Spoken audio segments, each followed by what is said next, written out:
everybody? What is up? What is up? All right. Hey, all right, one more picture, one more photo bomb, and then it's time. Yeah. That's what do to you.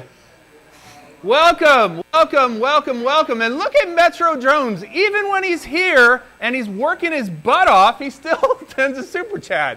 Way to go, Bill! Hey, I want to say, first of all, a huge thank you to everyone who came in this morning, helped us get set up, all these tables and chairs.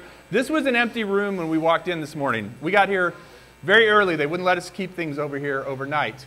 I also just want to say a huge thank you to everyone for coming here. I mean, you guys bought airline tickets. You drove in stolen police cars with one headlight. You risked life and limb to be here and spent some money, and I really appreciate that. I think you're going to have a good time. This is year number cuatro. Fear? What's French? Un, deux, trois. Anybody know it in French? Chinese? All right. Anyway, thank you guys again for being here. Show of hands, whose first SpinUp is this? All right. Show of hands, whose second SpinUp is this? And you can count the online one. All right. Show of hands, whose third SpinUp is this? All right. And then let's see the winners. Number 4. Wow. All right. And by the way, if any of you watched my channel a few years ago, I used to have this cute kid on there. I don't know where he went, but he's a little bit taller.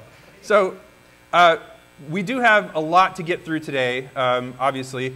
I also was going to tell you guys, because of security policies that they didn't tell me about here at this facility, we can't actually plug in via Ethernet, so our stream is going out over the Wi-Fi. So if you can avoid uploading stuff during the presentation, that would be very much appreciated, because we are going to be having, the presentation is going to be streamed over the Wi-Fi. So just use your cellular if you have to upload anything. During breaks and stuff, I think it's fine. But just right now, I don't want to kill the Wi-Fi and have our stream die. Welcome to everybody who's watching out there in the YouTube land. I see Coast to Coast drones. Well, I see a lot of people who are here, actually. Maddie's, Fly Zone. Anyway, it's kind of funny because most of the audience is probably here in this room, and you guys are probably actually have it up on your phone, so that's kind of cool. But no, we have an agenda that includes FPV, includes camera drones, includes some educational stuff, includes robots. We've got a guy coming this afternoon. I'll just read through it real quick and let you guys know. First of all, we got Troy. He's right back there in the room. He's our first presenter. He is an amazing FPV person, but also someone who did a total career change from something he was doing before into doing drones full time. And I know that's probably a dream for most of us, and I got to say that takes some guts, and he's going to talk about that. We've got Jace. Jace was, if you guys know Jace McCown, he's been a guest on my show a few times. Jace is a former Air Force pilot. He is also a test pilot for Lyft. He was supposed to be here today. He's going to come in over Zoom. He's actually doing a demo right now for several government agencies with the Lyft aircraft in Ohio. So that's why he couldn't be here. That's a legit excuse. Bridget Lott is going to be here. Is Bridget here yet? Oh, there you are. Hey. Bridget's going to be talking about a program they have for, I think it's located down in San Marcos, but and Kyle, past San Marcos, for ACC about drone education. We've got Christian Mollica, who's going to be on Zoom. Christian wrote the book, literally wrote the book about FPV. This is all going to fall, so hold on. FPV Flight Dynamics, I have a couple of copies to give away. This is an amazing book for a couple of reasons. Number one, it's full of really good educational stuff, but number 2, it's just got cool pictures in it and all kinds of really cool drone stats and stuff like that. So if you're into aviation, this is a good book to check out, and we will be giving away 3 copies of it. We have, after lunch, Cornell with Emax will be joining us. Cornell is in charge of marketing for Emax. Great guy. He is going to be talking about what's going on with tiny whoops and all that sort of thing. I saw some tiny whoops flying earlier. I know a lot. How many of you guys have flown an Emax product, like a tiny whoop or a tiny hawk or something like that? Not tiny whoop, but hawk. Yeah, they make amazing little FPV drones. Great place to start. Doc always says, if you're going to start with a tiny hawk. I wish I could make that rhyme. Doc says, start with a tiny hawk. Yeah, okay. I need a wah-wah sound effect.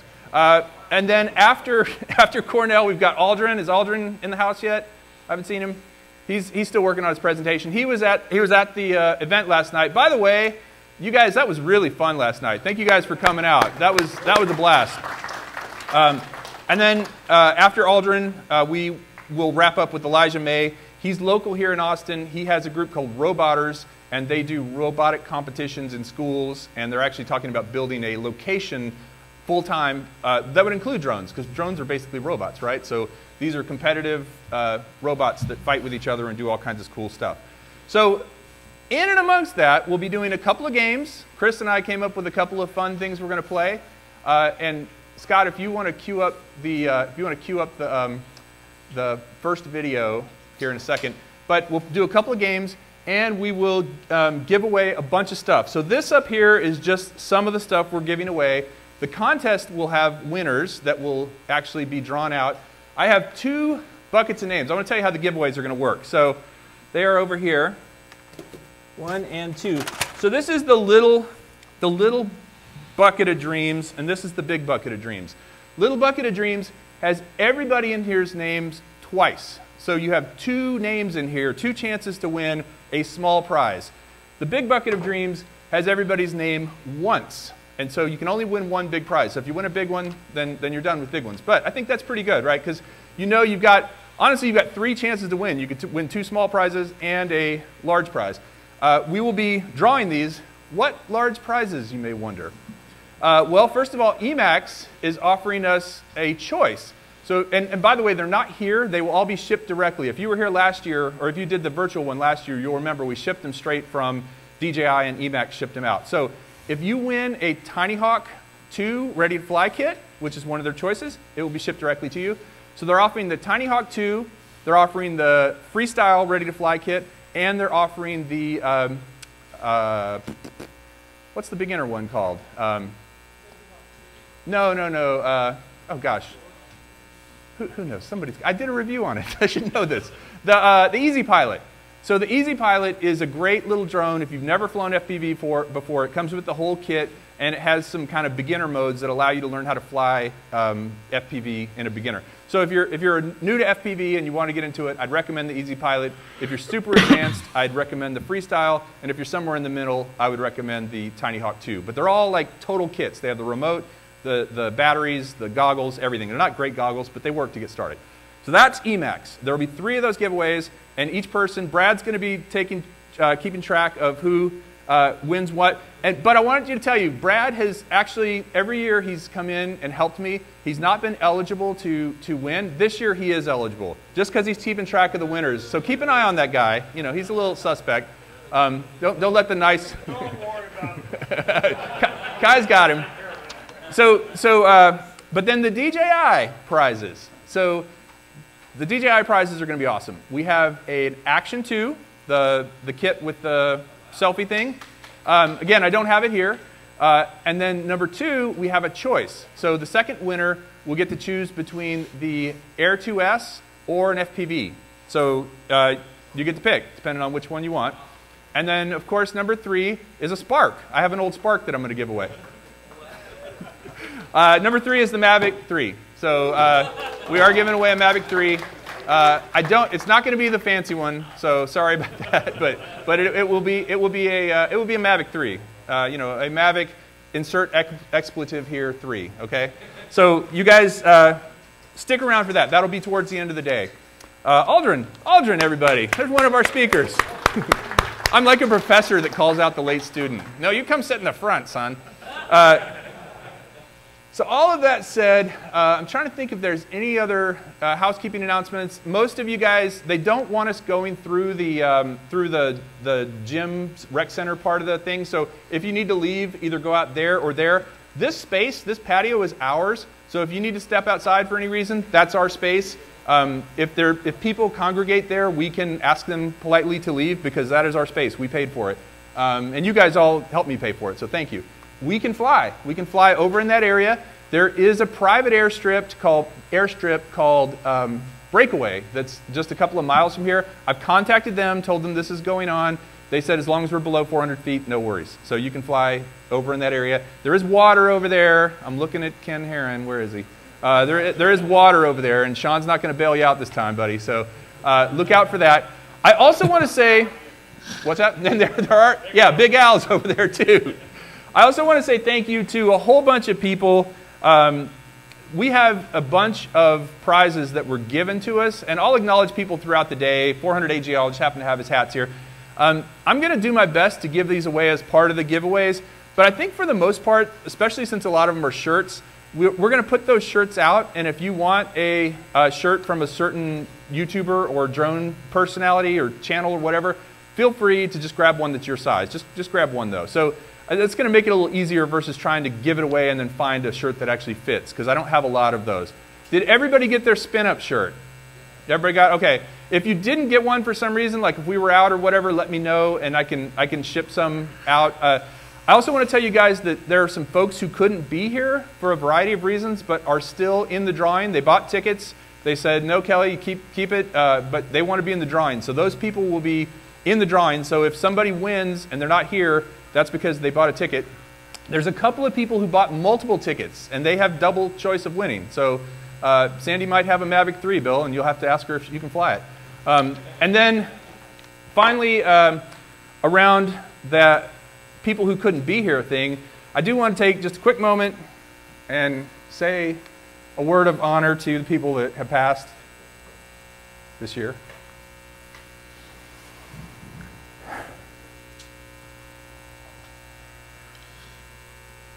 Rick Halber passed away, but we have done a great job of honoring his memory, and Mr. Hope has something special.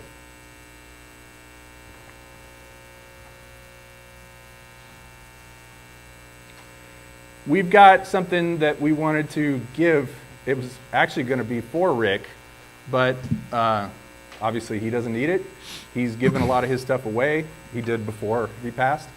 But Chris has something that he wants to give to a special person who's been in the drone community, has been to SpinUp, was at the first SpinUp, couldn't be here today, but we want you guys to check this out. Scott, can you bring the graphic, the knife graphic up, please?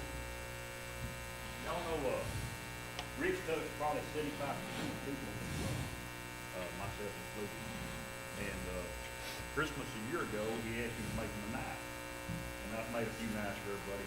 Not everybody, but for a few people in here. There you go, Chris. And Rick wanted me to make him one.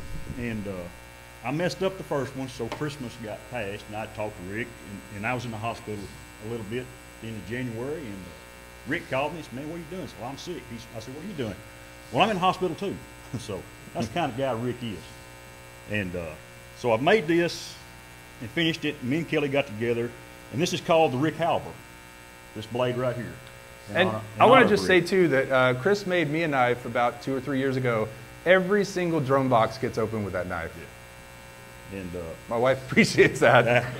So I got Rick's name on the Rick Halber, and then Kelly wanted, and I decided to put "Don't Fly Alone" on it because Rick always said that. So go ahead. And, Steve Carpenter, I know you're watching this. This is your knife, buddy.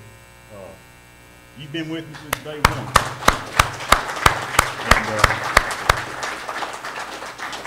And I know Rick would want you to have it. I talked to Rick's family, and they were so nice, and they said, give it to Steve. So, Steve, this is yours, buddy. I'll get this to you. I got a sheath coming. We'll blame it on the ships out on your side of the pond. Hey, and seriously, guys, Chris put a lot of love into this, and a lot of work, and a lot of craftsmanship. The knife I have is still razor sharp after cutting boxes from who knows where a million times. So big hand for Chris Hope for doing this. Also, just real quick, I want to say, speaking of, oh, we got a little outage over here. There we go. There's all the people back in there. Speaking of Steve Carpenter, Steve Carpenter has contributed. He did this the first year. He's done. It's kind of a tradition for him. He's got 8 $25 Amazon cards. So we'll be giving these away throughout the day. What I'll do is I'll give you this piece of paper, and then it has Steve's info on it, and then you'll contact him and he'll give you the Amazon card number. So it's just easier that way. So Steve Carpenter, big hand for him. All right. So all of that said, Scott, you got that video handy? I don't know if you guys got to check this out or not, but I'm super proud of it. And so I wanted to show you guys something that I worked on with Chris from Sunwise Water Media. Check it out. Nope, that's the wrong video. Sorry, that was my bad. I probably cued them wrong. Okay, so can you get to it quick, or should I go somewhere else? Okay, yeah, so this was something that I came up with in my head, and the beautiful thing about Chris Waters is if musically you can think it, he can do it. And so he helped me put this together, had a lot of help from the drone community, and here we go.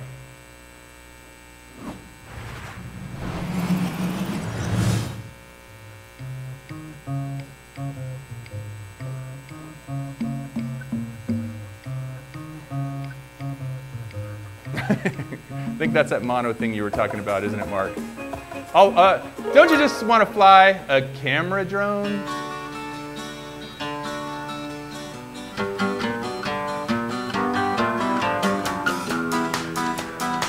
Who's seen this? If you haven't watched it, go out and watch it.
So we'll duck out of it. There is more to it, but it requires, you can hear it, so we'll skip the last part. Go watch it online if you want to see the last part. But I want to thank everybody who sent me a clip for that.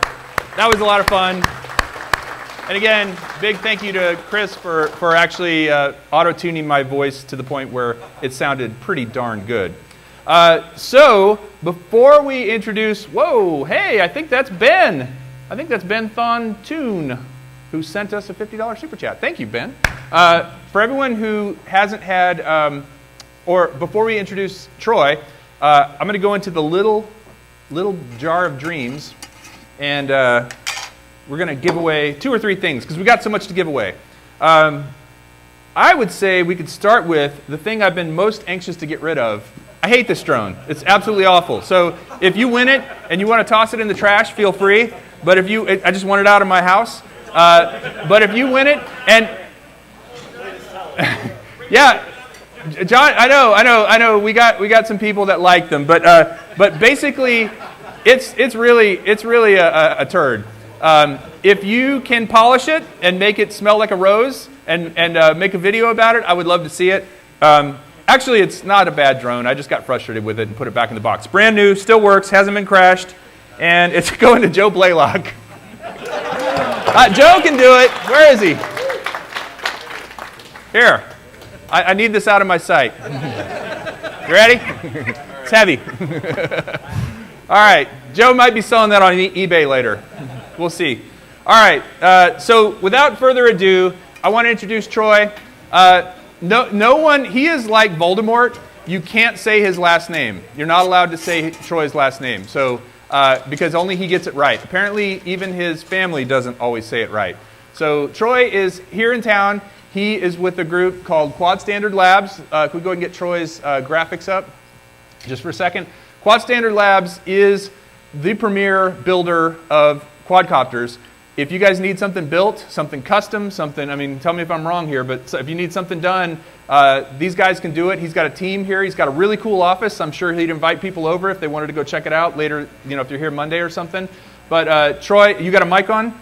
Okay, this is Troy with Quad Standard Labs. Give it up.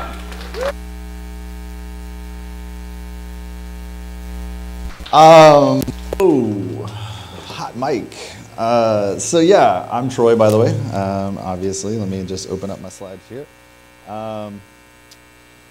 So first of all, thank you so much to Kelly, as well as, like he said, everybody here, online, in person. None of this is possible and gets done without people wanting to see it and needing things and, you know, wanting to do stuff is how, you know, I'm in business, and most of you are doing what you're doing because people just either want to do it, or which is you, or people are looking for that kind of stuff if you're doing this stuff for work. So I know there's a wide variety of folks out there, and in kind of preparing to give a talk today, I didn't really know exactly, I didn't know exactly how to focus my talk because there's a lot going on with me on a day-to-day basis, let alone the last 6 years of, like Kelly said, transitioning from a real-world job and a career into what we do every day at Quad Standard Labs, which is, let's see, what is QSL, right? So what is Quad Standard Labs? Let me see if I can figure out. Aha! It's the standard in professional FPV, and we've been in business since 2019. I kind of put this up here because it's, anybody that knows me and has talked to me, I try to, again, not form really big, long speeches, and I try to have conversations in the moment. And I think this is a really good place to start because the standard in professional FPV is just something I came up with. It's not something that somebody told me, though we have some great people that recognize that we do great work, whether it be clients or just people that we work with within the community and within the industry. I think they would all agree that it matches what we do, but it's part of the brand that I created and that I just went with. I just thought of it one day. I decided to hashtag it the way it shows it. I don't know if it's where it is. But that was me just continuing to push my branding, which is part of my story. So I don't know. Oh, there we go. Sorry. I just didn't know if they could see anything because it doesn't make sense to me to talk about it. So here's just some pictures I put together of some of the stuff that we do. We build professional FPV equipment, whether it be for hobbyists or for professionals. What that means is we just build high quality stuff. We build things the same way over and over again. We test them, we tune them. If we ever come across stuff that's not working right, we change the way we do things, and we continue to do things that exact way until we find a reason to deviate. What this does is, again, it gives us the standard, right? It's a standard way of doing business. It's a repetitive process, and everything we try to standardize into, hey, this is all one thing. That helps in a lot of ways if you're trying to start a business, because you'll know that, if you try to do too many things, it takes a lot of money to do all of those things.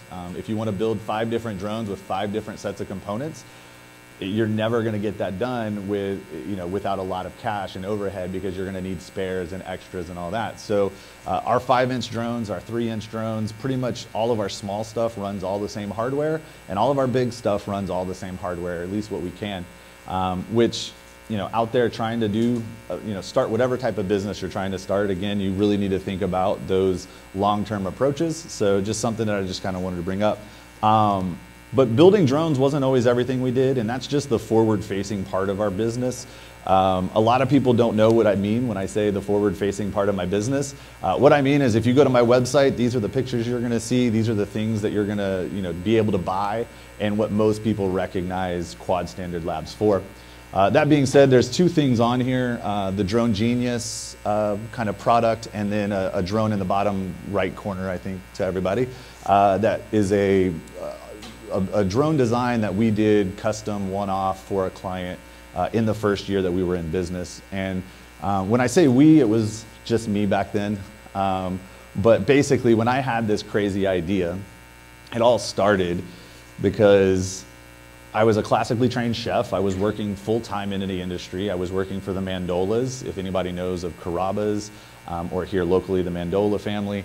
Very well-known chef, Damien comes from a whole lineage of great chefs in his family. I worked there for almost 5 years, and I learned pretty much everything I knew about business from that industry, and from specifically working with Damien in the way that he trained us. I came to a point where I loved what I did, but I found drones, and I wanted to do something different. At the time, I was doing something called ATX RC Addicts, which was some ground RC stuff. That was my hobby in the free time I had.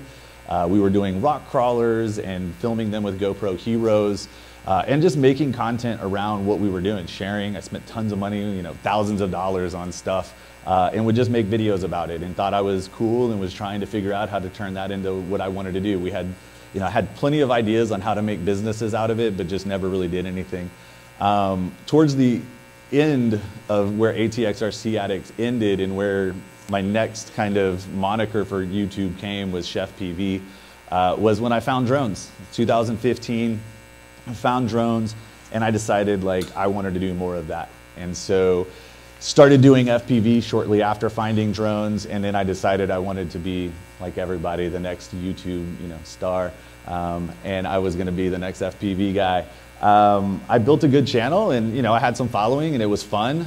I cut my teeth on how to again kind of market myself and brand myself as someone, and I just never really wanted to be an editor. I never wanted to be somebody that created content at the high level. So for me, it just kind of flared out, and I was using it to become an expert in some things. I lost my picture over here, guys. There you go. So in 2016, I went to CES to represent a company, and it was a Chinese brand for a flight controller, and they asked me to come represent them at the event, and so they paid for me to be there, and I went. This is where I kind of really formed up how I was going to transition, and where it all came together and clicked. I was at CES 2016, and I was meeting different people and filming YouTube stuff while I was there.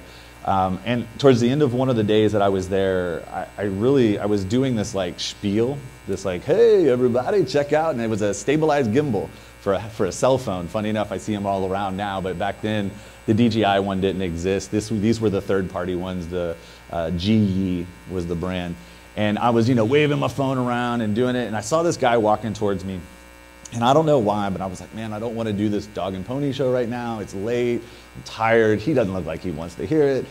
But I did it anyways, right as he was about to walk by. And he was staring at his phone, and he heard me, and he looks, and he goes, I know you. And I was like, what? And he's like, I have more 3DR footage than you do. And I was like, okay, that's cool.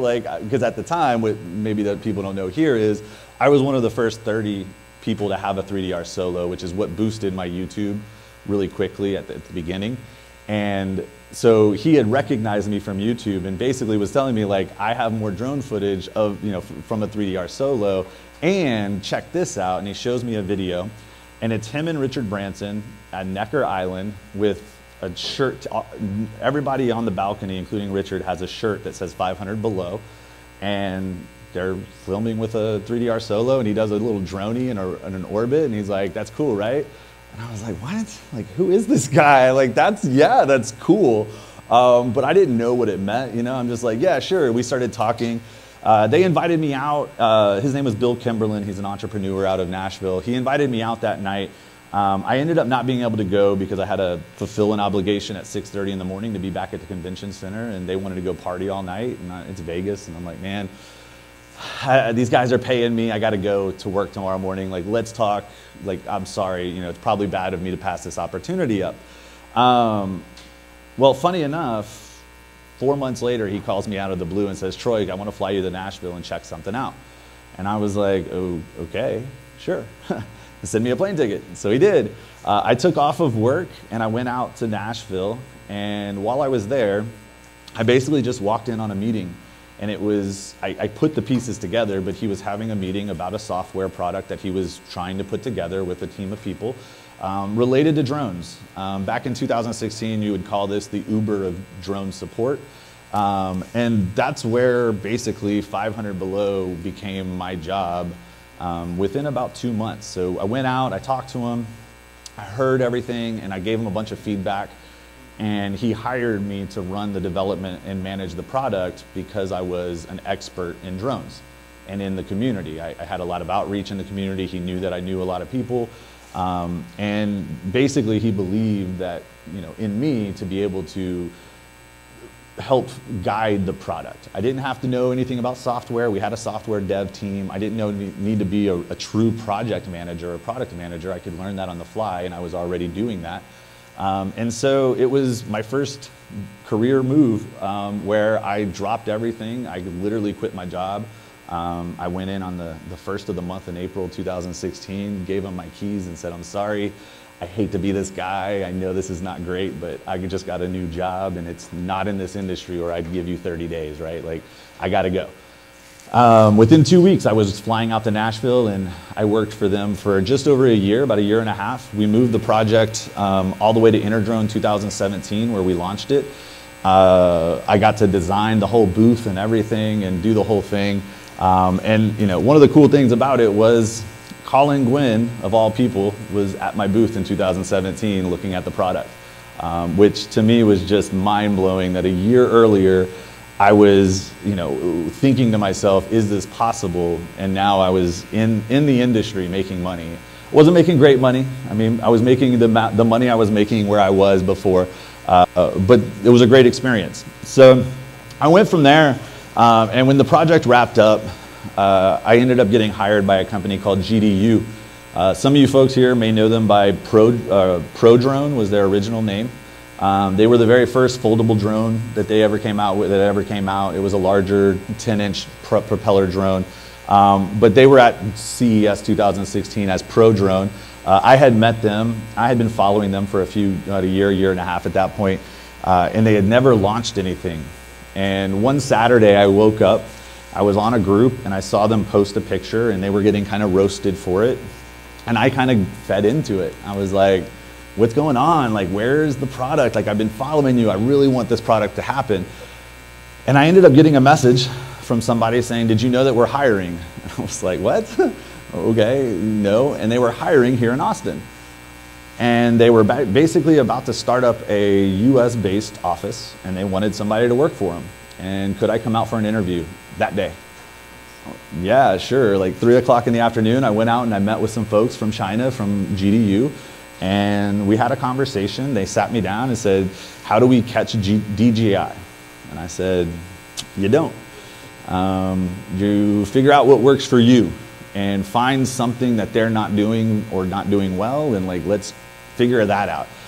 They showed me some stuff at the time, which at the time I wasn't supposed to share or anything, but at the time it was basically a Mavic style drone. And I looked at it and I was like, well, it looks okay, but it looks like it's got some things, some problems that I don't really like about it. And I basically told them everything I hated about it. I told them what they were doing wrong in trying to chase DJI. And by the end of the conversation, they wanted to hire me. I couldn't believe it, actually. It was a pretty eye-opening experience. But I say this, and I'm telling you the story the way I am because, I mean, it's true. I've always been true to who I am, who I want to be, what I want to do. I've made mistakes because of it. I've told people that they were doing something wrong, that later I had to go back and go, wait a second, I was wrong when thinking that way. But the belief in what I was saying is why they wanted to hire me. Long story short with the GDU thing, worked for about a year and a half for them. Here in Austin, I handled product support. We repaired drones. I spoke with people that had complaints about drones. And then I did a bunch of testing on new product and old product and compatibilities, stuff like that. And then I also did some translating of documents like manuals and stuff I had to go through and kind of tell them anti-shooting propeller was not the right word for counter-rotated safety props that don't spin off, so smart locks.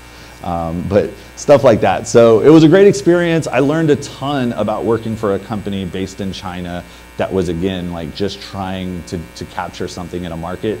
Taught me a ton of stuff. From there, I went to a company called Flynoceros. Flynoceros was a local FPV company about an hour away, run by a guy that's a good friend of mine for many years in the community. He had a project that he needed some help with. I can't make this up. The opportunity he had for me, I actually created 3 months earlier while at GDU. At GDU, I got an email from my PR team saying they wanted me to talk to this company that was featured in TechCrunch, that was an Austin-based company I had never heard of, that was apparently wanting to start selling drones. And PR team said you should contact them, put them in touch with the salespeople, let's figure out if they want to carry our drones. I set up a call and had a conversation, and towards the end of the conversation, he asked me about FPV, and I said, well, that's funny, I actually am an FPV enthusiast. I also run the multi-GP chapter and know everybody in the community about FPV around here. If you ever want to do this, you should go talk to the people at Flynoceros. And 3 months later, Flynoceros hits me up and says, or Josh hit me up and said, hey, I have a guy that came to me, I did some stuff for him, and now they want a really big project, and I don't know how to do it. And I was like, well, let's talk about it. So we talked about it. Went back to my GDU office the next day, and for 2 days, I hammered out a business model for what he needed to accomplish. I'm kind of still under NDA, so I can't say too much, but let's just say they wanted to take conceptually 3 drones and produce thousands of them. And they wanted them built in the United States, here in Texas, and they wanted to build 50 a day, or 50 a week. So I figured it out.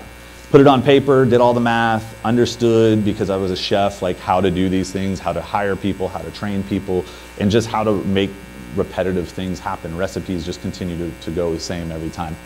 So did that with Flynoceros, was successful at it, and just over a year later, the project started coming to an end.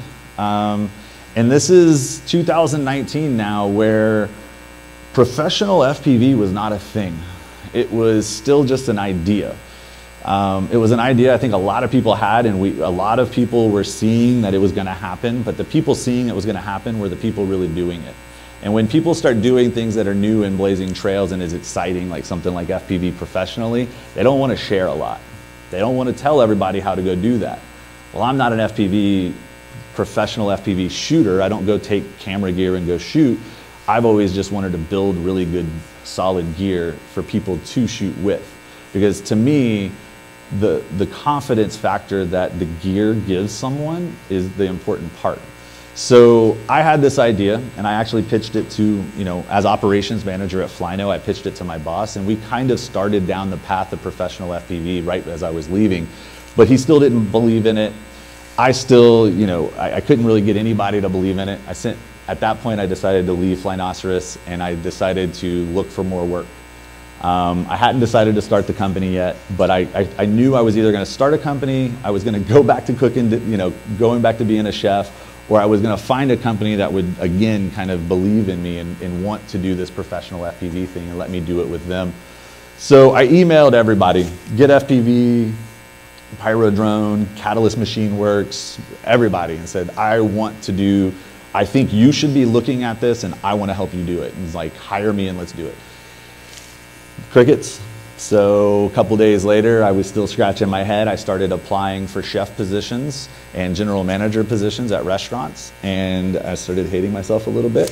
And a buddy of mine that I was speaking to, who's kind of a brand guru, so to speak. He's a web designer, he's a brand manager, and he helps just a lot of people in the brand area. I had a call with him and he said, Troy, like, everything you've done for other people, you can do for you, and there's people out there that'll pay you to do it. You just don't know what it is yet. So like, just figure out something to do that people will pay you for. And let's create you a brand. And so we created a brand. Within about 24 hours, I had settled on Quad Standard Labs after deciding on all kinds of silly stuff that just didn't make sense and wasn't a brand.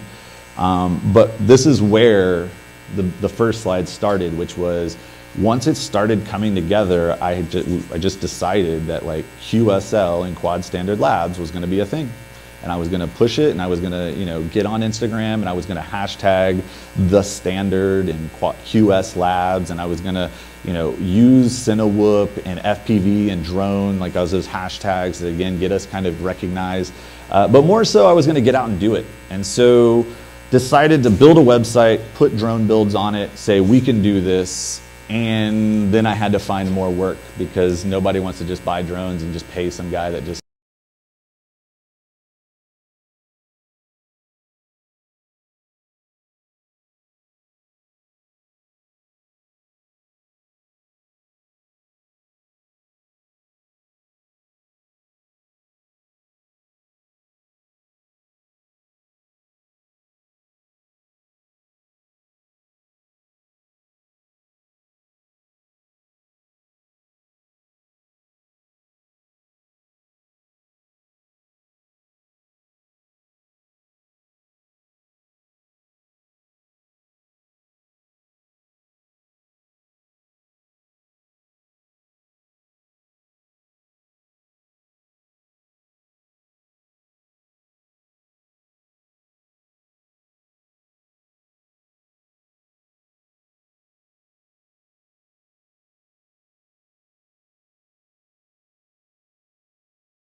there's opportunity, and I kind of skipped through my slides. There's opportunities all around us, right? And so one of the ways that I think you can hear in this story is that I talk to a lot of people. Anybody that I could talk to about anything they were doing, not me. I didn't have the conversation started with, hey, let me tell you what I'm doing. It was, I'm very interested because it sounds like you're doing something cool. Like, tell me what you're doing. And while I'm listening to these folks, I'm understanding what they're doing. I'm thinking about who else do I know that could benefit from this? Not just me, like who else do I know in my circle that I can connect to, that I can say, hey, you should go talk to that person. It's probably not gonna do anything for me financially right now, but why not connect those dots? And so asking people to have calls. My website, it has a way on every page to set up either an email, a message, or just set up a call. Those calls are important, especially in this day and age where people are super disconnected and, you know, automated messages, people don't know if they're talking to real people. Like, people want to hear from you, especially in the type of work that I think drones are, which are kind of sensitive areas, right? For lots of different reasons, whether it be safety reasons or where you're flying or just people just doing your due diligence and making sure people aren't freaked out by drones, right? There's just lots of reasons why people want to talk to somebody and not just email back and forth to get a deal done. But listen to those people when you talk to them, right? Hear what they're saying and whether you think they're doing something right or they're going about it the right way, just take it all in and don't form those opinions until you find a reason to, right?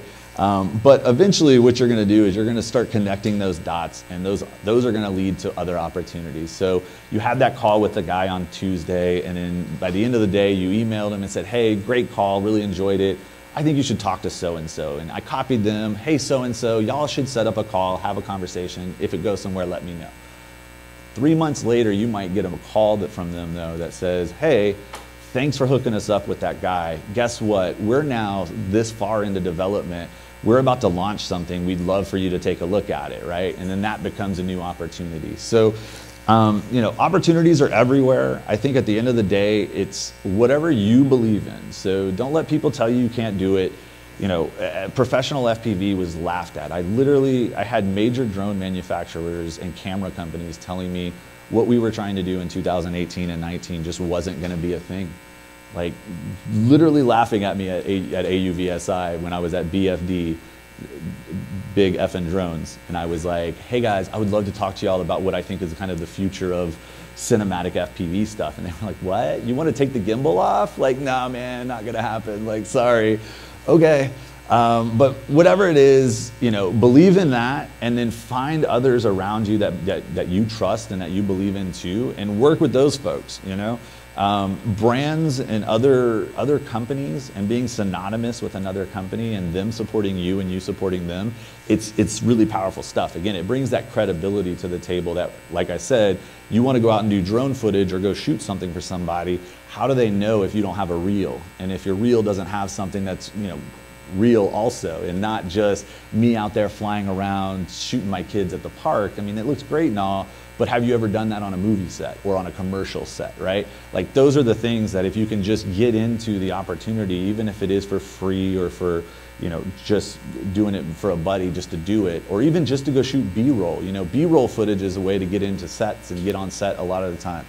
But those types of things can really turn into more fruitful things, especially with social media and like just connecting it, right? Always tagging those brands. We have a couple of brands we always use for propellers and motors that every time we do an Instagram, we make sure we tag them, and they reshare our stuff. And at first I wasn't getting a lot of free stuff from them, but now anytime they have anything new, they're like, send it to Troy, because we want them to Instagram it, and we want them to test it more so. Like, at this point, they just know that we, sell stuff to really big clients, and if the big clients are using it, then everybody's going to use it. So, yeah, just be diligent about it. It's not always going to turn into something, but it's, it will eventually. Just do it. I mean, that's the rest of these slides, guys, is at the end of the day, everybody wants to do something, but nobody's going to hand it to you. You have to go out there and really decide the path you want to go down, and just go down it.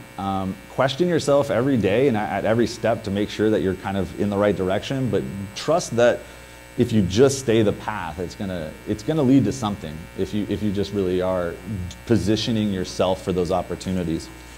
Besides that, the last thing I do want to say is, again, I know there's a lot of different folks in this room, and I love to have conversations. So if any of you ever want to chat about whatever you have going on, what you want to do, please reach out. Our website, like I said, you can book a call any day of the week, Monday through Friday, we talk. Also, if I don't know how much time I have. I know I started later than 10:30.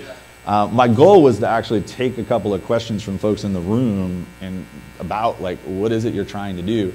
Michael, do you mind if I just kind of talk about what we talked about yesterday real quick? Do I have a few more minutes? Okay. Yeah, I'm going to start with Michael just because I think Michael's a great example. And I don't mean to put him on the spot, but me and Michael yesterday met. And where are you from again, sir? So Michael is highway patrol officer, correct? And we were talking, and one of the first things he says to me is, and I'm about to retire, and I think I'm going to go into home real estate shooting, like drone footage. And I was like, I think I was pretty quickly like, wait, what? Like, why are we talking this direction, you know? And I wasn't trying to poo-poo on what Michael wants to do. And I want to first say, if Michael's dream is to be a videographer and a photographer in the real estate market, I'm not going to stop him from doing that. And I'm not trying to change his mind.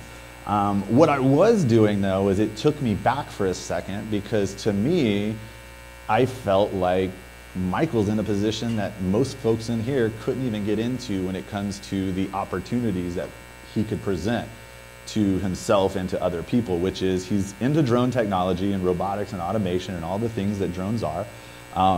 And he's in a position where there's still a big barrier of entry for law enforcement and public officers to use any of these technologies.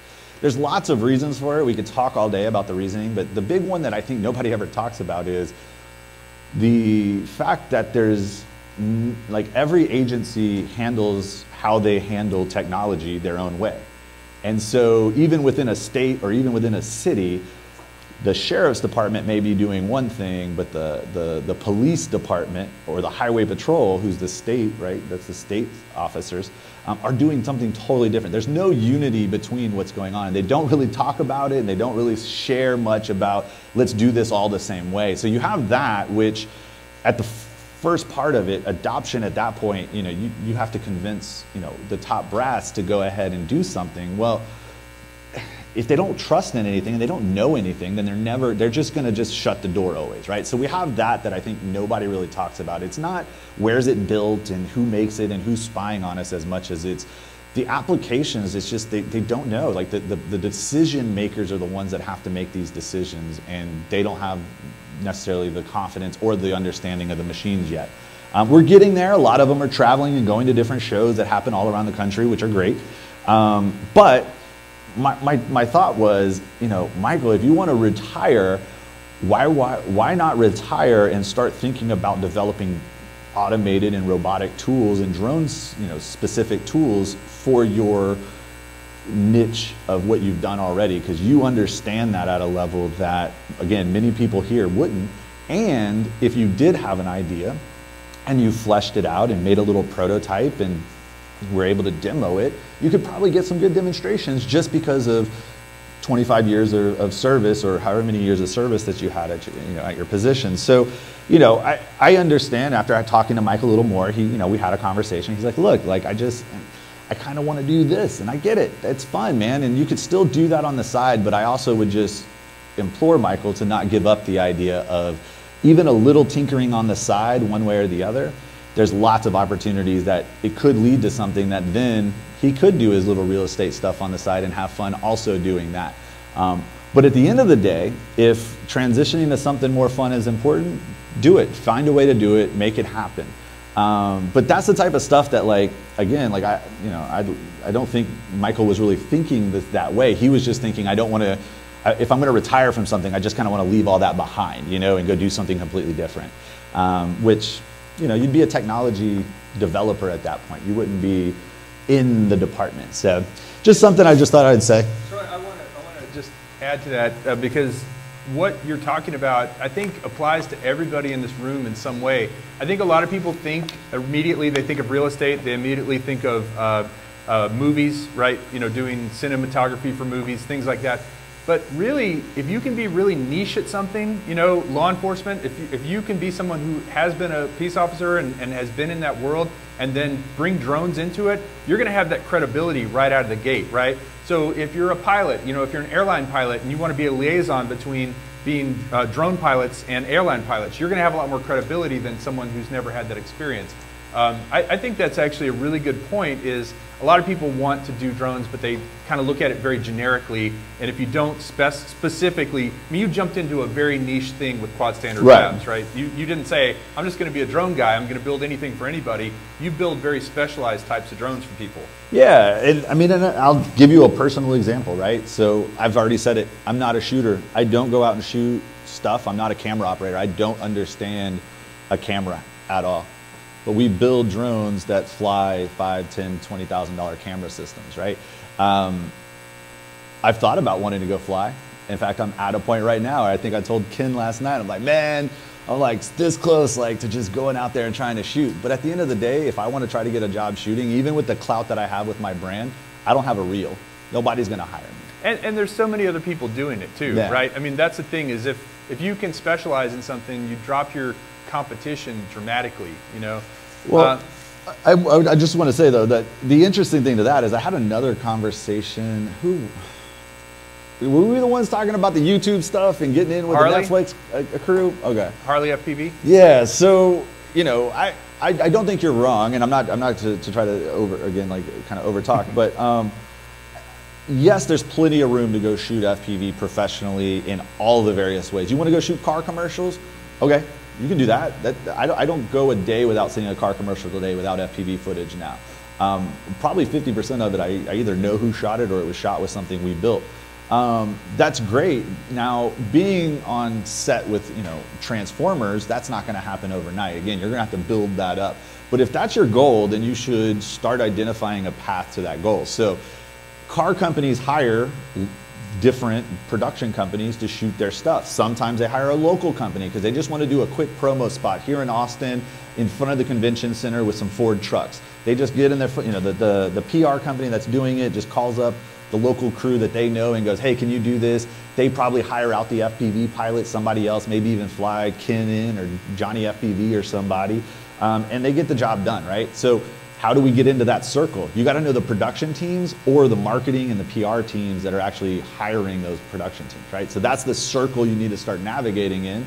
Get on a Facebook group for your local filmmaker crew. If you want to start filming on films, be in a filmmaker group and look for people that are just starting up independent stuff and say, hey, can I come fly for you, right? Can I come?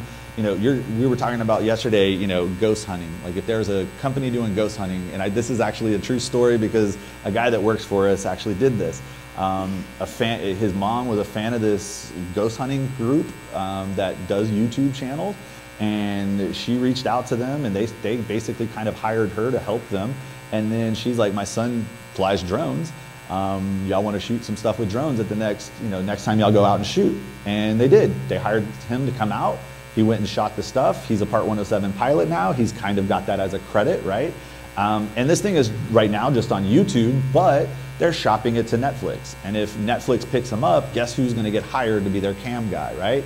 So, again, if you're wanting to shoot, you're not going to get that initial jump into the marketplace like, hey, I'm going to go get a car commercial, or I'm going to go get on, set with Netflix to shoot, whatever cool Jupiter Legacy or whatever, right?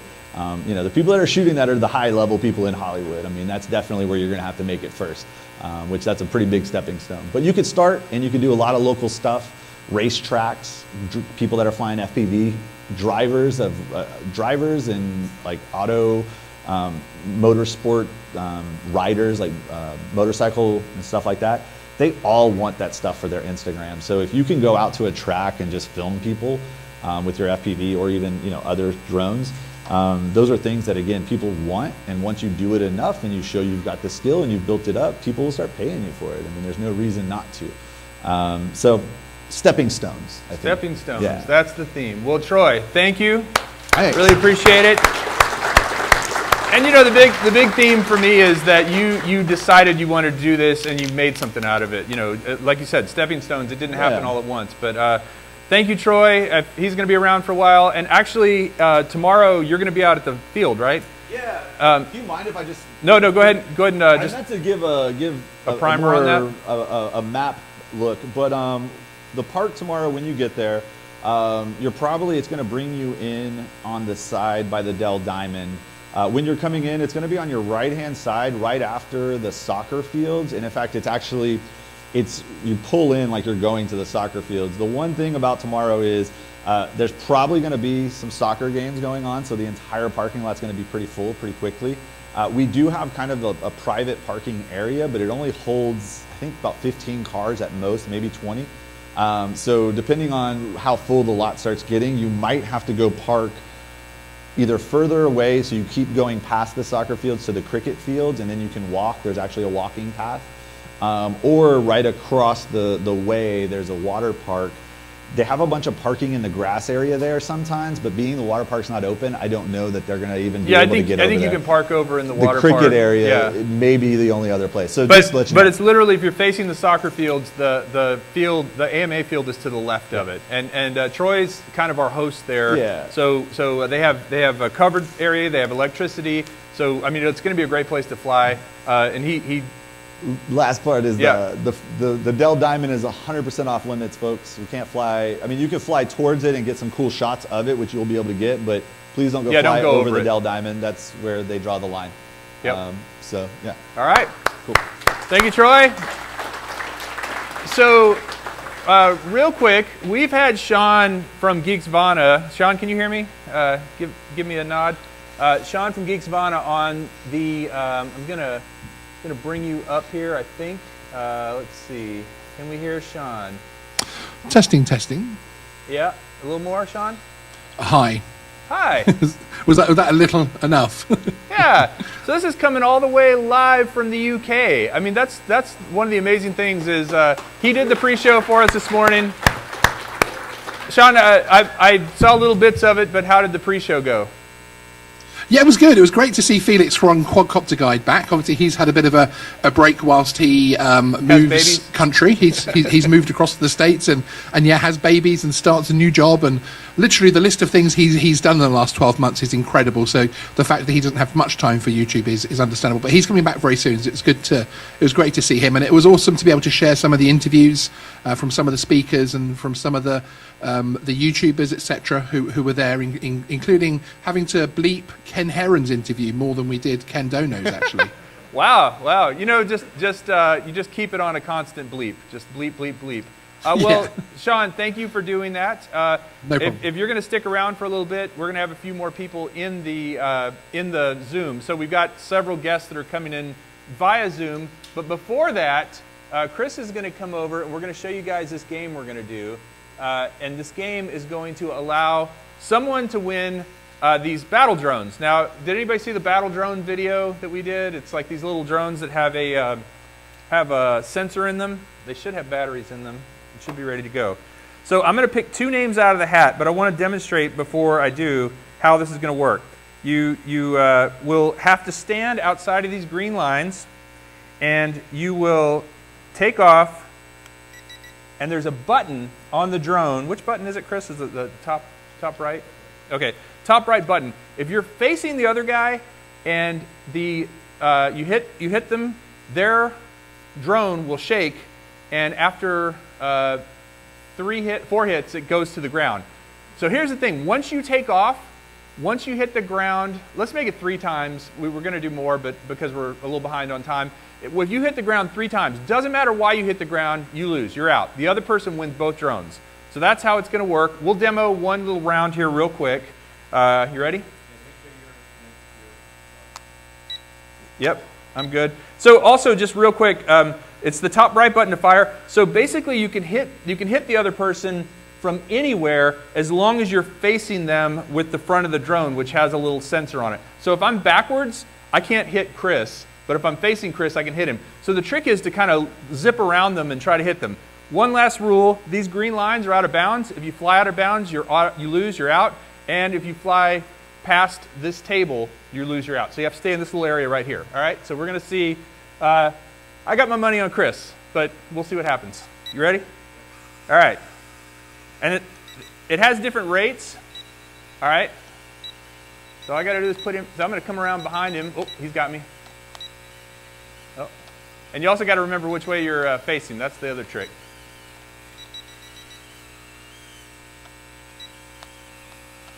Oh, almost out of bounds.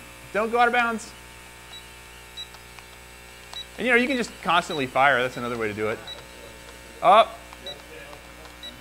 Down he goes. All right. So all right, we'll end the demo there. Once they go down. So once you're down, you can take off again. But once you touch the ground 3 times, you're done.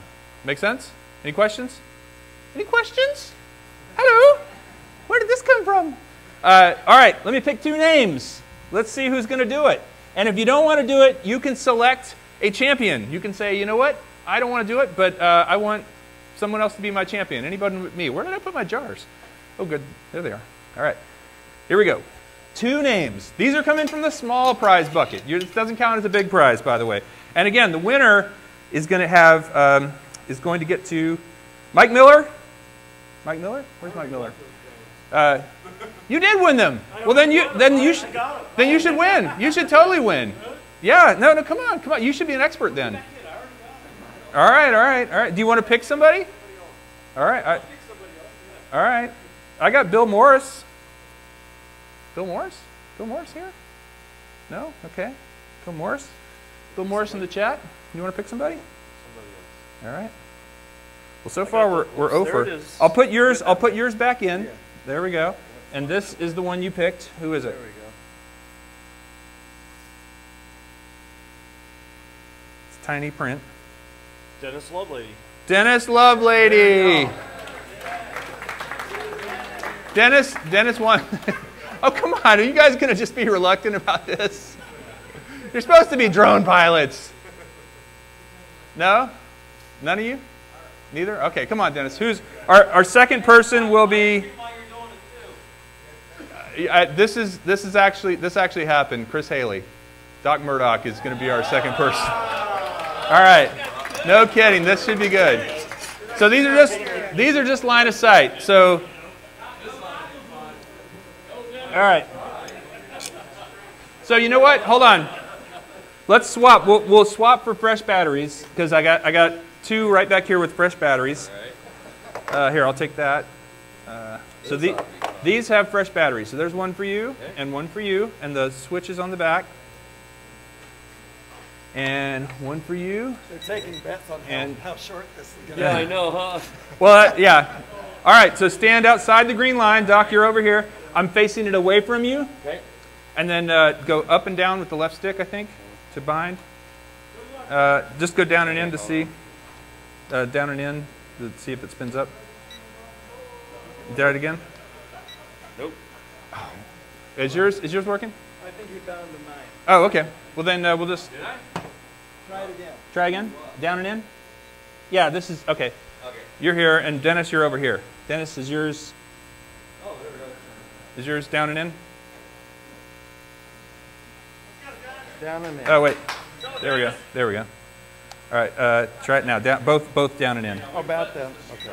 The but that's the shooter, top right. All right, here we go. Here we go. Bring it up. Let's hear it. All right, go forward. There you go. All right, now as soon as they go out of bounds or hit the ground, get you're going the wrong way. Backwards. Line of sight, baby. No, it's backwards. What are you doing down there? All right, shoot. Somebody shoot. You got to be facing him though. Face him. Face him. Rotate. Rotate. All right, come on, Dennis. There we go. All right. My controls are all backwards. Are you in? You might be in. You might be in headless mode. There we go. Let's try it. All right. All right. That didn't touch the ground. Take off again. Down and in. Yep. There you go. Nope, it's all backwards still. All right, just fly it backwards then. Oh, there we go.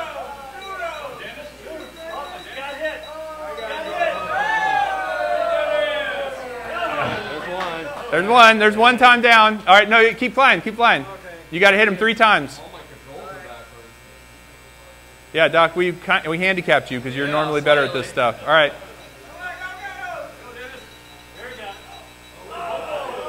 Come on, back in. Come on, back in. Come on, back in. Come on, back in. That's still okay. Oh, okay. There's one for Dennis. All right, you should be able to just take off. All right, we got two more drown touches. Get a little higher, Dennis. Up. Get closer, Chris. Oh, Dennis is out. Dennis is out. Hey, big hand for these guys. All right. So you. I believe I lost to Doc Murdoch. If you're going to lose to somebody, he's the one to lose to. Absolutely. All right, thank you guys. Here you go, Doc. And Doc's got grandkids here, so this actually worked out pretty well, I think. Here are two brand new ones. Oh, sweet. And Alrighty. I owe you 4 batteries. 1, 2, 3, and one more battery. All right, there you go. There's 2 for each. Yep. All right. All right. Do we have Jace? Jace. Where are you, buddy? Jace is supposed to be in the.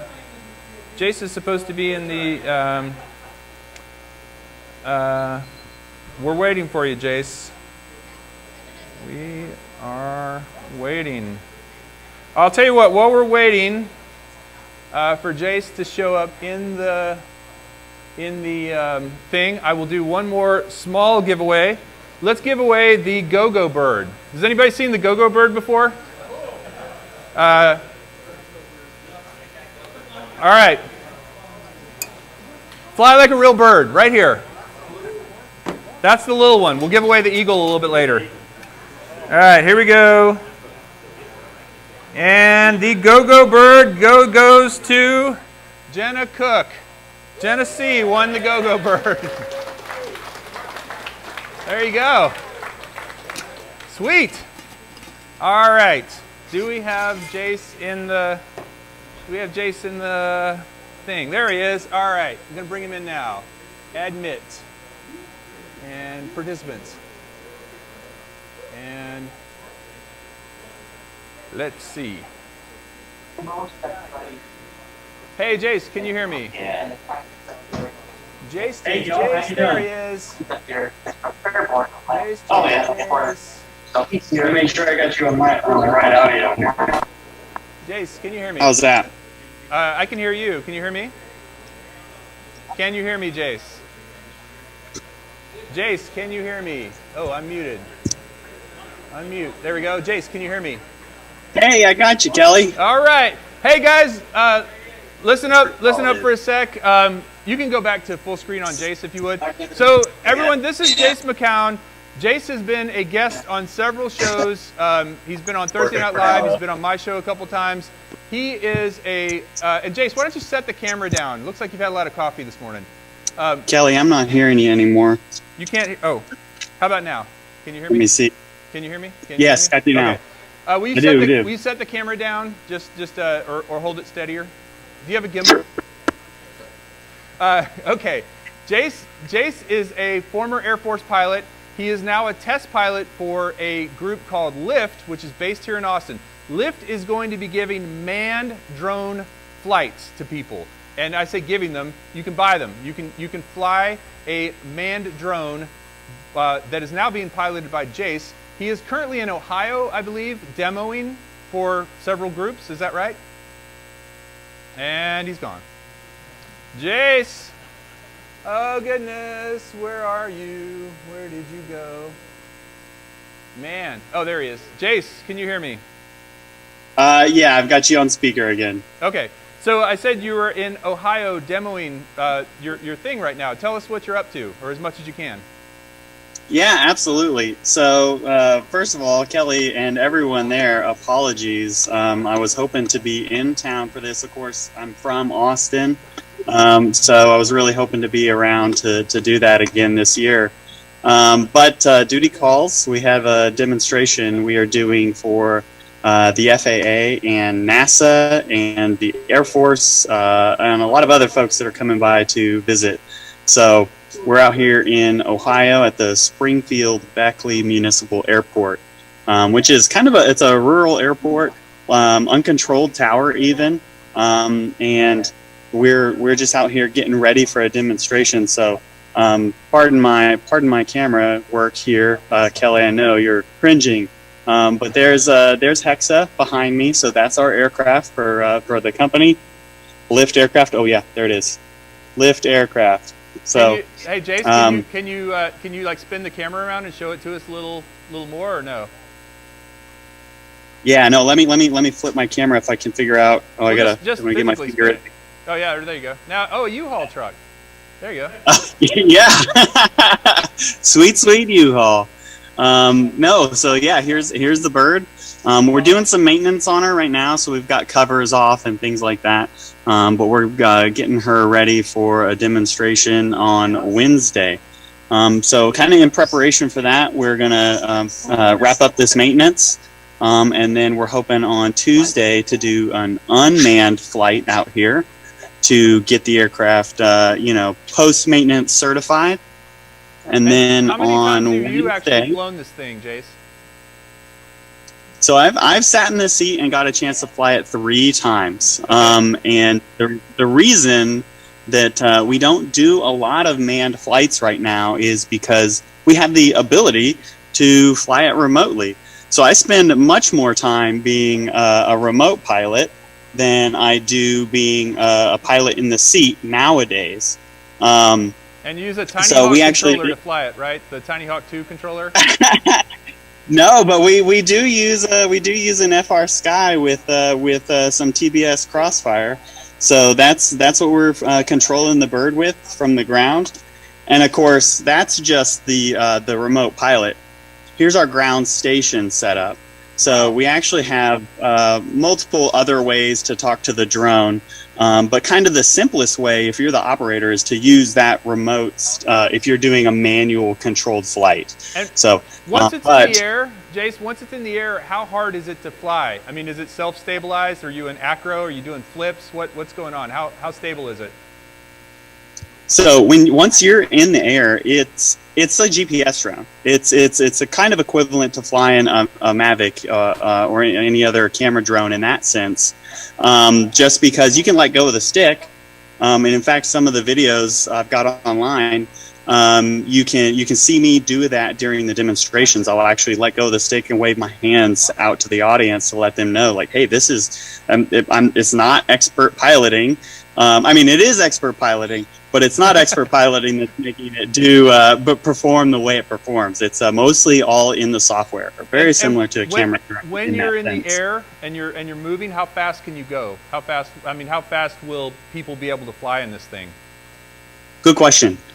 So because the aircraft is an ultralight, it means that we're actually limited to 55 knots. So like just over 60 miles an hour. But the aircraft should actually be able to go faster than that. So military versions or public use, if folks are using it for EMS, Austin Fire Department wants to grab that, they can actually exceed those ultra limits when it's in service of a public entity. And we expect it to go about 90 miles an hour. Wow. So how much does your beard blow when you're in it? I mean, I got to think you get some nice beard flow going. Yeah. Yes, yeah, it's actually my primary wind indicator is just by feet. Perfect. So I have a question for the audience here, and Ken Heron, would you ask the question? You know the question. Would you fly it? Who would fly it? So basically, we got the hookup, guys. This right here is the guy. You got to pay. There's going to be a fee to do it, but they are going to start flights, and I think they're actually going to be taking them around the country. Is that at some point? But Austin will be a primary place where you can come fly. So maybe SpinUp 2023. I don't know. Maybe we're hoping to launch our first flights in the middle of next year, open to customers. So yeah, there is a wait list. You guys can go to liftaircraft.com and sign up. but we're hoping to get our first paying customers in the air in the middle of next year. So first customers next year, and then I do think they do want to get some YouTubers up there too, right?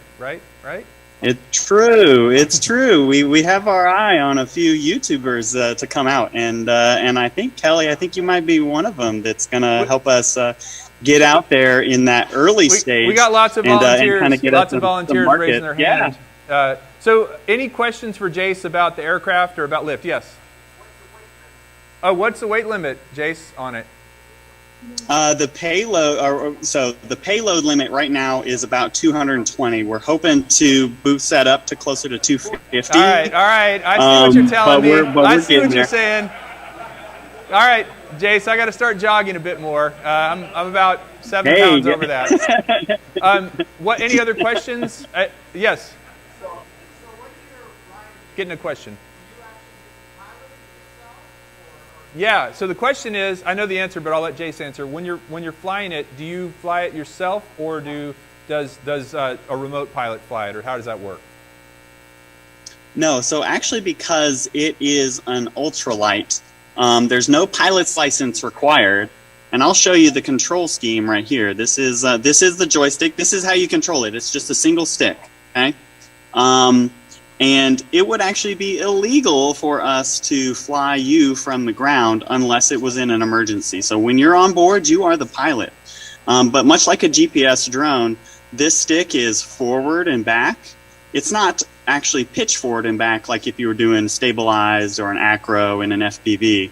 And then, of course, that's you got your left and your right.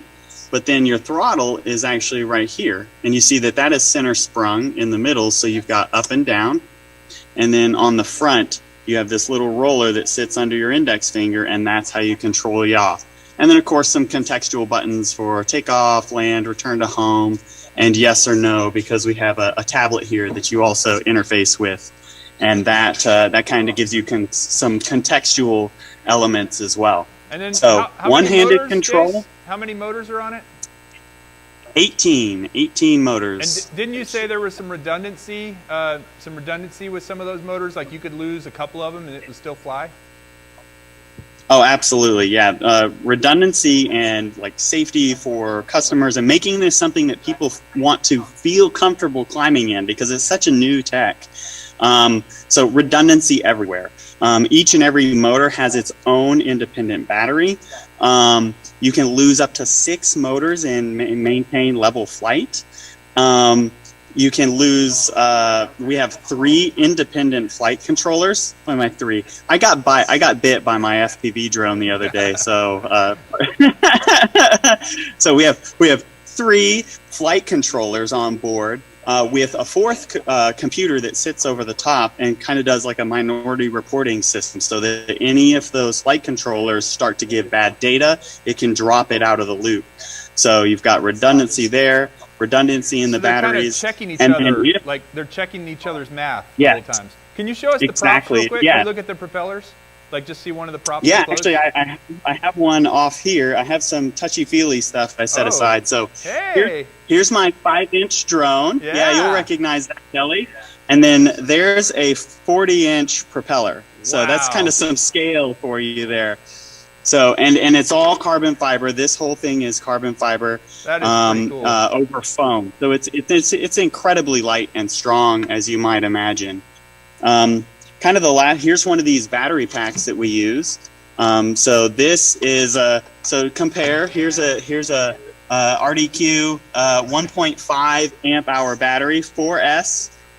This contains a 16S 9 amp hour battery, and there's 18 of those on board. Wow! So a lot of power available. And then we were talking about redundancy. Kind of the final piece of redundancy is the parachute. So up on the very top center, I'm going to try and do this. Boop. Yeah. Right in there, the parachute sits there. So if all else fails, this parachute, and this is not a live one right now, it's actually just a demonstrator for this kind of purpose.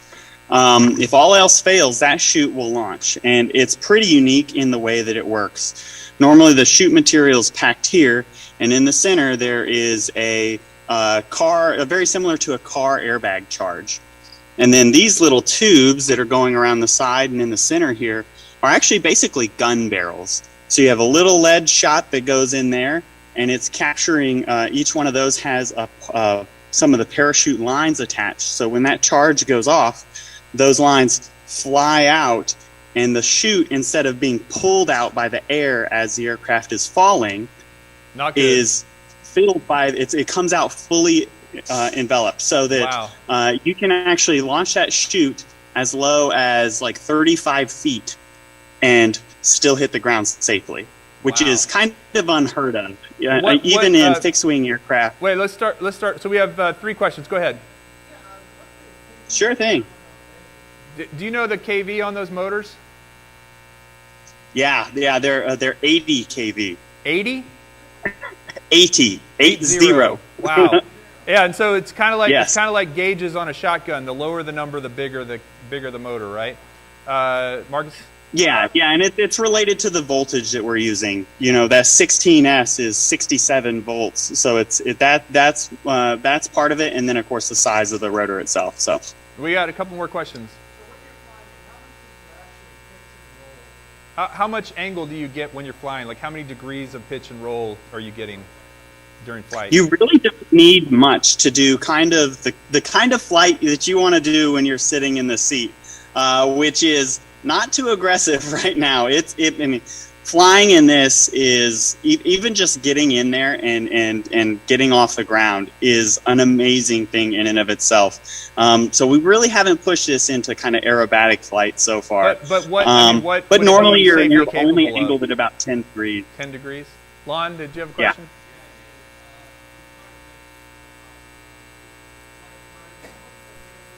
Oh, flight time and flight time and then cost. I suppose 2 questions on cost. Like, what's it cost to take a flight? You know, what's that going to be? And then do you have an estimate, or can you share the cost of the aircraft? What's the flight time absolutely. first? I can do all of the above. So Okay. flight time is highly payload dependent, if you get my drift. But you're looking at anywhere from 8 to like 12 minutes. So 6 for me. So right now this is really focused on kind of that recreational market where we've got that short duration or super emergency market where you need to get like a med tech out to a site really quickly.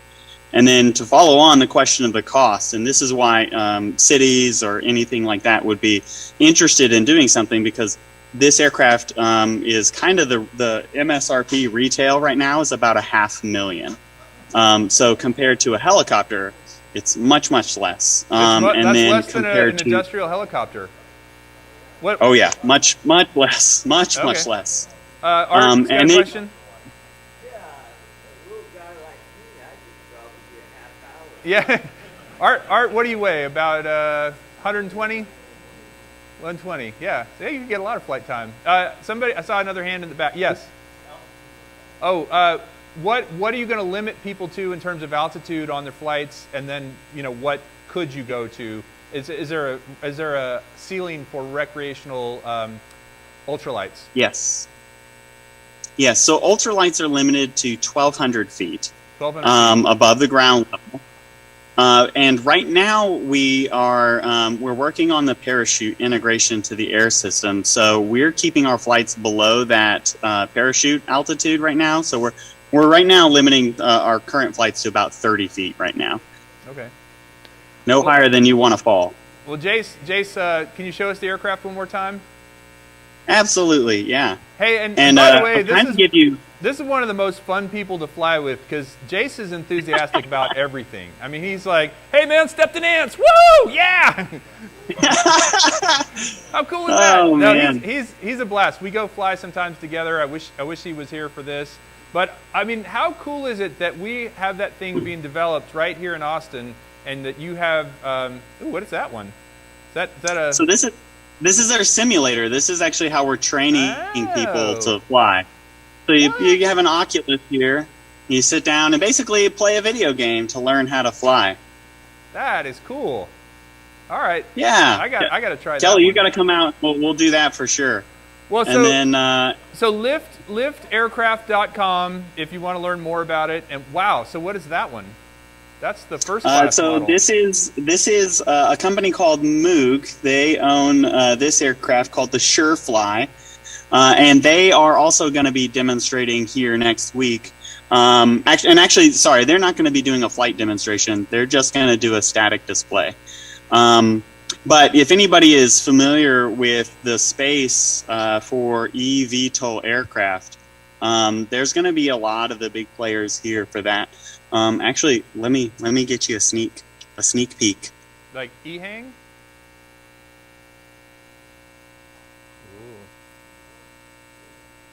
Ooh. Whoa. So if anybody knows who that is, That's a VTOL? With Yeah. props on the wings? yes. So that's the Kitty Hawk Heaviside. They're actually out here too. Anybody who knows this space kind of knows they're one of the leaders right now for the air taxi kind of thing. We're not intending to do air taxi just yet with this model because of the ultralight limitations. But companies like Kitty Hawk, who have, some of their founders made a little company called Google. So they've got a little bit of money behind them. Yeah, they got some money. So they're kind of pushing the edge of regulation and things like that, trying to find a path for that air taxi. But they're right next door for us. Kitty Hawk Joby aircraft is also here, as well as Veda. And their aircraft aren't on scene, but they have some of their equipment, their simulators, and they're going to be participating in this event next week. So we've got good company. Well, Jace, thank you for taking the time today. I realize we wish you could have been here, but we understand what's going on. Big hand for Jace. Really appreciate you coming in. And seriously, guys, if you're in Austin, if you come back again and we all go fly, we do these meetups sometimes, and Jace has come out, and he's just a blast to fly with. And also being a legit, Air Force helicopter pilot, he's got some stories and lots of stuff about flight dynamics and stuff like that. So thank you, Jace. Good luck with your demo, and I'll see you when you get back. Thanks for having me. Adios. It's a pleasure. All right, so we're gonna have lunch in a little bit. We're a little behind, but I'm gonna go ahead. Christian Mollica's been in the waiting room. So what I want to do is have Christian come on, and then I'm gonna have Bridget come up for about 15 minutes, and then we'll have lunch after that. So let's see, is Christian still there? Let me see if I can ask to start video. Christian, are you still there? I saw him. Actually, hey, Bridget, do you want to come up and give your presentation real quick? So like I said, Bridget is in Kyle, not San Marcos, but south of Austin here. And they are actually have a facility that they're building out to teach people legit drone flight, right? And so thank you for coming. Let me get a mic for you. Do you have that one? So if you just clip this onto the collar. Hi, thanks for coming. Appreciate it. Nice to meet you too. Are these landing pads? They're landing pads. Hey! You know what I'm going to do with these? I'm going to frisbee them. Right here. All right, there's one. Really frisbee that one. There's a couple more for you. All right. Where are we at? Oh, hey! All right, All right, and then this is called the forehand. I can get that one way back there. All right, one more. Heads up in the middle. Here it comes. Wow. Oh, sorry. Ah! All right, sorry guys. My forehand is not very good. All right, so you have the mic. Can you hear me? Maybe, yeah, that's good. Just kind of pull it up so it doesn't. No, actually, yeah, pull it down so it doesn't clip over. Just give us a little voice check. All right, can you hear me? All right, guys, listen up. Bridget Lott. Thank you so much. I will be very brief, so you don't have to sit around too long here with me. I've got a few giveaways. I do want to give one shout out. Our lead instructor is here in the room today, Mr. Gene Robinson. Just throw your hand up there, Gene. Gene's got about, I don't know, I'm going to say 20 years in drone business, in search and rescue, and public safety. And he is our lead instructor down at Kyle. I'm with Austin Community College, and we're starting a brand new program. We're part of one of about 50 schools across the country that's working directly with the FAA I loved what the gentleman said early on, standard. We're trying to standardize an industry. We're looking big picture. We started out with public safety, but we decided in looking at what's going on, I had zero background in that. I had background in law enforcement myself. The industry is out there for anyone and everyone who wants to get in it. So we're looking at agriculture, we're looking at fire and rescue, we're looking at photography, videography, radio, television, and film, GIS, mapping, survey, you name it, we're getting our hands in it. Real estate. If you're interested at all, our program's brand new. The 2 classes we're doing right now, and we're bringing in more next year, I'll talk about just a minute. We're doing an FAA Part 107 all online. Probably everybody in here maybe has theirs, but if you don't, take a look at Austin Community College for that. Primary reason I would say look at us is we're education oriented. So our goal isn't to just get you that FAA 107 license. It really is to get you educated on big picture parameters of how important it is safety-wise that you understand when you're flying and operating. And then our second course is an 80-hour course that puts you hands-on skills with the quadcopter. We're using right now Mavic Minis, and you would use one of our drones throughout the course. Scott Chrysler, I'm not sure if he's in the room, but some of you sound like you know him. Here, Scott just went through our program. He's a racer drone, and I asked him why he was in our course, and he said, because I want to become a commercial pilot. Our program is designed to take somebody from a basic level, never maybe flown a drone, all the way up to where you can do building inspection, you can do mapping missions, you can do some search and rescue. We teach the basic at that level, but you'll get through all of that. And we've taken people, myself included in this program, never touched a drone in their life, never did gaming in their life, to where they're skilled pilots. The other courses we're building right now are night operations. We're building intermediate course where it's going to be very focused on advanced confined spaces. So you take a picture of somebody who's going to go do an inspection of a chemical plant. That's the level we're talking about on that. You're going to be able to fly a drone, you know, very, very securely in and around any kind of object and not touch it, not hit it, not take out something you shouldn't be taking out. We're going to be using some higher end drone equipment and camera sensors for that. Also fixed wing type program and beyond. We'll have several online courses, but some of these more expertise type courses will be at the facility right there in Kyle. Anyway, thank you so much. I won't take any more time. Any questions real quick? I mean, Kyle's not that far away. Yeah, go ahead. You say, are you placing jobs too after you take this course? That's a great question. His question is, are we placing jobs? We've had 2 job placements out of our first 3 classes so far. And that's what we've been told. You know, I mean, if others have gotten jobs out of it, we don't know yet. We are working with some industry leaders right now here in the local area, and we hope to grow that because that partnership will be very important for us to make the program work long term. So we're not there yet, but we're getting there. One more question. Your source courses, Search and rescue? is it a thermography certification with prerequisite or? No, not at this time. I would have to defer that question to Gene. I'm not an expert in that area at all. But I have business cards. I'll leave them here. What's the website, or how can I'm going to leave it with business card. I have enough business cards. Anybody who wants one can have one. Also, it's on all the little giveaways. It's our Public Safety Training Center. Look up Austin Community College and just type in drone, and we should pop up. I'm the primary coordinator right now, and so I would be able to answer your questions and go from there. Yeah, and again, these resources aren't limited to Texas, right? I mean, I'm sure there's programs like this going on all around the country. So a lot of these folks are from out of town. But if you're local here to Texas, San Antonio, Austin especially, because Kyle's in between, right? We are in between, yep. Yeah, it's such great resources to have locally. And, you know, getting back to what Troy was talking about with regard to building your career, these are great places to go to kind of get that certification, get the training you need, and then again, helping with job placement. They have a lot of contacts in the industry, so thank you, Bridget. That's exactly really right. glad Thank you made so it much. today. Let me grab the mic from you. I'll put these up here for you. Yeah, actually, if you want to, if you guys want a card, here, set them right over here, and then people can come up and grab them. So we have Christian Mollica on the line. He's been waiting for a little while. I'm going to go ahead while everything's working. I'm going to go ahead and get on to him. And also, if you guys are watching on the stream, we are working on the buzz. We know there's a buzz over the stream.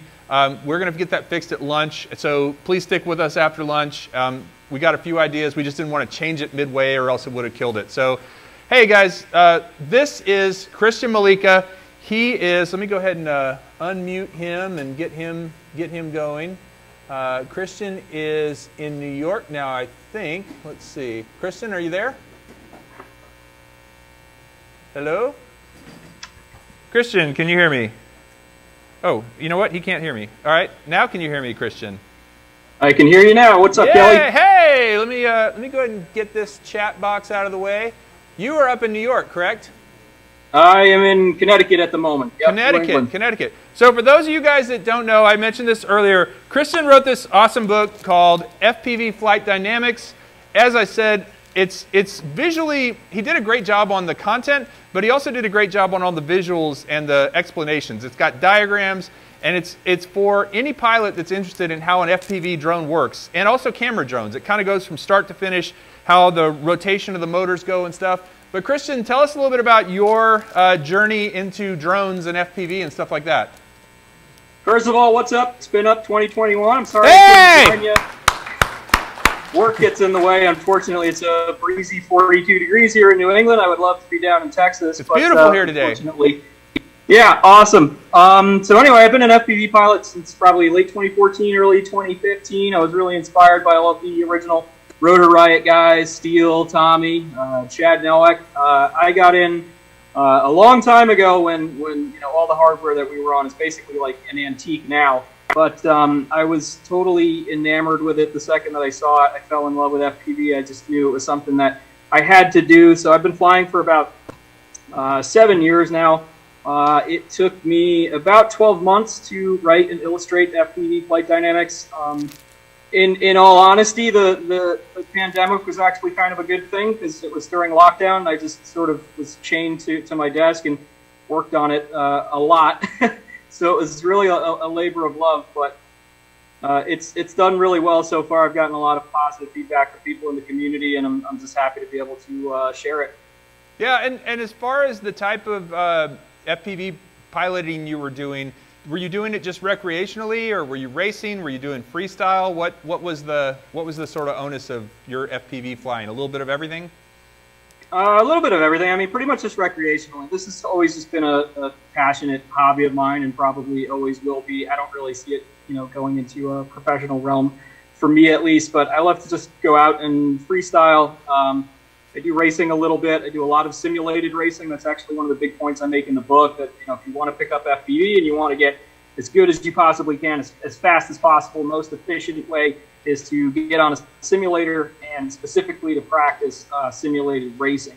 It's the best way to get that kind of objective feedback on your performance. Do you have a favorite sim?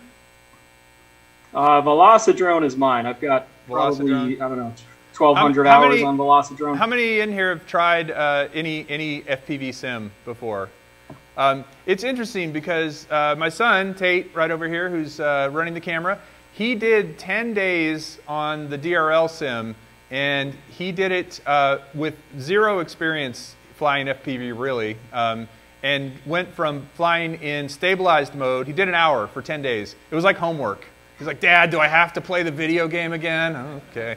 And seriously, one night I went to bed, and he did it after I went to bed. He's like, yeah, I had to get it done before midnight. So the difference between his flying before he started, day 1 to day 10, there's a video on my channel about it if you haven't seen it, but it really works. I mean, just for someone, of course, now he's young, he's got quick reflexes, plays video games, but even I have gotten flying FPV, and a lot of the camera drone guys in here, I think, want to try it. But the sim is a great place to start. And then what do you recommend when somebody's ready to actually start flying FPV? Do you have a setup that you think is optimal, like 4S, 6S, Tiny Hawks? What do you think, Christian?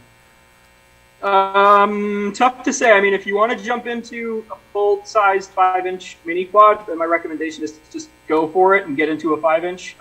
The smaller ones just don't have the same kind of weight and momentum behind them. So I could see the argument for going into like a tiny whoop or something, but it'll help you kind of get into acro. But if you really want to get up to that 5-inch level, then you need to just go on a 5-inch. I think one of the best frames out there is actually the TBS Source 1. I think it's on like version 3 or 4 right now. It's like $27. You can just beat the crap out of it. It can really take a beating.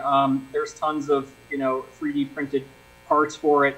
It's very versatile. A lot of room to build on. That's a great beginner quad to get up in the air on. And you talk a bit in the book about how to build a quad, right? Like kind of the mechanics, what the parts do. I mean, it's not like a step by step. I mean, there's tons of great guides out there. Everybody knows Joshua Bardwell's got tons of guides on how to build a quad step by step. But another great resource on the book, and we are giving these away. I'm not necessarily trying to sell them. We're going to give 3 of them away, and then if you are interested in buying it, it is available on Amazon. Just look up FPV Flight Dynamics.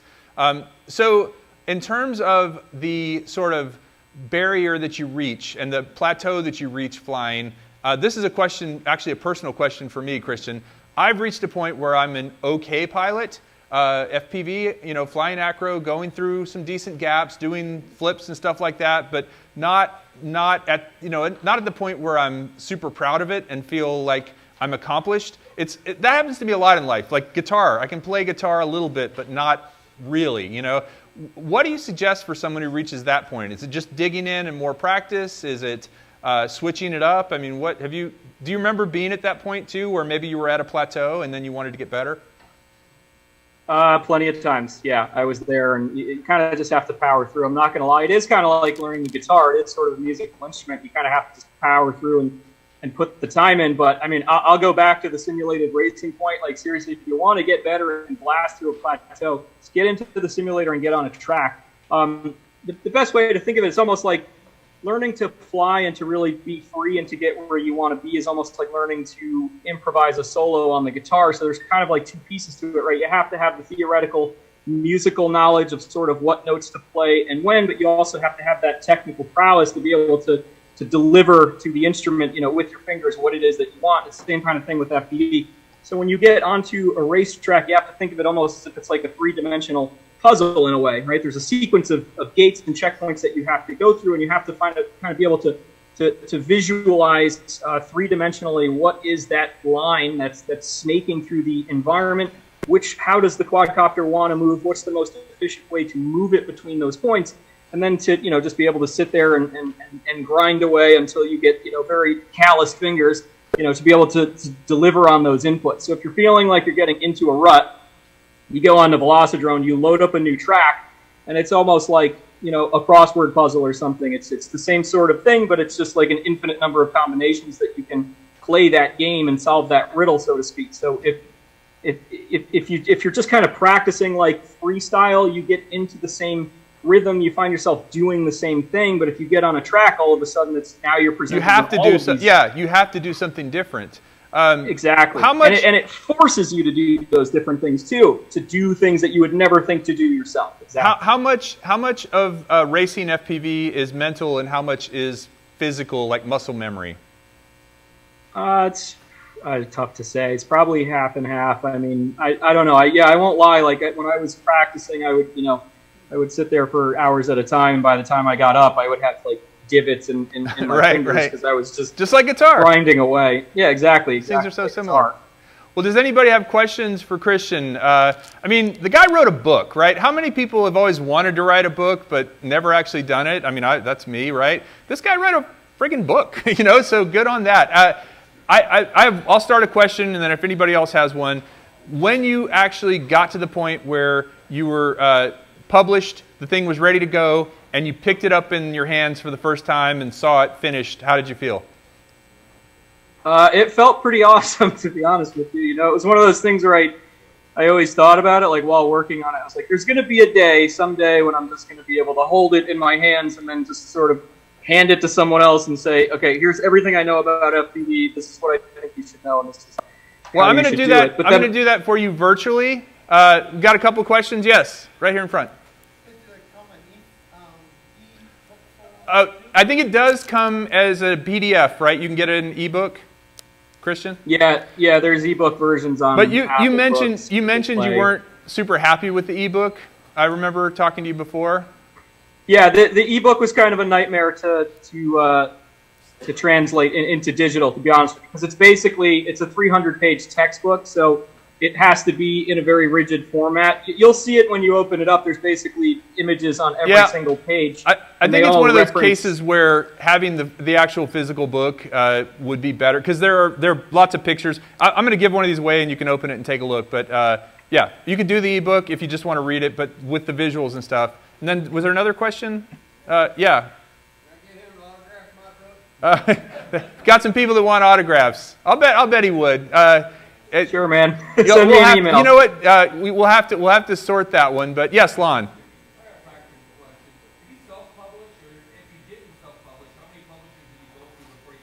The question is, did you self-publish, or how many publishers did you have to talk to?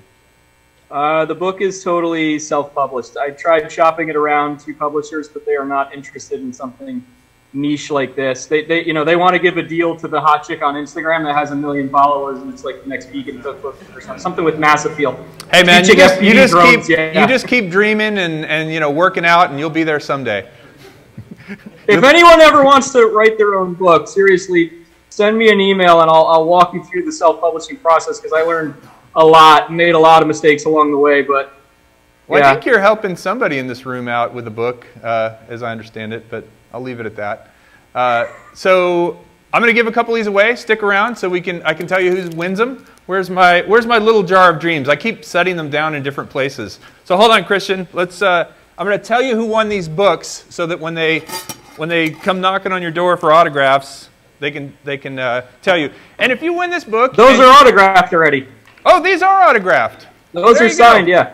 All right. Hey, the guy's 10 steps ahead. So I'm going to give these. I'm going to give these out. If you're not into FPV or you're not interested, then pass it on, or I can give it to somebody else. But I will tell you, even again, I've been through the entire book. It's something that I didn't read it sequentially. It was something I literally just plucked through in different places. It's a great thing to kill 10 minutes and learn something. But when you are going through, if you want to give it to somebody who's into FPV, feel free. So the first name I just picked was Arthur Robinson. Where's Arthur Robinson? Oh, back there. Arthur, you want the book? It's a cool book. You want to pass? All right, I'll put your name back in the hat then. All right. Arthur's not a FPV guy. So, yep, there it is. Okay, I'm probably going to pick him again. And Arthur Robinson. No, Brad Alston. I know Brad wants it. All right, and then we got actually 2 more back here, and I'll go ahead and just do them while we got you. So Brad is my brother from Virginia, so that's kind of cool, Christian, that he won that. Congrats, Brad. Send me an email if you have any questions, man. All right. I had Audi Overbeek. Audi here? He's not here. All right. All right, then Marcus. Yeah. Pass that on back. Marcus Crawford. He's actually featured heavily in the drone song. That one's autographed.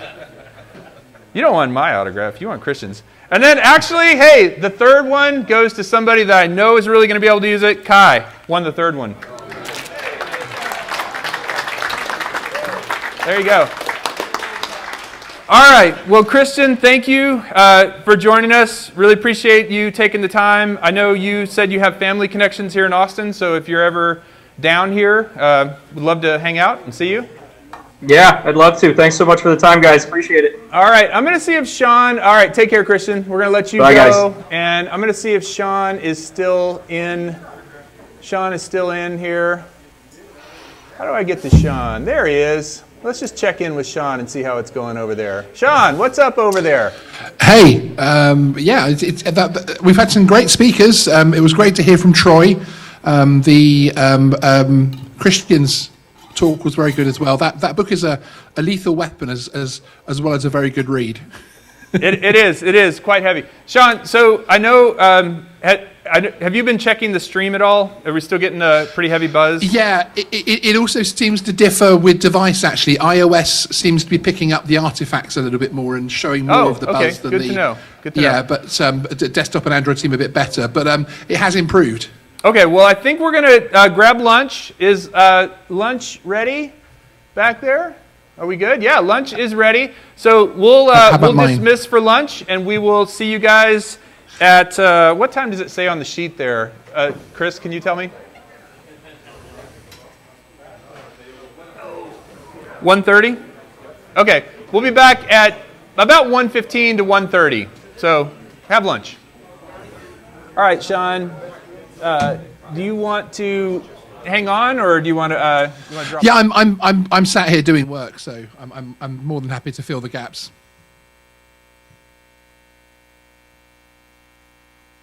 Yeah, exactly.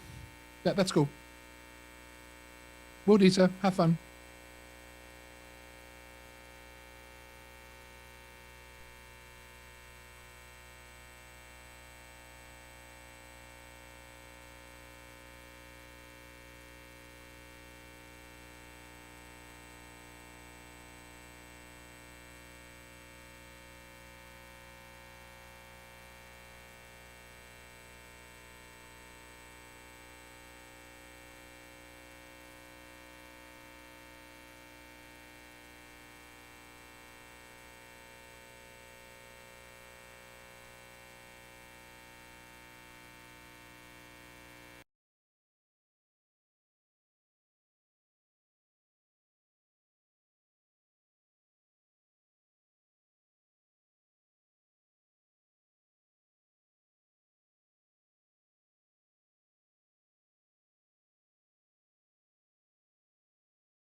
Oh no, not again. You know, Chris, FPV is really fun, but sometimes don't you just want to fly a good old camera drone?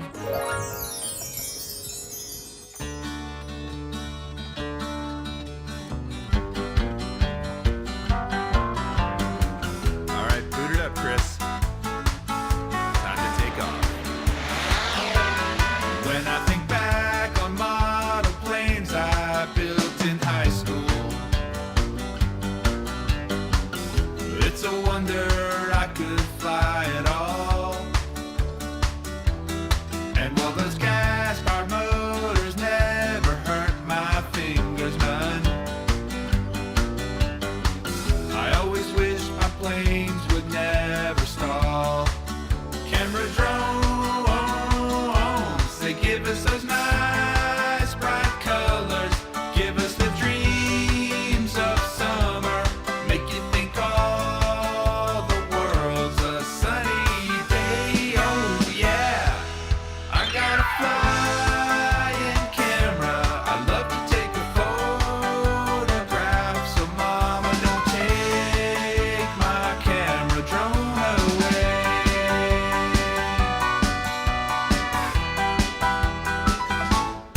If you took all the drones I crashed when I started flying and sent them all back for repair, I know they'd probably figure out that I was lying. It just flew off. I don't know what happened. But a new model's coming out soon, so I don't care. Camera drones, they give us those nice bright colors, give us the dreams of summer, make you think all the world's a sunny day. Oh yeah, I got a flying camera, I love to take a hyperlapse, so mama don't take my camera drone away.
helped put lunch together.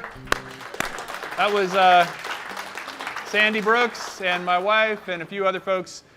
In this jar, this is the jar of Tiny Dreams, is your name. And unless you've already, no, actually I haven't pulled anything out of here yet. So this is the, no, you know what? This is the Tiny Dreams. I need to pull the big dreams. Everybody's names are in here. All right, so this is where the Action 2 gets given away. As I said, it's something that will be shipped to you after the fact. So I don't have them here, but all right. I'm looking at the Toto brothers. Michael Toto. Michael Toto is the winner. I don't have it here, so I'll ship it to you. Brad's got that noted in the ledger that Michael Toto, congrats, Action 2. So about a year ago, we're streaming now, right? Okay. About a year ago, I wrote a song, and we had a contest of that song. And you can go to this mic if you want.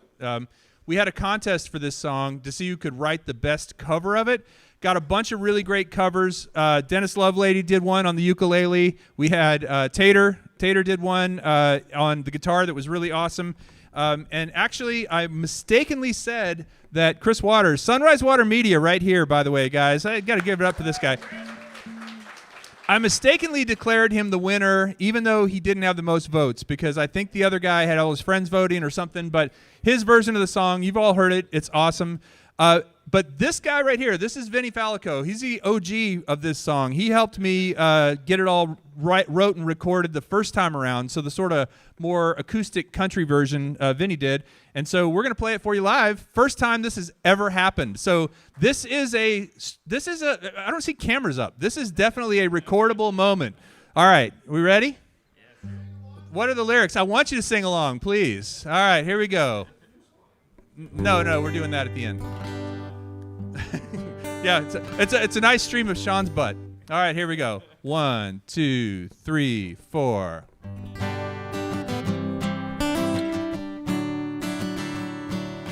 When I fly, I won't fly alone. I'm gonna fly with Ready, Set, Drone. 'Cause Ready, Set, Drone will always fly with me. Flying fast and flying free. Flying with friends is a life for me, 'cause Ready, Set, Drone is my community. Now, goggles and rotors and FPV, props and rotors and ESCs, gimbals and cameras are what we used to fly. sharing stories and swapping tales, amazing triumphs and epic fails. How will you know if you don't ever try? Ready, set, drone, spin up your props and plug in your phone. Fly with us and we think you'll agree. Captain Ray, you're not singing. Ready, set, drone, ready, set, drone. What's the point of flying alone? Flying with friends will make you feel so free. Take it, Vinny.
That is the appropriate response. Thank you.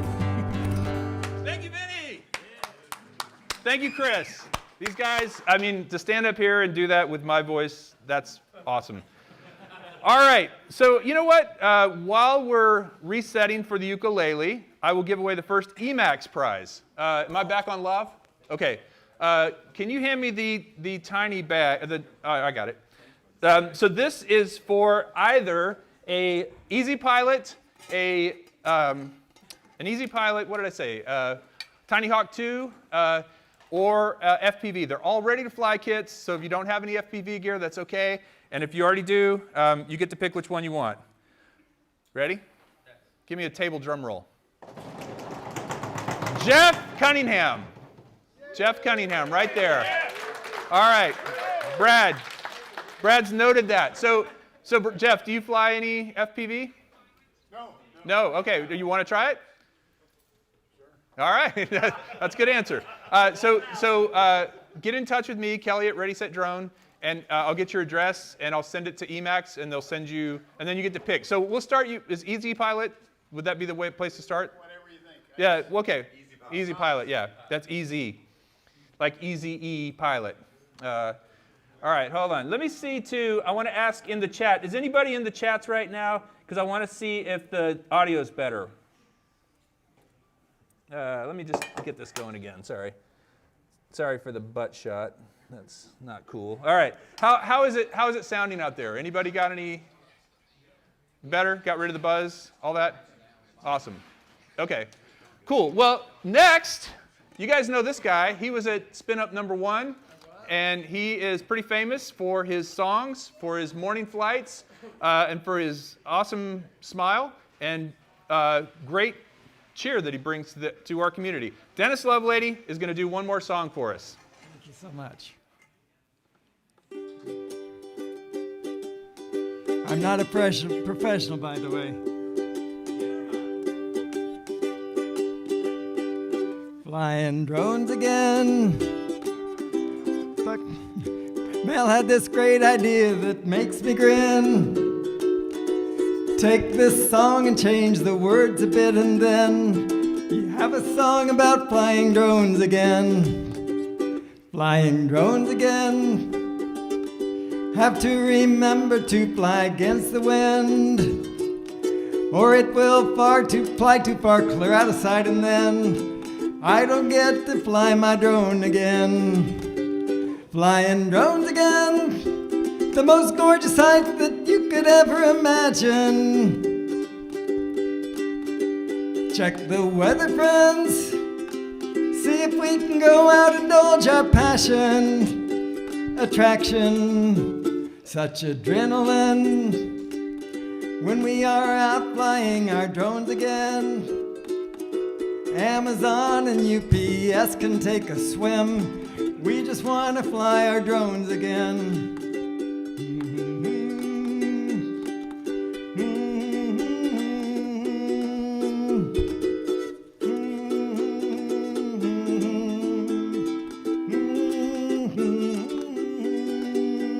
Flying drones again, the gorgeous sight that you could ever imagine. Check the weather, friends, see if we can go out and indulge our passion. Attraction, such a flying drones again. Up in the air where life is calm again. Don't want to come back down until fun's done, and then we just want to fly our drones again. We just want to fly our drones again. We just want to fly our drones again. The ukulele mosh pit. Dennis! Lovelady! Hey! Wow. He got way more applause than me, and he deserved it way more than me. That was awesome. Thank you very much, Dennis. And by the way, I want to, this is Mark. Mark's been working his butt off. He's the one that suggested we play some music at this thing, so good on him, or bad on him. So we're going to roll right into part 2, and we have fixed the audio issues, I think, which, sorry about that. We had to move all this stuff in this morning, as you guys know, so had to really run on the fly, but I think the stream is healthy now. So if you guys are in the stream, if you could just give us a nice, tell us if you're still hearing any issues. But yeah, they're all saying, nice job, Dennis, as they should. Our next guest is someone from Emax, and I think he's been on with me a few times. He's kind of made the rounds. He's a FPV pilot that's been flying FPV for years and years.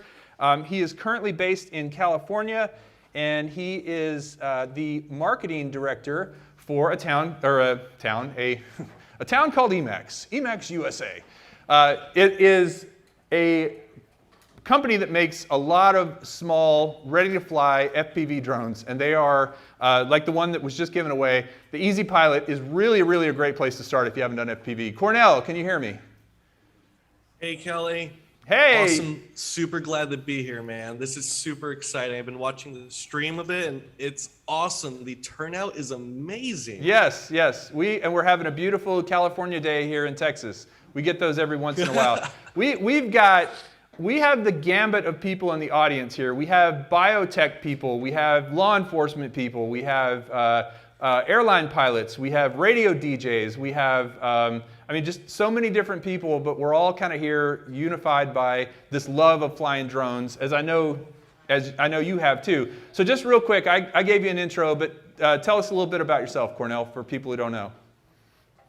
Yes, so our company Emax, we're trying to bridge the gap between people trying to get into FPV, because for the longest time, FPV has kind of been relegated to very hardcore enthusiasts, people who literally had to build drones themselves and piece together a bunch of different things. But what we've done at Emax is try to come with all these very durable, especially these small micro drones, especially. That's kind of what we're known for, with the goggles and controllers and everything you need to get started, as well as even creating specialized drones such as the Easy Pilot that was given away earlier. That's kind of even catered more towards people with a DJI kind of experience of all those auto safety features and whatnot, and try to just help bridge that gap between beginners wanting to get into the world of FPV. And tell us just a little bit about, you guys have a line of drones that are larger and smaller. Like the Tiny Hawks are the one I think most people are familiar with. But you guys also have a digital now. You have the digital version of the Baby Hawk. You've gotten into that. So you've also got some freestyle drones. What's the lineup? I mean, what kind of? And I don't want this to be a commercial for Emax, but they've been great to us. They're giving stuff away. It really, if you want to get into FPV, it's an easy place to start. And even, I'll pick Doc out of the crowd. He's still a big fan of Emax, and he's been flying FPV for years. So what's kind of the lineup? What can people get? Yeah, so the lineup I'll show you guys is, first off, we got this Easy Pilot, which it has something we call one stick flying, where you can be a complete noob with no RC experience. This is really popular for parents who want to get their kids into RC drones, because it just has auto level and auto height, and you just one stick just fly around the house. It combines the yaw and the roll and the pitch in one stick. So when you push that thing forward, it yaws, rolls, and pitches automatically. I had one. Exactly. I actually gave that one to Tater. Tater Rogers has mine, or it's his now. But yeah, great place to start. And then up from next there, up, we got our popular Tiny Hawk series right here. So this is our racing whoop. So it's definitely a lot more power. You can even fly outdoors with this, and this thing is going to be a beast. And then from there, we have our outdoor versions of that. So we have the Tiny Hawk 2 Race and the Tiny Hawk 2 Freestyle. they look like they're criminals that are being blurred out. Oh, is it blurred? Yeah, there you go. That's all right. You're good. It's just funny. Right. When they blur the face to protect the innocent. Yeah. So these are really popular, and people even carry small little action cams onto these little drones as well. Oh, there it is. Yeah, that blur is glitchy. Then we have our new series that we're building, which is the Nanohawk, which are these really tiny whoops. It's our smallest whoops that we make. And then we also have an outdoor version of that we call the Nanohawk X. And I just did a video about the Nanohawk X. You can totally fly it in a little bit of wind outside. It's a blast. So so you're in California. What do you see? I mean, as far as these things getting easier to fly and the technology and stuff like that, what do you see going forward with it seems like, especially because there's rumors that DJI is going to make the goggles start to work, the FPV goggles start to work with some of their camera drones. Do you see more of a convergence happening in those? Yeah, I can definitely see that happening. Like overall, DJI has definitely done a lot in like the digital space for sure. And I do believe like digital will be the future of FPV. Just because analog is like very primitive tech, and it is a bit of a turnoff for some beginners who are more expecting to actually be experiencing a cinematic type of flight in person. There's a lot of people, their first introduction to FPV are YouTube videos where we are filming with like GoPros and Insta360 Goes to like get that nice footage. And that is kind of the expectation a lot of people have getting into FPV. So that's where, this is our DJI drone with using a DJI system. And people are definitely, when they get into FPV, they're expecting something more like this kind of a drone when they want to get flying. Yeah, it's just the difference in picture clarity. I mean, it really, the difference. But Doc will tell you, I keep using you as an example, but he'll tell you if you got your analog dialed in, you can get really good flights if there's not a lot of interference. I guess one thing I've wanted to know for a while, Cornell, do you see us getting a digital type image out of one of those really tiny whoops in the near future when things get more miniaturized? Like a Tiny Hawk 2 having a digital transmitter. Yeah, I mean, overall, the trend the FPV industry has been going, and this is what I say is the dream drone, but it's to get down to like a mosquito-sized drone that can fly for like half an hour with an HD video feed. And whereas like that's still far in the future, at least for the hobby industry, you can definitely see the tech is going towards smaller and smaller. I mean, you've been into FPV for a long time like me, and you remember how big like the immersion VTX used to be. Like VTXs were massive. Yeah, you really had to have a bigger drone to carry things. Yes, we have a question. Are you going to incorporate any of the shark bite stuff into it? Oh, question about shark bite and Emax. This is getting into the corporate secrets here. What do you think? Is shark bite going to be or something similar, or what do you think? So SharkBite is definitely making like good grounds in terms of trying to get a digital FPV system smaller and smaller. And their existing system already is a lot more, smaller and flatter than the stack that the DJI system is. And for people who don't know, they're actually a great example. Will you just tell what SharkBite is real quick? Yeah, so SharkBite is a competing digital FPV system developed by Fat Shark. They've been in the hobby for a long time now, and they've been trying to develop their own competitor to the DJI digital FPV system. Any other questions for Cornell?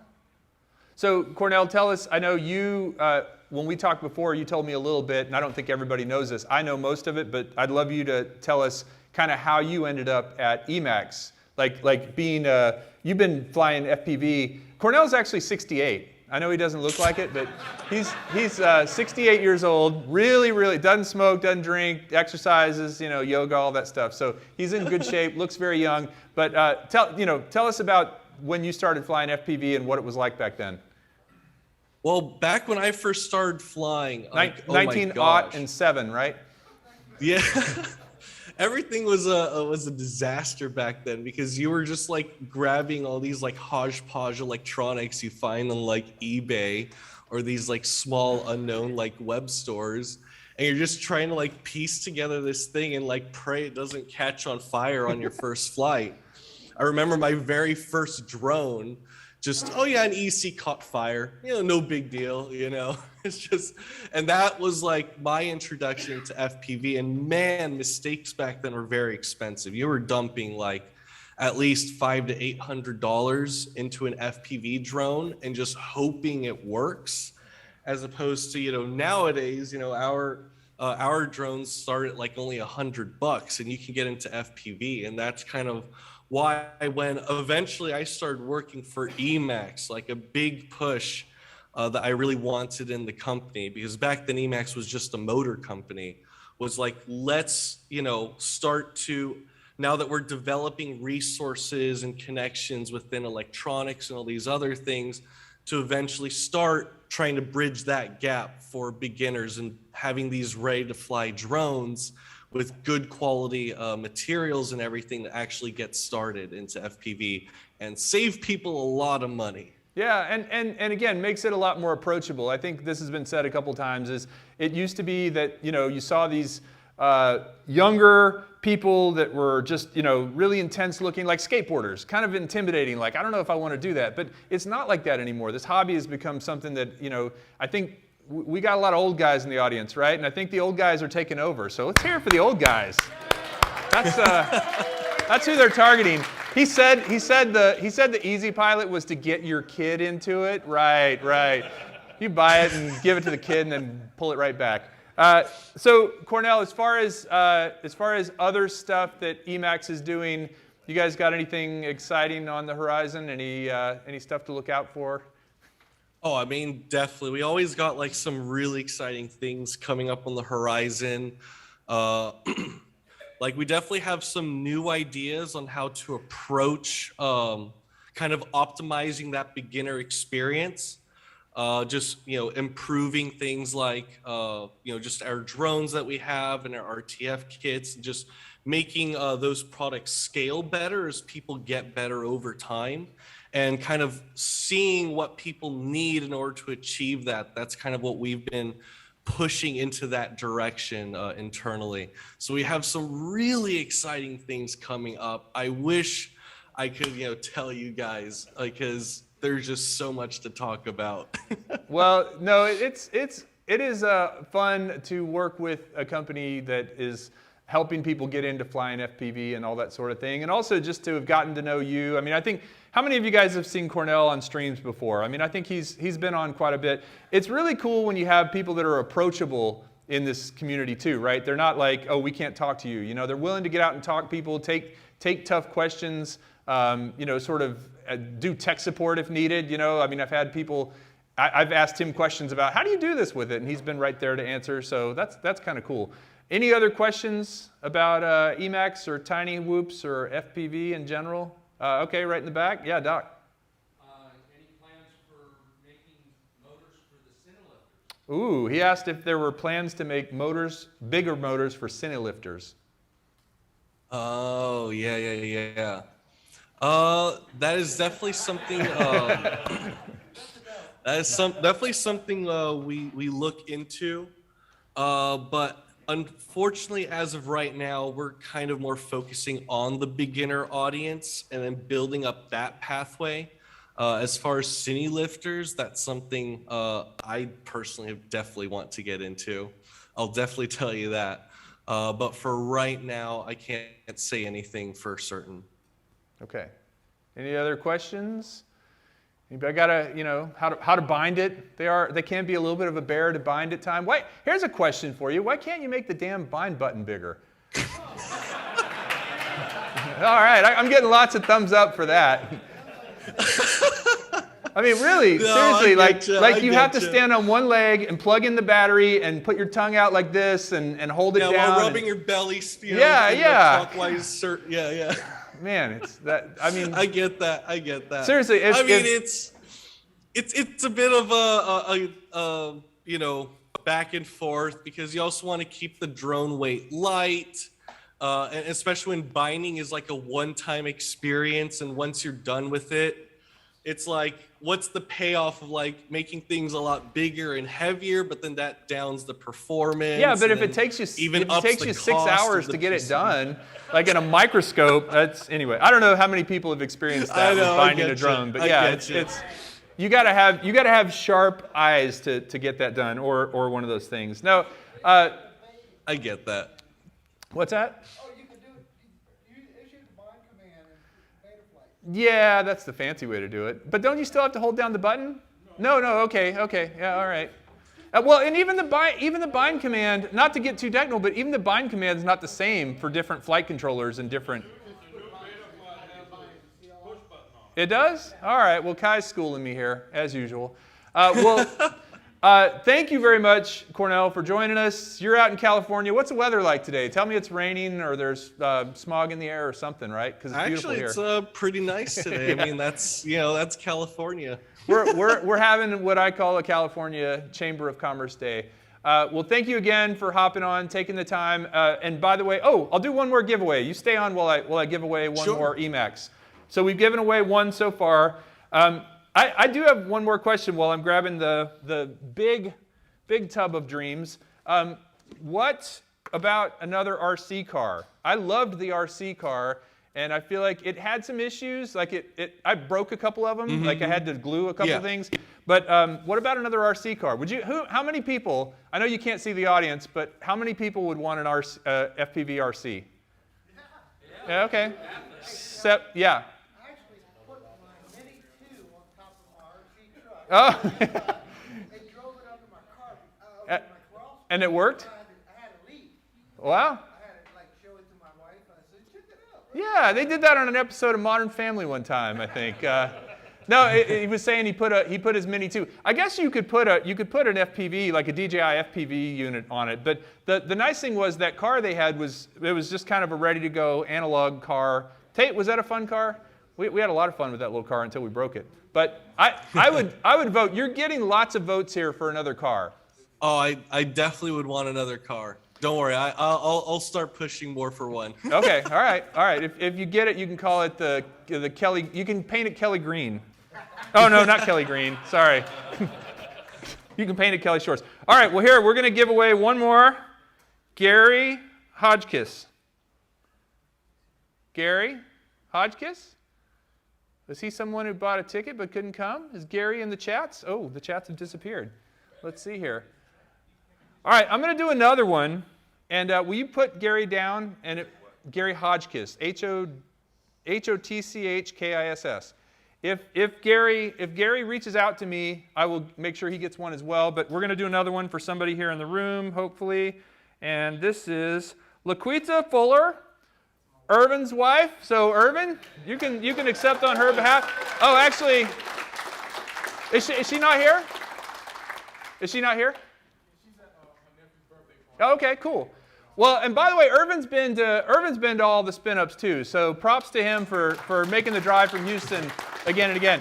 So for that one, just contact me, email me, and then I'll connect you with Cornell, and they'll ship it straight to you. And you get to pick the Easy Pilot. What was it? The three we talked about: the Easy Pilot, the what were the other two? Tiny Hawk 2 or the Tiny Hawk 2 Freestyle. There you go. So if you haven't flown FPV, the Easy Pilot's a good place to. But you have a little bit, so yeah. All right. Well, thank you, Cornell. Very much appreciate it. We have. Yeah, it's been absolutely awesome being a part of this. So thank you for bringing me on. We have someone else. Yeah, let's give it up. Sorry, I'm not looking at my phone to look at my phone. I'm looking at my phone to see if the next person is ready. We have somebody else that is going to jump in, but I told him actually like 13 minutes from now. So Cornell, I will let you go. Thank you for jumping in. Let's check in with Sean real quick. Sean with Geeksvana, and see if he's still there. See you, Cornell. All right, see you. Adios. How do I do this here? Go there. Sean, are you still there? Are you still there? There he is. How do I get him back? Hey, Mr. Zoom guy. Scott, help. Oh, there he is. I got him. Can you bring him up? So, Sean, is the audio better? Hi. The audio is sexy. Excellent. Excellent, excellent. So I was trying to get the shot of you bopping your head. I was looking down there at the screen when we were doing the song, and then as soon as we cut back to you, he quit doing it. But I really should have turned the camera off, shouldn't I? Really. I want to tell everybody. Sean has one of the most entertaining and unique channels, Geeksvana. I'm sure most of you guys already know that. A lot of you watch it. A lot of you have been on it. But if you haven't seen Geeksvana, it's cool because it's drone tech, but it's also a lot of other things. Knows a lot about regulations both in the UK and here, and he's based in the UK. And this man, can you just talk for us for a second? He has the sexiest voice on the planet. Hi there, my name is Sean. I'm from Texas. It's great to see you all today. Is that what you mean, Kelly? That's what I mean. That's what I Okay. mean. Oh, goodness. All right. Well, thank you, Sean. Hang on. We'll bring you back in a bit. Scott, let's go back to camera. And I will do one more giveaway before we bring Aldryn up. Aldryn's going to speak next. So is he in the room? Is Aldryn here? He's there. Okay, cool. Are you good? Are you good to go in a minute? Well, no, like in just a few minutes. Or do you want a few minutes? Okay. Aldryn's going to speak, and we have the next DJI prize, which I will give away. I'm going with the big stuff. So this is your choice between a DJI FPV or a DJI Air 2S. So you get to choose whichever one you want. All right. Benjamin Cartwright. All right. Benjamin Cartwright. So, Benjamin, we've got your name down here, and we will, Brad's got it, and we will, I don't know that these are going to ship out immediately. It may be a little while, but I was promised before the holidays they would get to you. So, awesome. Congrats. Hey, big hand for Benjamin. And while Aldryn's getting mic'd up, I'm going to do a couple of small giveaways, because I have lots of those. All right. Who wants the Eagle bird? The Eagle. So if you guys didn't see my review of this, it's the giant version of the other bird that Jenna won earlier. The roadkill. It was crashed a couple of times. It does still work. I will tell you that one of the wings comes out and you have to kind of put it back in. So if you need help with that, but it flies. Once you put it in, it works. But if you crash it, the wing kind of pops out. All right. Who wants to win this? I mean, this is pretty cool. I'll even send this to you. If you're not driving, if you're flying, I'll even ship it to you, because that's the kind of guy I am. I'm not like some other people that don't ship stuff anywhere. All right, here we go. U.S. only. All right, who's it going to be? Sean? No, I'm kidding. Brian Bailey. Where's Brian? Oh, Brian Bailey. So he is one of the people that couldn't be here. I think he goes by Beetle Bailey. He is one of the people that couldn't be here, but I told him he would be in the drawing. So look, I'm sticking to my word. So I'm going to send this to Brian Bailey. So congrats to Brian. All right.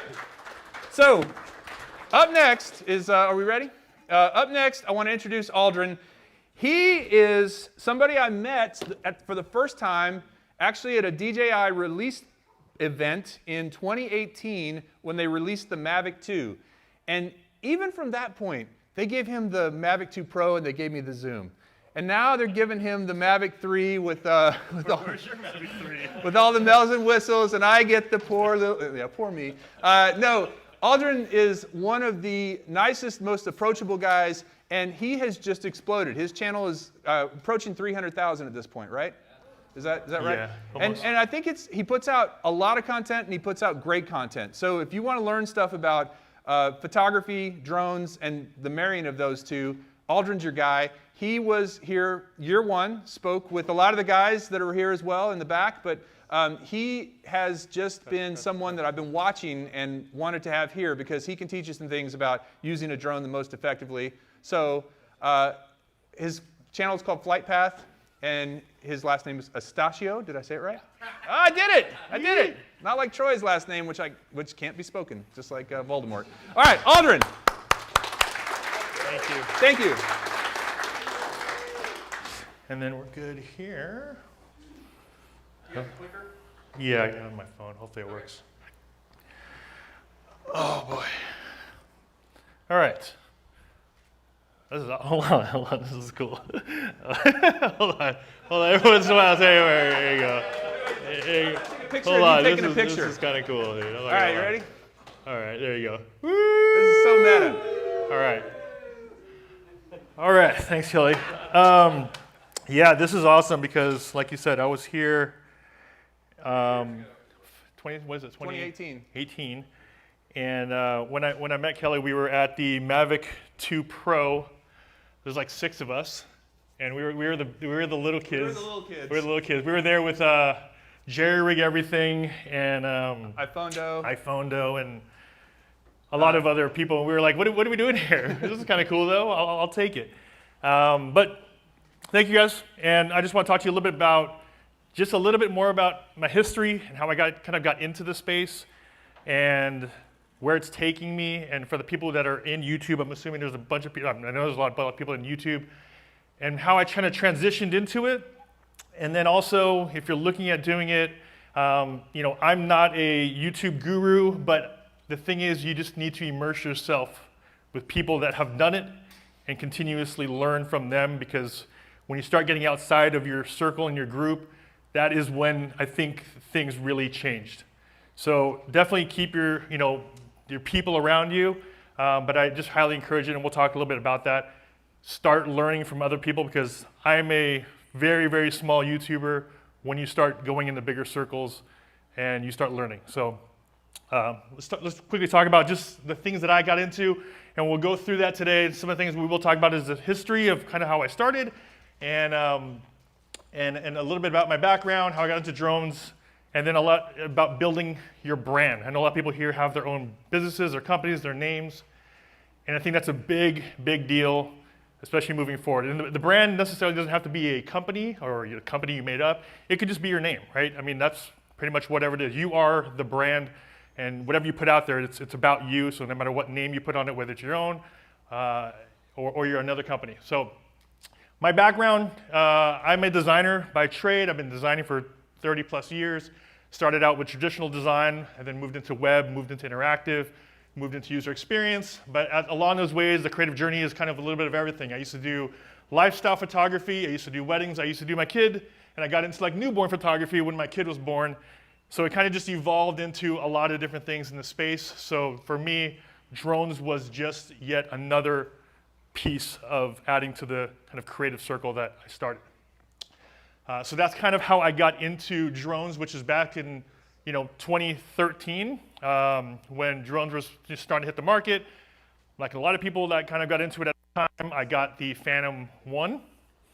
And with that Phantom 1, if you guys don't know, it's basically just the drone, and you would have to get a hard-mounted GoPro on it. And I basically bought my GoPro back then on Thanksgiving, or I bought it like in summer.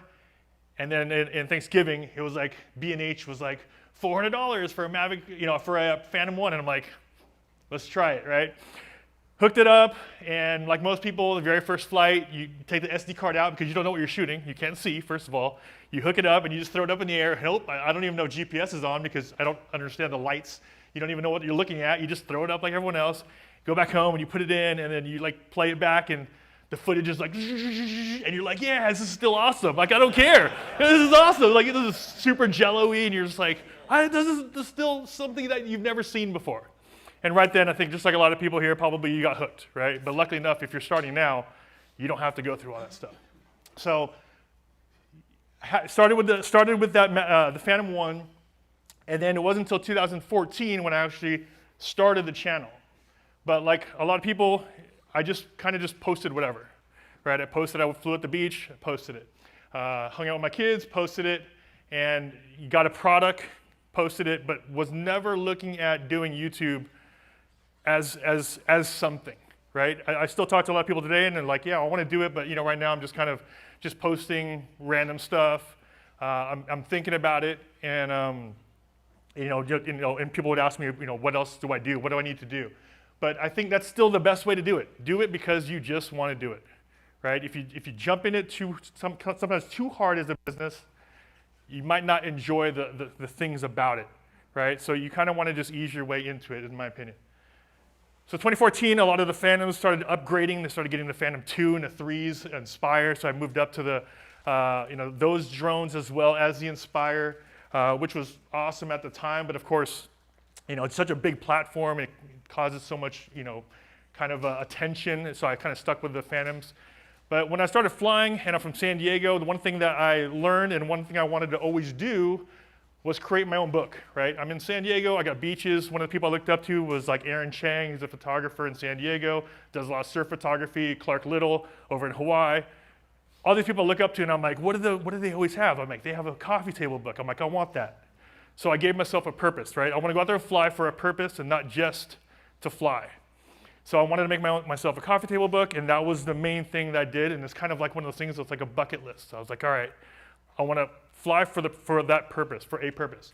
So I created the book back in 2015, self-published it, and it wasn't until about 2017, so we're talking still a few years later, when 2017 came around, and I was like, okay, I want to kind of take this thing a little bit more serious, right? This is the kind of time when vlogging was starting to get popular, the Casey Neistats, the whole YouTube vlog scene started getting a little bit bigger, and I was like, okay, well, I was normally behind the camera. Just because I wasn't comfortable. I'm still not comfortable. But I'm behind the camera just showing my hands, doing product reviews, which is cool. And at the same time, this whole kind of phase went through. It's like you got to possibly connect with your audience a little bit better by showing yourself and your face. And then things start changing at that point. Because people really start connecting with you and with your channel. And it was that time too when I started reaching out. I said, okay, I'm starting to see like a bunch of YouTube channels of people going, I'm quitting my job, I'm quitting my 9 to 5 to do YouTube full time. And I'm like, yeah, right, okay, you can do it. And honestly, it's an option for me, but I'm not gonna do it because I actually like my day job. So I still have a 9 to 5, and I'm still doing YouTube on the side. But the thing is, like that whole time, I didn't believe it. And I think a lot of people still don't believe that it's an actual business. And it wasn't until I started, reaching out to other people, reaching out to other brands, reaching out to going to different conventions and talking with people at CES, talking to people at these YouTube conventions and seminars, to realize I'm sitting there like watching other people talk, and I'm like, hey, nice to meet you, just networking.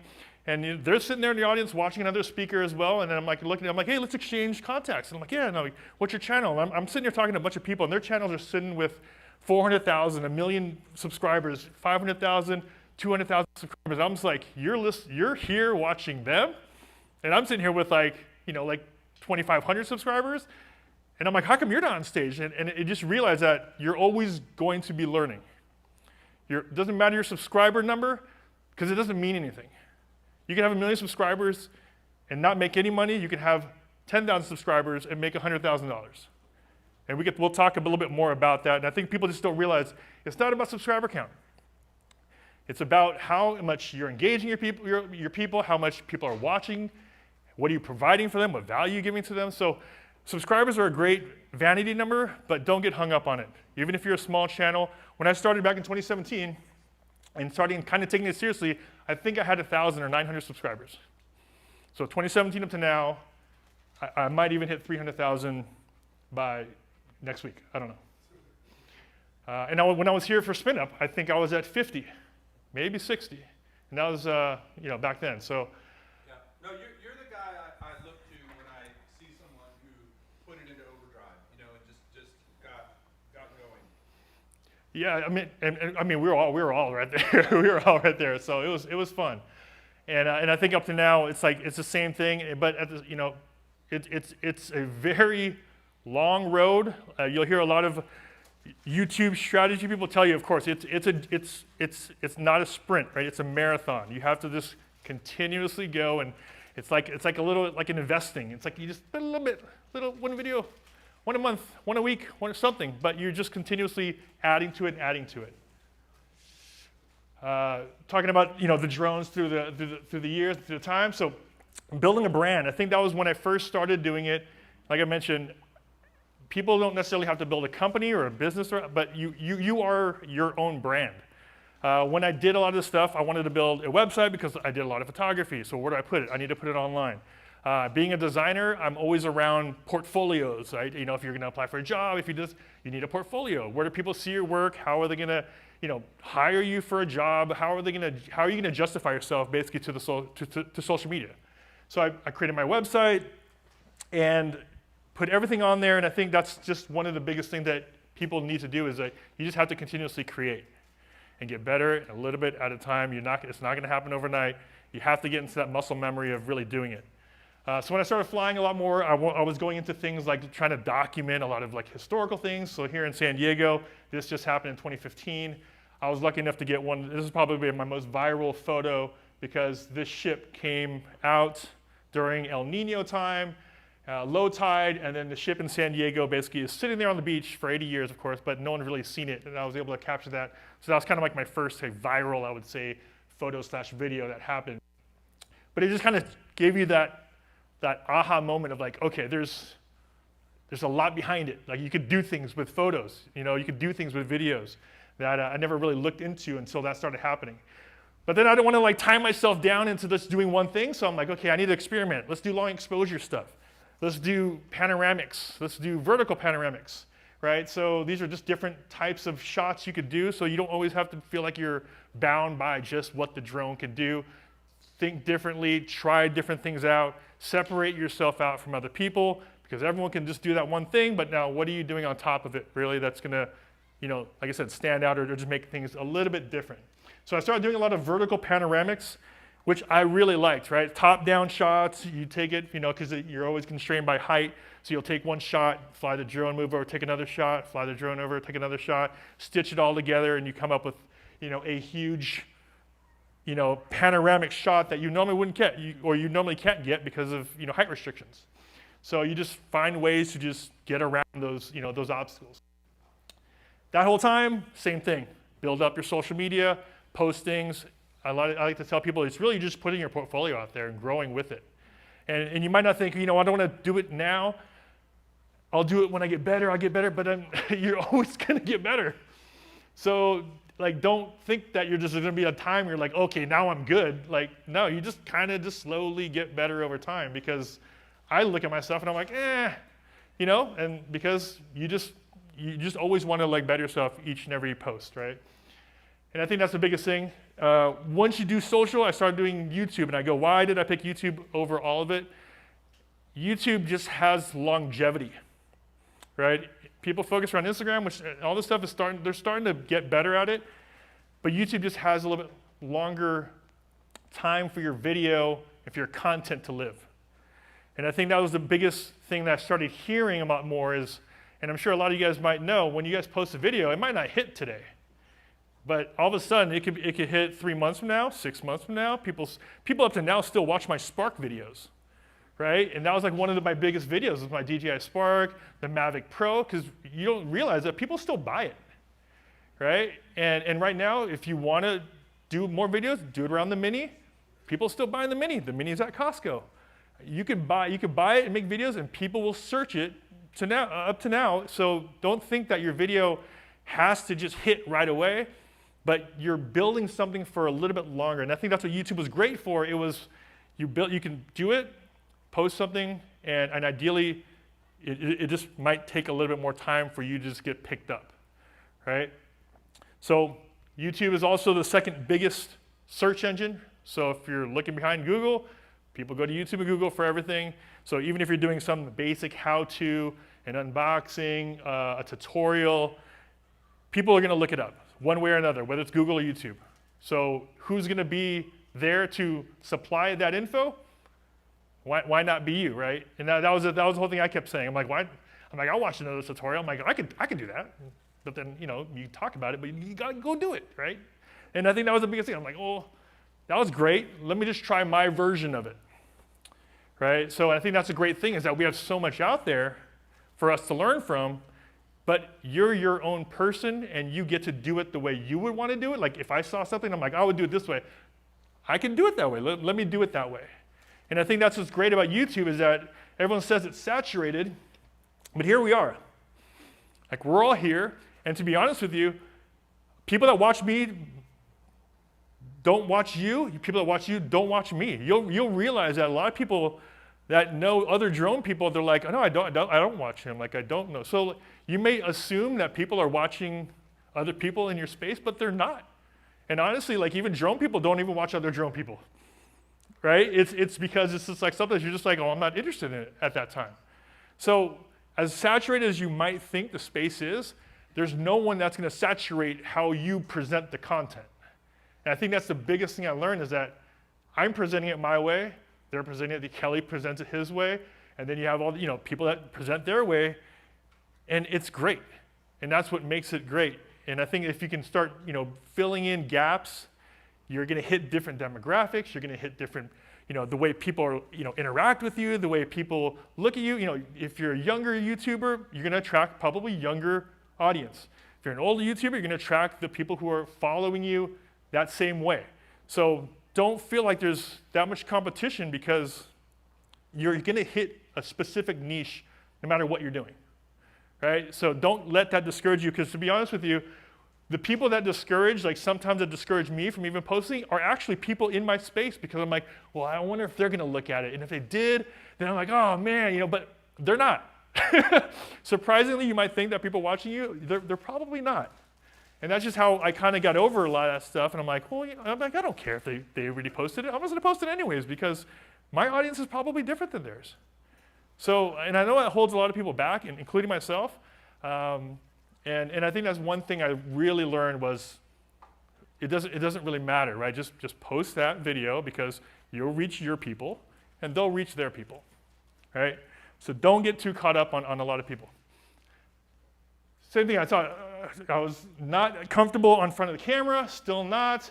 2017, start networking, start going to things, start getting out there, start networking with people, learn from everyone else. Learn from other people's mistakes, watch other people's videos, and really understand and start building relationships with people. And I think that's how a lot of these things work. We'll talk about like who we interacted with. I mean, like I said, Kelly and I we were just noobs. Yeah. But that network that we made, now we can contact people. We can reach out to people that are in the industry. And I think that's what's great about that whole scenario is that networking, right? It's not who you know, it's not what you know, it's who you know. And I think that will definitely like bring you a lot further along in that journey if you just get out there and just start meeting people. Now, even with you guys, I didn't know a lot of you guys until I started like watching other people's live streams.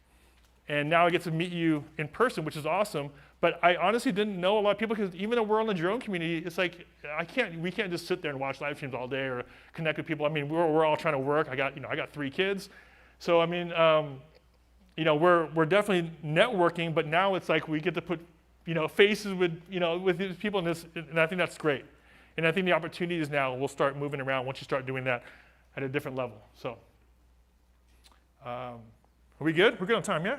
I'm like a quarter way. Is this okay? So I do actually have someone that I want that you might already know. Yeah. That is going to be on in about 5 minutes. Okay. And do you mind doing like a little interview, a little Q&A? Yeah. Okay. So let's talk about the process of what I do. Like I said, eliminate excuses. Time I know is a big thing that people lack. I still have a lot of slides actually, so I just wanted. Time is everyone's excuse, and I always say, like when I did my book, set like a purpose. And I think this is what really pushed me over the edge. The book made me go out there to fly for that reason, okay? My kids now, I think, are the purpose, right? Because I'm starting to understand the business around it, and I'm able to build something, and now like anything that comes around that's monetized or anything like that, it goes back to the business, and then it goes to like my kids, right? It goes to my investments that are for my kids for 15 years from now, for 10 years from now. So all I'm doing for me, how I look at my business now is I'm buying myself time, which I think everyone wants to do, right? I want to buy myself time. So my purpose right now is when I say I'm too tired or I can't do it, I'm like, it's a business now, or I look at it as it's a job or it's a business. Don't let the gear stop you. That was probably the biggest thing for YouTube. I can't do it because I don't have a gimbal.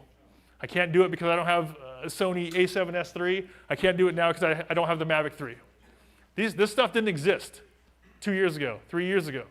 But content had to be made, so don't let the gear stop you by thinking, I'll do it when I get that thing, because that thing is always going to be the next thing, and then the next thing, and the next thing, right? So don't let gear stop you. And then, like I say, slow and consistent.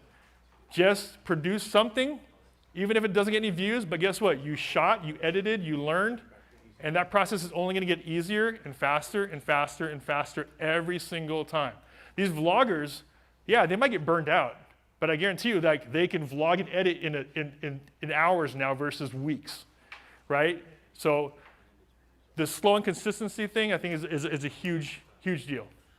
Hey, so Aldryn, I want to bring somebody in because he's only available right now. Let's do it. Do you know Donovan Davis? Yeah, from DJI. Yeah. Oh, I'm like looking over here. Chief pilot at DJI. So I know you know Aldryn. Yeah. Can you hear us okay? Yeah. Can you hear us okay? Let me see. Hold on. I might have you muted here. So this is, go ahead and talk. 1, 2, 1, 2, test, All right. test. So let's bring that up on screen real quick. This is the chief pilot at DJI. So if you guys have DJI questions, Aldryn, and I appreciate that this was like the only time he's available. I just thought you and I could ask him a few questions and kind of because we've both flown the Mavic 3. Yeah. And this is the guy that can answer questions about it. Let's get these guys. First of all, I'm going to say, there's been a lot of questions about the price, but congrats on the Mavic 3. It is awesome. It is. You guys haven't flown it yet, but I mean, I think you agree. It is going to take the place of the Mavic 2 and be the foldable camera drone. Donovan, you want to introduce yourself real quick? Sure. I think you did a pretty good job of introducing me, but I'm Donovan Davis. I am the Senior Product Specialist and Chief Pilot for DJI North America. So that's just kind of a fancy way of saying I fly all of our drones. I'm heavily involved in R&D for our camera systems, gimbal systems, and drone systems. Yeah, and so I think I don't know how much you're involved in the testers, the pre-release people, as much as some other folks at DJI. But I think you know that both Aldryn and I have been flying the Mavic 3 for a bit. Right. I have had the non ProRes version. He's had the ProRes version. And just right out of the box, the 4K video looks absolutely astonishing. The fact that you guys kept it, the weight down. I really don't have any. I have two things to say, and I'll ask you the first one. This is kind of a tough one. Why couldn't you upgrade? Why couldn't they upgrade to a bigger onboard memory? Was there a discussion about the onboard memory, like instead of 8 gigs? And I'm not talking about the 1 terabyte drive. I'm talking about the internal memory. What would the cost be, or what's the reason not to do 16 or 32? I mean, I don't have specific information about that, but my guess would be that being that the 2 aircraft modules are identical, that they're using the same components other than the SSD drive, and then the software changes that are required in the Cine module. Most people are mainly going to be using that as temporary storage for updating software, or if they happen to forget to bring a micro SD card, that's kind of what the intention of the internal storage was. So I can't speak to DJI headquarters logic for this in particular, because by the time I get a prototype to start testing, the hardware stuff is already done and locked. So I'm not generally involved in that early level of production of our products, but I would imagine that costs, sure, or that really it's just that they don't feel that people are going to be using that as the primary storage. It's just like an emergency if you forget your micro. No, that's fair. And I guess, it's just when you start dealing with like 5K footage. Actually, the first time I flew mine, I forgot to put a card in, and it was full like that, and I was like, hey, I don't have a card in there. That's all internal memory. Aldryn, that's kind of the cost of that extra bit rate, and you're recording with that huge 4/3 sensor, so it's gonna eat up your memory a bit faster for sure.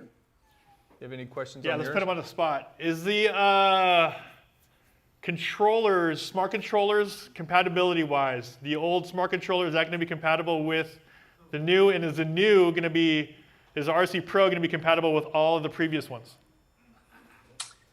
From what I've heard, the first gen smart controller will not be forward compatible, but the Gen 2, which is this one, RC Pro, RC Pro, yes, could potentially be backwards compatible. And if people want that, definitely talk about it on social, send emails to DJI asking for it, because one of the benefits of working at DJI and buying DJI products is that's actually has a huge weight. It carries a huge weight what the public is asking for as far as DJI headquarters is concerned. So when features are wanted or really sought after, the best thing you can do is talk about it on social and send requests to DJI. So if the backwards compatibility of the RC Pro DJI Smart Controller V2 is something that's wanted, then just everybody ask for it. So it's technically possible, I suppose. I mean, it is and it isn't, because the technology that's in the Smart Controller is what we're calling O3 Plus. So that's why you're getting the 15-kilometer range as opposed to the 10-kilometer range with the older Smart Controller version. So there is different hardware in there, and there's an additional protocol, wireless protocol, other than 2.4 and 5.8 that I can't go into detail about, but that's in the new RC Pro as well. Nice. I know there had been rumors about the possibility of the goggles being compatible with some of the newer drones, like the Air 2S, and from what I understood, that might be a software upgrade that happens with the Mavic 3. Do you have any insight? I mean, is that kind of the plan? Because that would be really cool.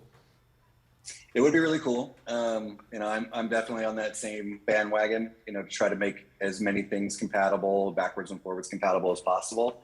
But again, it really depends on how much of a priority DJI sees it. So, the more people that ask for something like that, the better the chances are that it's going to happen. I can't speak to what our future plans are, but I can say that, the DJI is very interested in not only releasing great products, but making products what people want them to be. And that's kind of one of the huge benefits is that for a lot of companies, tech companies in particular, they will release firmware upgrades to fix a bug.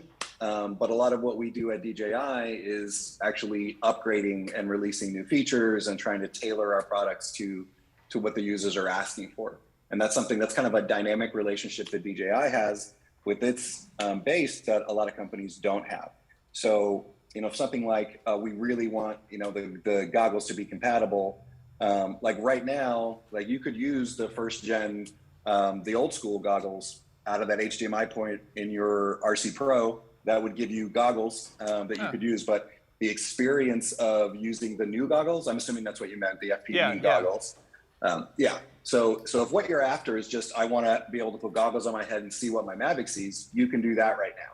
If you want it to be compatible, it's something, this is one of the things with, being surrounded by mountains of DJI gear gets me when I'm doing my testing. I do all these little things to say like, I wonder if I can HDMI into the old goggles and use that. And, so that's one of kind of the fun parts of my job is I get to dig through mountains of old gear and see what's compatible. But it's definitely on the wish list. There's a lot of things on the wish list. And again, like what makes one thing higher priority than another is literally emails, Instagram, Twitter. YouTube live streams. YouTube live streams are the number one thing that everybody. Hey, and by the way, let me just show you the audience here real quick. Everybody, just give a big wave there. Oh wow! Hey guys. Yeah, we got a big crowd here. And I also want to say thank you. I thought when I heard the applause, I thought Carrie had canned recorded applause somewhere. No, I appreciate you being here because I mean you guys have been releasing products like crazy. Yeah, we're kind of the way this is all wired. You're not seeing everything, but they're releasing products like crazy, and so he's on a lot of stuff. But I know we had a couple of audience questions. Yes, Michael. Can you tell us about the 4G adapter availability, operation, and timeline? 4G adapter availability and timeline and price and cost. Yeah. I knew that one was coming. I did ask for details yesterday, and at this point, I have no info on the 4G. Follow-up question on that: is it going to move? Is that going to be firmware upgradable to 5G? Oh, is the 4G adapter going to be firmware upgradable to 5G? Again, sorry guys, I have zero information on the 4G adapter. Let's give him an easy one. Come on, yes. With the release of the Mavic 3, how long are they going to continue to support the Mavic Ooh, that's a good question. How long will you continue to support the Mavic 2 now that the 3 is out? Do you expect that to shut down? We still be able to buy them too. I don't know if you can on your site still. Yeah, you can. So that's a pretty simple metric. It's basically however many are being sold every month. And DJI is very binary about this stuff. They keep very specific, like real-time data about what's being purchased. So as long as people continue to buy Mavic 2, Mavic 2 will continue to be available. Yeah, Dennis. This question is actually for Gary Markowitz. He wants to know if he can fly the Mavic 3 in Spain after January. He said he understands the CE may be involved. Oh, so they're asking about European drone regulations flying in Spain. Do you know much about that? Yeah, so my purview is North America, so I can really only answer questions about North America. That might be a better question for Geeksvana anyway, since he's in Europe. Yeah, Sean.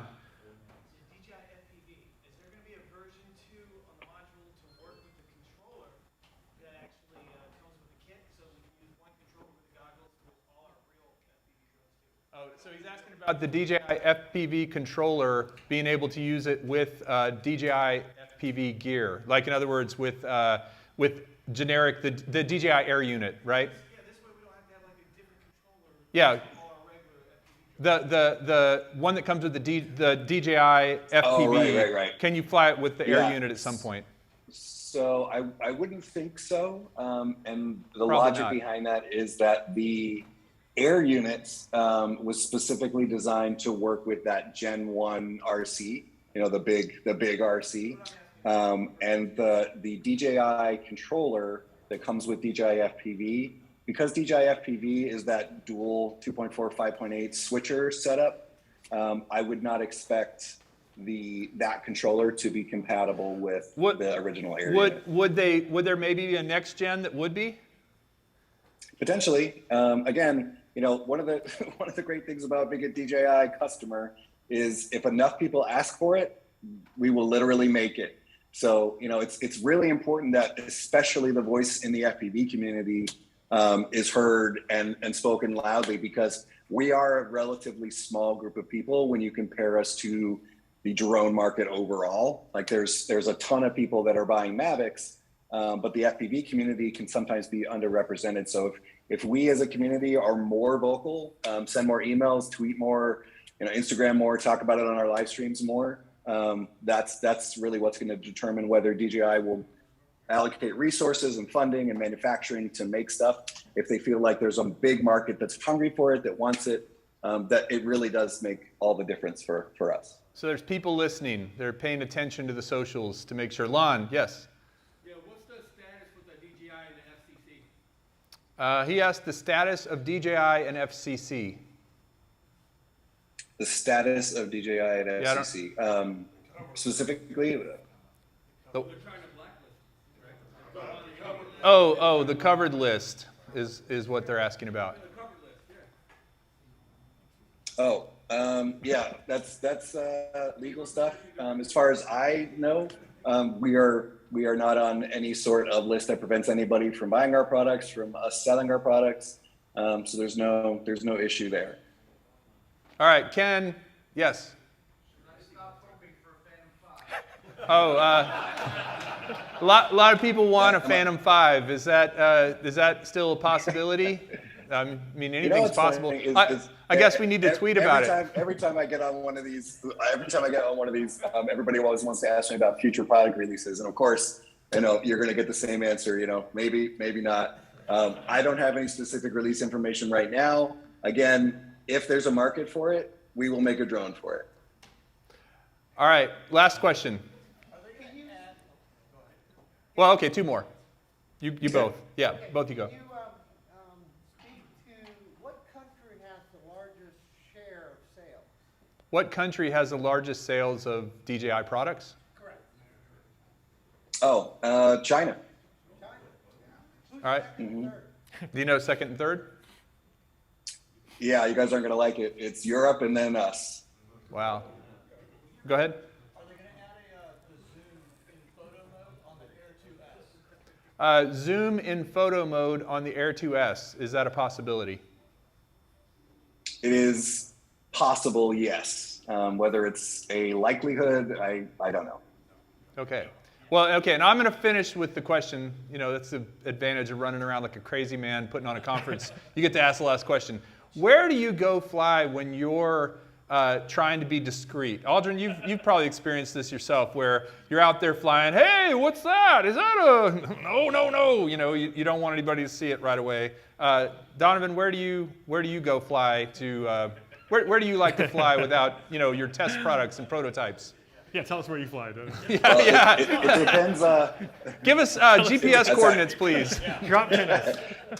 Yeah, I mean, honestly, obviously I'm not going to say where, but there's a couple different spots that we test fly our stuff. And it really depends on what the product is and how extensive the testing is. So for example, like the Mavic 3. Yeah, for Mavic 3, I go all the way out into the mountains, into off the grid territory where literally there's no one for miles. And that's where I would do Mavic 3 testing. So if I start moving in the room, will you say hotter or colder if I'm getting closer or further? If you want to put a north, south, east, west indicator on the Zoom screen, then I might be able to help with that. Hey. Otherwise, I just see all the guys. Yes. No, I turned you around so you could see them and not see us because we're not that, well, he's good to look at. But anyway, thank you. So guys, again, I know DJI is they're the gorilla, right? And it's easy to throw things at the gorilla, but I mean, most of us fly DJI drones. Most of us really appreciate what it is. Sure, there's room for improvement, but the fact that they sponsor this conference year after year, the fact that Donovan took the time to come on and join us today, I think that deserves a big round of applause. Thank you, guys. Thank you. I love to see the passion in the community. Thank you guys for having me. We need to be as vocal as possible, especially in the FPV community. It's if you want to see a product, talk about it, email about it, all the stuff you guys are doing, but we need to be more vocal than the consumer side so that we get equal attention. So thanks again for having me. It was my pleasure. Thanks for the hard questions. I try to answer as many as I can. And thanks to Kelly for having me. Yep. We'll see you later. Take care, Donovan. All right. Bye, guys. All right. So sorry, and thank you to Aldryn for letting us go back on him for letting us jump in and interrupt. But that was really his only window of opportunity to talk. Was that cool talking to the chief pilot at DJI? That's pretty cool. All right. So you go back to where you were. I threw your groove off. Oh, good. We'll put this back up, yeah? Slides, please.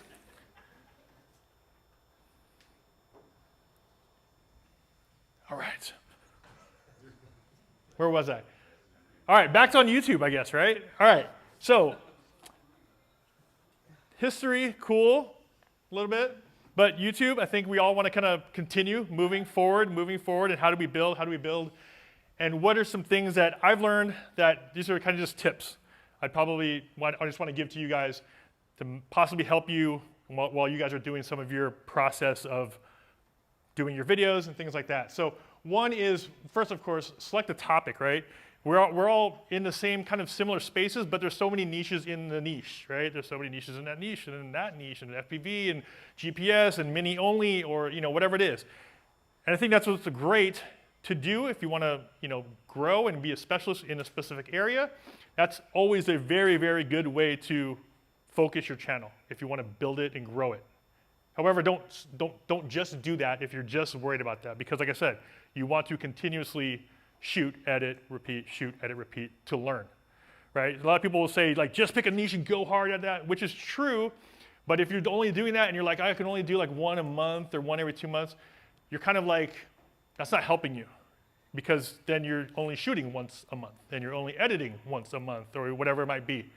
It's better just to continuously shoot and edit and shoot and edit and understand the process, right, of doing that, the repetition of it, because honestly, you might not like it. You wear every hat, right? As a single, I'm a solo content creator, just like most people here. So I'm shooting, I'm scripting, I'm writing, I'm outlining, and basically like this stuff, I'm outlining my bullet points, right? When I do my videos, some people like to script, some people like to read off a teleprompter, whatever it is, doesn't really matter. For me, I just like doing bullets to make sure I have my facts straight, and then I like to freestyle my opinion. So that's kind of how I go. A lot of people will write out their entire script their 10-minute script or a 5-minute script and just read off the teleprompter, which is fine. Whatever works for you.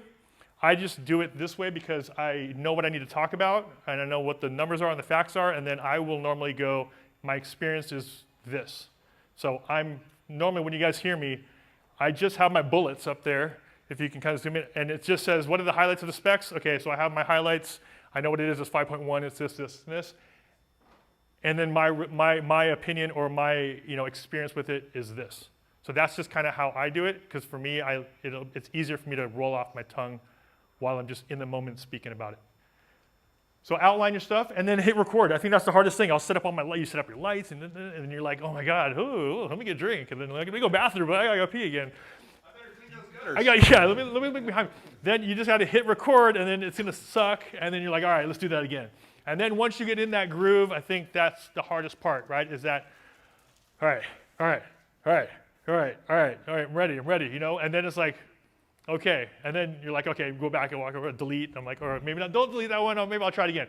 But that first portion of it is the hardest part.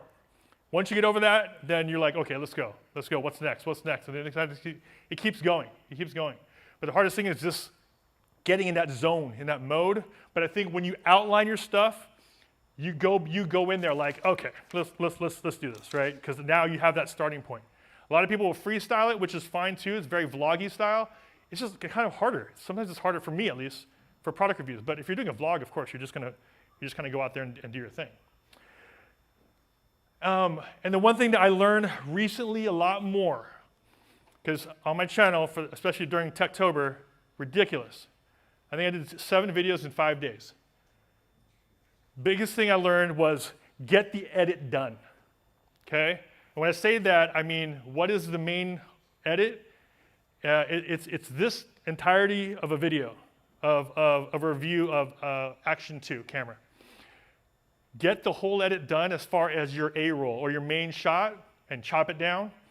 Because a lot of times what I used to do is I'll start editing like one piece of it and I'm like, ooh, let me tweak that one out. And then I'm like, next thing you know, I look at my timeline and I'm like, I got 80% left. It's one video I haven't even touched yet.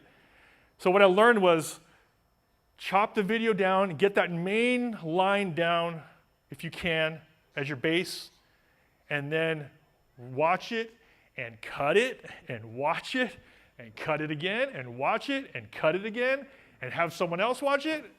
And once they get bored, you're like, where were you bored? I'm like, cut that out too, and you just start cutting it down. You cut it down from like 30 minutes to 20 to 10 to 7 to 6, and then you get it to a place where it's consumable, right? If you're watching your video and if you're bored, trust me, we're all bored, right? So I looked at that and I'm like, okay, well, where's it dull?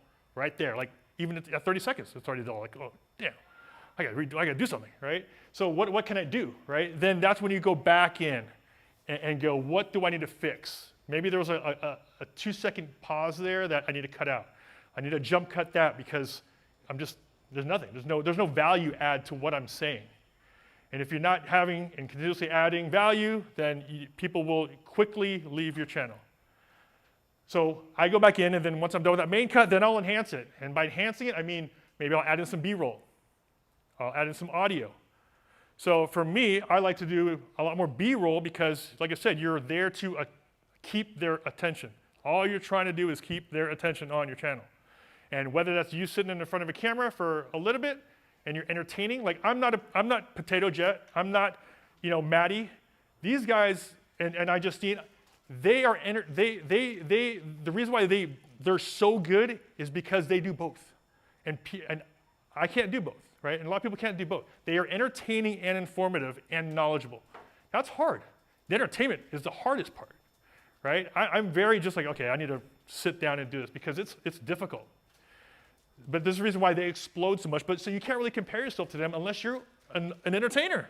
They are very good on camera, but they've been in the industry for 15, 20 years that people don't realize. So don't compare yourself to that, right? It's hard not to, but it's hard to bridge those things and put those things together. But when you can, you will explode, right? You'll do very, very well. But you kind of have to stay in your lane, but make your lane really, really nice. Make it wide, nice and wide, and do what you do best and enhance that. But I always say that go through it, get it done, and then enhance it. So if I'm talking about a product and I'm like, oh, you know what, this Logitech remote, pretty cool. But if I'm way back here and the camera's way over there, people don't know what I'm looking at. So my enhancement is, let me get a B-roll shot, nice and close up, right? That little split-second jump cut to my B-roll now engages me again, right? So if I sit here for 5 minutes and talk about this thing, it's over, right? You guys are gone in 10 seconds. But if I said, oh, Logitech, boom, and it's there, it now holds you there for a little bit longer, a little bit longer, a little bit longer. So keep your audience engaged is what I like to say, right? So get that first thing done. Then, of course, the standard thumbnail, title, analytics. I mean, this is a huge deal. Thumbnails are a big deal. If you go on Netflix and you look at what movie to watch, you're looking at people's thumbnails. You have to think of it the same way. Your thumbnail is a very big deal. How does it look? What message is it sending? And does it represent your brand? I think a lot of people, what I've seen a lot of times is that we'll put so much like text on a thumbnail. Remember, a majority of people, if you guys look at your analytics, are on their phone, right? On your phone, you can't see that much. You can only see certain words, and especially even titles, you can only see up to about 50 characters. So people will try to smash in a bunch of thinking they're putting in a bunch of SEO stuff in there. You can't see anything after that first 48, 50 characters. So whatever it is, it needs to make sure it fits in that space to grab people's attention. And a lot of times, mine are pretty boring because it's just like, okay, it's a review, so I'll just put in a review. You can kind of spice it up, be like, oh my God, or gotta watch this, or something like that. But ideally, thumbnails and titles are what's going to get you your first click through, right? You want them to engage on it, and they're going to scroll through just like everyone else has been seeing this past couple weeks of embargoes. You got to make a choice. That whole screen at 7 a.m. is going to go up, and all of a sudden, which one do I watch, right? So what are they going to watch? They're looking at your thumbnail first. Work on the thumbnail is a big deal because that gets you your first click. Then it's title, and then it's pretty much everything else after that, right? But you want to engage them first, because even if you look at, I watch my kids when they're looking for movies on Netflix or on YouTube, they're honestly just scrolling until something catches their eye. That's the same thing that's happening on your guys' channels, on everyone's channels. What is going to stop me, right? So even some of these, thumbnails, I like to keep mine simple. I'm not saying mine works, but things that work well, using your face in a thumbnail. It's proven over time, having your face in a thumbnail works really, really well. It's just not for everybody, right? So I think there's a lot of tactics, a lot of techniques that work overall as far as building and engaging people, but I would never say always do it, because it might not just fit you. It might not fit your brand, right?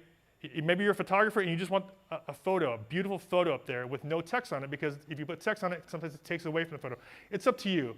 Just try to experiment with those things and understand that you're first trying to grab their attention with the thumbnail, and title is a big deal. And then what I like to do too is, after my video's gone live for a little bit, I'll jump back into my analytics. And if you can zoom in on this thing real quick, and you can kind of see where people are leaving your video, right? So you'll see where people are watching. There's always going to be a big drop off right from the very beginning. And then you'll see here, if you have over 50% retention, that's awesome. Normally people are around 30 to 40%. That just basically means how many people are staying on that video before they leave it, right? So you'll see at the very end, of course, my last 20 seconds or 30 seconds, of course, that's when I'm like, all right, guys, thanks for watching. I'll see you, blah, blah, blah, blah, blah. So people just drop off, right? But then you see things like this, there's a spike. Why was there a spike there, okay? I'll look at those things and say, okay, well, it's either a spike or it's a drop. That spike was because I was doing the 360 testing with the action. So apparently everyone really liked seeing that, and they would jump to that point. So look at those things to see if my channel, my videos are just bombing. There might be a reason where they're why they're leaving, and it could be just because that 10 seconds was just dead, dead air, space, you sitting there, and maybe look to next time you cut that out, right? I'm gonna go back to my video, cut it again, right? So just to see if it helps, right? Like I said, these are just kind of things I've learned, so hopefully it helps, right? And I think that we're all in a place, like I said, I'm experimenting every time, and I think we all should be. Now, with that said, what is YouTube and why is it a business or how can it be a business? I don't look at YouTube now as like, a lot of people look at YouTube as like, I want to get to the AdSense. I want to get to 1,000. I want to just, but honestly, when you start getting to that point, you realize you're like, AdSense is like really small, right? It's really small. You have to have tens and hundreds of thousands of views to really make, I'd say, a significant dent with ad revenue, with Google AdSense. So you have to look outside of that. And I didn't really understand that business model of it until I started going to the like meetups and groups and going, how are people living off this? Like, there's no way. Like, and then you realize, oh, they're doing that, and they're doing that, they're doing that. Then you're like, oh, okay. So like, say for instance, your Google AdSense is like, $200. Like, okay, sweet. You're not gonna do anything with $200. But if you had $200 times 4 different or 5 different streams, we got something here, right? Now it's $1,000. Then you up that $200 to $300 or $400, then it's like a few $1,000s, right? So you have to look at it as there's different options, different ways for you to monetize, not just Google AdSense. Look at affiliates, right? Every product out there has an affiliate, whether it's in Amazon, whether it's through DJI, whether it's through whatever it is. There's ways for you to get a tiny percentage of it, even if it's to your small audience. Like I said, you look at the numbers, it just adds up little by little over time, as well as if you're spreading things out, those smaller numbers get bigger. Digital products, same thing. You can have a small channel, but if you're a really good photographer or you're a really good videographer, people make LUTs, people make Photoshop filters, things like that. Same thing. It might not make a ton of money. You might get 2 or 3 or 4, 10 sales, but that extra $100 adds up to that extra $100, adds up to that $300, adds up to that $1,000, right? So you look at it as like, just look at your options and don't always think it's about Google AdSense, because if you're not sitting here making Logan Paul videos that are going to get 1 million views in a day, I mean, AdSense is almost nothing, right? You have to hit such high numbers to really feel AdSense coming back to you. And I just want you to know there's a lot more other options out there for you to monetize and utilize YouTube as for your business.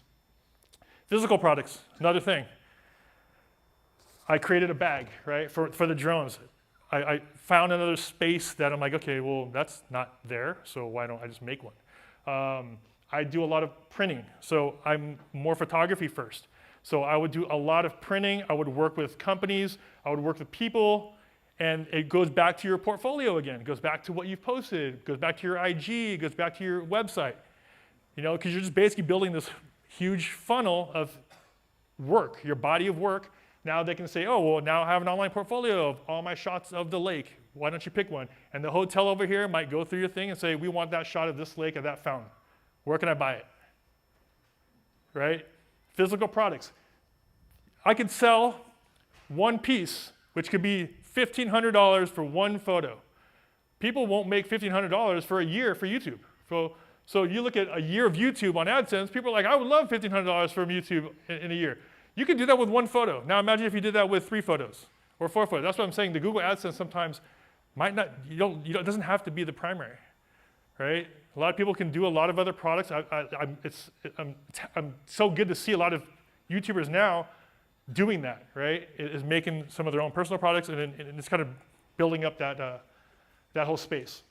And then same thing, services, right? If you're a drone operator, you can of course put yourself out there for services. I don't personally do services. Like people always hit me up and be like, hey, can you go do this? And I'm like, no, I don't do services. But if you're good, you want to do weddings, you want to do real estate, you want to do anything, right? Depending on what niche you want to focus on, services is a huge thing. You could do 1 gig, get $5,000, get $3,000, get $2,000. That's still probably more than the AdSense you've gotten. So you can make money in so many different ways. And like I said, even if you're a small YouTuber, but you're a specialist, right? Then that specialist portion of it, you can bridge, I mean, you can branch out and make a business off of that. So look at those other opportunities. And then brands and sponsorship, just over time in general, I think depending on how you present yourself, how you review things, how you work with people, the value that you're adding to to everybody, you might get hit up. I'm sure everyone gets the same emails like, hey, content creator, would you like to review? It's like pretty hilarious. There's a whole inside thing is just everyone getting the same emails. Electric vacuum cleaners. Oh man, always getting ones for actually I did one of those. Pretty awesome. But yeah, I mean, that starts to come too. But at the same time, like you can choose what you want to do. Everything I do, I use. All the sponsors that I've taken on, I've gotten a lot, and I turned down a lot. The ones I've taken on, Epidemic Sound, Skillshare, Storyblocks, I use them. I use them for my day job. So, I would say honestly, when you're working with like a lot of these companies, make sure that you're also a practitioner of what you're doing and putting out there.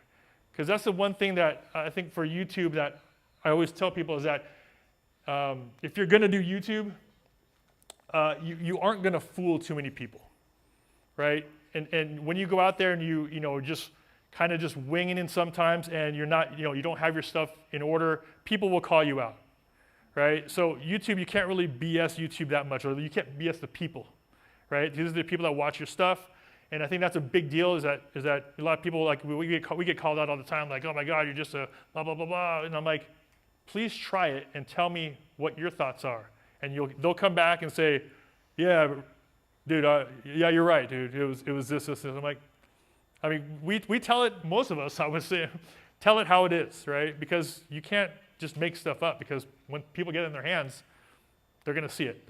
They'll know, and you'll lose that trust with your audience. So, and like I said before, what makes your channel different is you. Oh! Awesome. I was closer. Cool.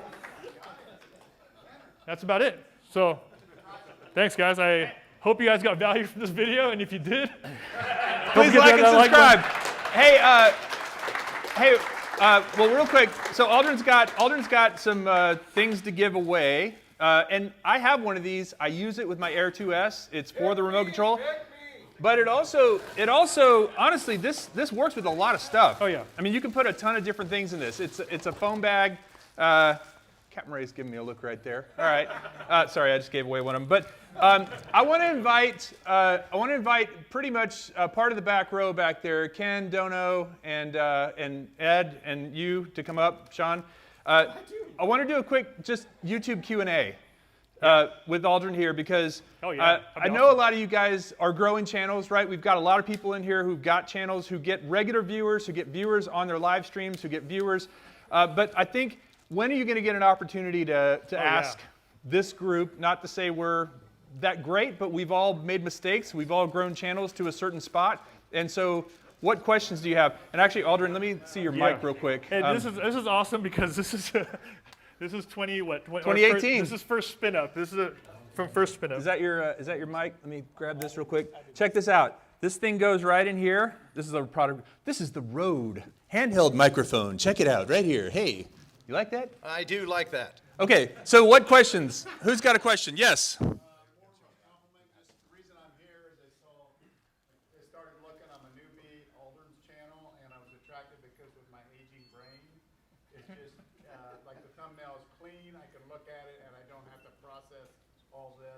The thumbnail attracted you, like you said. It was like you saw it and you were like, he uses small words, talks slowly.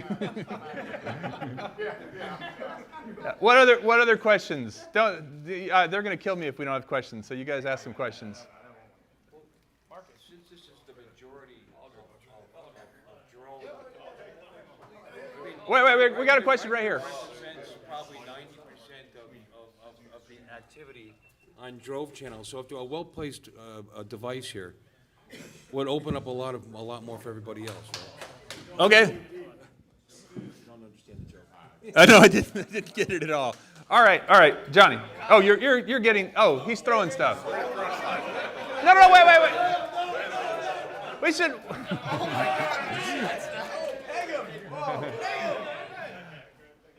And I don't mean the like weird. All right. No receivers. Philip's got a question. Right there. Huh? You do audience. I got mics on them. Okay. I want to do the audience. How do you deal with maybe just stepping away from the platform or whatnot? God.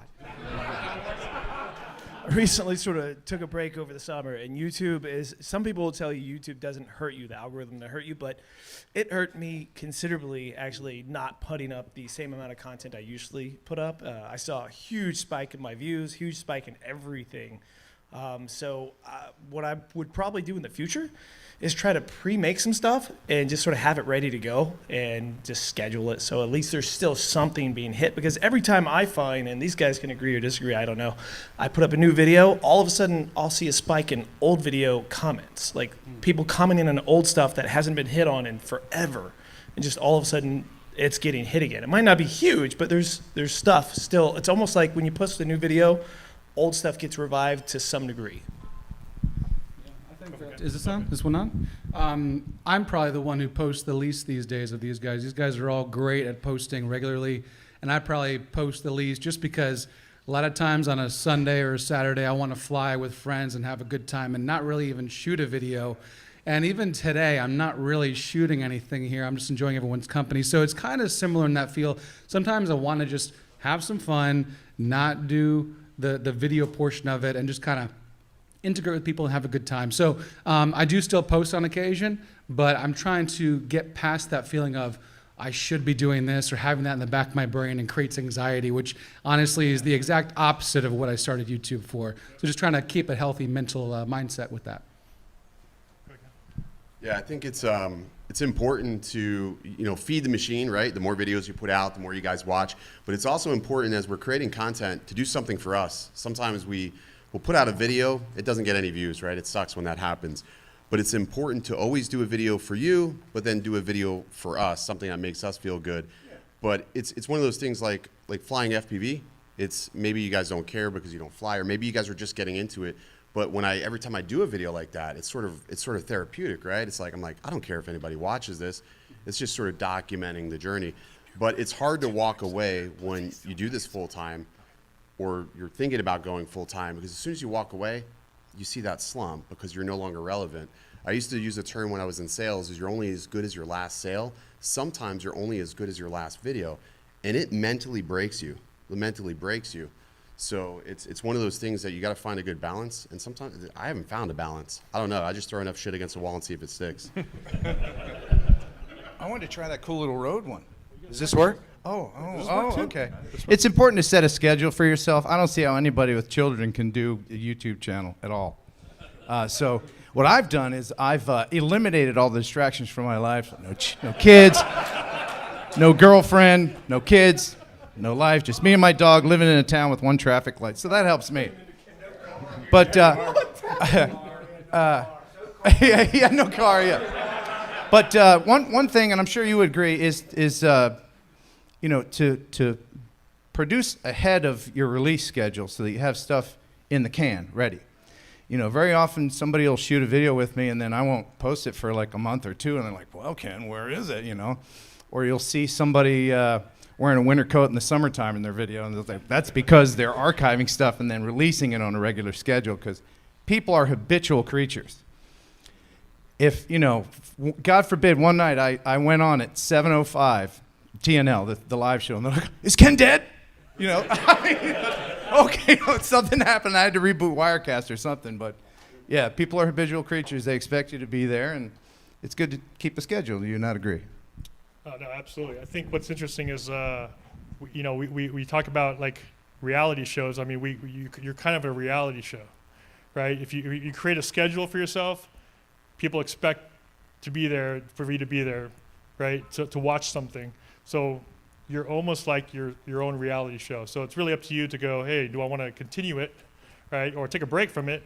But there's always going to be some sort of repercussions to it. But at the same time, if you're also taking a break, everyone needs a break. For me, I'll take like a 2-week break, and it feels like 2 years. But it feels like a long time. Will understand. Yeah, they'll understand. But at the same time, there's other ways you can still connect, right? There's community, there's a lot of social. So you still engage. I still like to engage, but you always need to take a break from it. But but you have to enjoy it. The break sometimes means you're just not enjoying it, right? So you have to find that balance between the enjoyment of it, because it's not easy. You wear way too many hats. So We all get through the creative blocks that we all run into. Oh, yeah. You know, every once in a while, you just get a little burnt out. And, Lots you of know, LSD. It is not happening. Mushrooms myself, guys, so. Harley was passing around a jar of something. Pass it down. Marcus has a question. A quick question, just to follow up this, by the way. I think, and also an interesting thing is, if ever there's you're missing an idea or something, you can always ask the audience what they want to see too, or kind of similar to what we were hearing in some of the presentations. It's like if you're struggling to find a topic or you don't think of what someone might want to see, just ask them. They have usually some ideas of what they might want to see. One thing, real quick, one thing that I learned, especially from just doing it, if I'm searching for something, then I might actually make a video of it. Because if I'm searching for it, there might be someone else searching for it. So even though, quote unquote, we have big channels, sometimes these small videos that we just enjoy doing because I just saw a little cool mount. Why not, right? Because it's just I think it's valuable for people to know about it, and I just don't think we're too big to do any even small stuff. They might be small for what you might think is small, but it's big for the masses of people who are I would love a mount or this and that, and it could be a $10 or $20 product, and then the next week we're reviewing a $5,000 drone. But at the same time, I'm still looking at the product. I still need it, and if I'm sure I need it, someone else might need it, and if someone else might need it, there might need to be a video out about it. So I just don't think I'm ever you're ever out of ideas, because you can make a video out of anything and not know release a V-copter video and it just explodes. You know what I mean? I don't know. I honestly, I have the exact opposite problem where I have too many ideas. So I keep a notebook and I write them down. I have probably almost 400 video ideas written down. I probably have 60 Got 'em filmed tattooed already. all the way down his arm. Right? It's like that one movie, right? What was Memento? It's probably 206. Yeah, if you guys haven't seen the drone shooting video. Yeah, that was a fun one. But so the one thing I can tell you about that is, so if you do have that opposite problem and you're writing things down constantly, you're filming stuff, and you do bank stuff like Aldryn was talking about, don't do too many at once. I used to actually be editing about 6 videos at a time, and it actually messes you up. Don't film too many at a time. That's a big mistake I do. I have probably, like I said, close to 60 videos already filmed, and it ends up making it really hard to go back to re-edit those. So eventually you guys are going to see some that were filmed 2 years ago pop up on my channel, because I'll just eventually get to them. Winter coats. Yeah, exactly. But I'm finding that it's actually better to just tackle one project at a time. And that probably goes with everything in life, to be honest with you. Marcus, question. Hey, so I got a question, and Aldryn, you touched on it earlier. You were touching on bullet points, right? When you're doing a review or you're talking about a particular subject, that is something I struggle with, and I end up doing 5 takes to do something. So typically I'll print out a piece of paper and I might tape it to the camera in front of me so that I can see them, but I inevitably forget something. How do you guys deal with it? Do you use an iPad? How do you do that? Like I said, I bullet point, and then if I'm talking about a specific portion of that thing, I'll have the sheet there that explains exactly what the exact specs are, so you don't mess those. I mean, that's a big deal. But I'll have it just right here next to me, and then I'll just kind of look over it and then get into the zone and do it. And then you just basically just flow through it. And for me, it's interesting. When I shoot, I will record, and then I will actually. Some people will clap. If you know it's a good take, I'll just clap. Or I just actually I'll just beep into my mic, so that when I go back through my timeline, all I do is look for the spikes, and I can cut. So things like that, you just kind of learn over time, and whatever works for you, Wow, you're forensically making YouTube videos. Wow. I mean, it's kind of like a little clapper, right? We've seen Ken go stomping on the ground. Yeah. Oh, yeah. Yeah. Okay, I do that. Yeah. I just wing it. Yeah, if it's a longer review, I will do some bullet points or something like that. But there's also some times with shorter videos where perhaps I will record the entire thing and then go do the intro again. So I'll record the intro at the beginning of my recording session, and then at the very end of it, record the intro again. And sometimes that second time, after it's in my brain, I have a better way of saying it, and it kind of comes out better. But I'm horrible at talking on camera without messing up, and actually this is the longest sentence I've had in a long time without me messing up. Wow. Yeah! Ed, way to go! But usually it's like 4 or 5 different times I have to say the exact same thing. Ed It's like rough. food. Sorry? I said Ed like food. Doc's got a question. Doc Murdoch. All of you guys have kind of touched on it subtly in your own way, but when you get to a point, how do you keep what you are doing fresh? Alcohol. No, it's just, you just, again, you got to keep doing it for yourself. You got to keep having fun. The minute you stop having fun is the minute you just stop posting videos. When it stops feeling fun and it starts feeling like a job, that's when you need to find something new. But the cool thing about drones, and I think this is the coolest thing about this hobby, is that we haven't even hit the ceiling yet. Like, we're only just scratching the surface of what's possible, what we can do, and companies keep inspiring us, right? Like, for a long time, I was like, I don't want to fly GPS drones, I want to fly FPV. And with the GPS drones now, like, they're just getting so good. I'm like, I want to go fly tomorrow. I want to go fly today. I don't even want to be here right now. I want to go fly. That's like, you see these videos and you're like, all right, I'm leaving because I want to go fly my drone. And I think, like, when you get to that point, you're just going to keep having fun. And as long as you're having fun, nothing else matters. But if it stops, just find something new to do. Yeah. And things like this motivate me to meet everyone face to face. That's what keeps me going. It's also good to put a face with the thumbs down.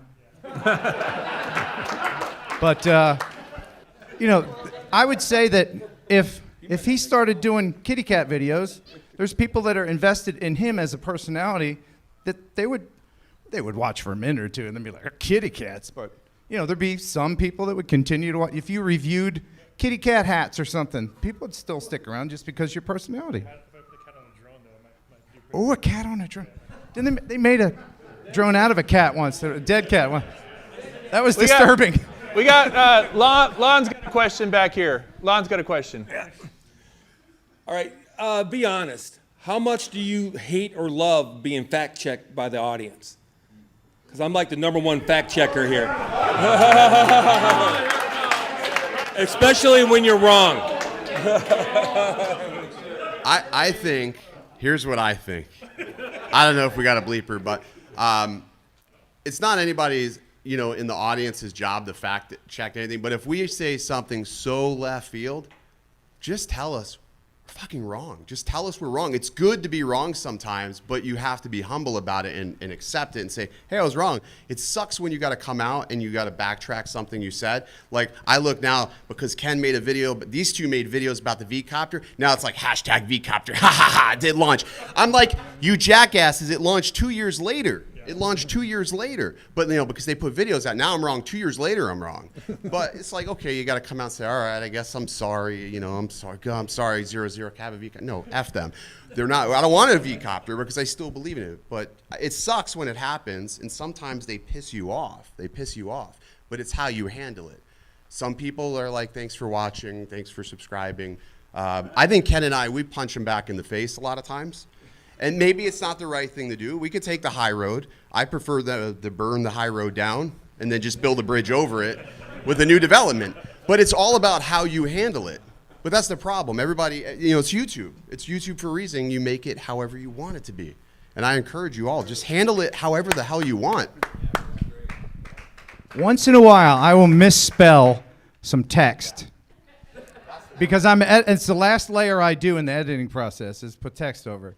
And it's late, and I'm tired, and I'll transpose an irony, and some knucklehead will be like, "Oh, you misspelled that." And then, you can own it, or you can just say, "Well, that's a contest I did. Congratulations, you just won a T-shirt or something." You can make stuff up.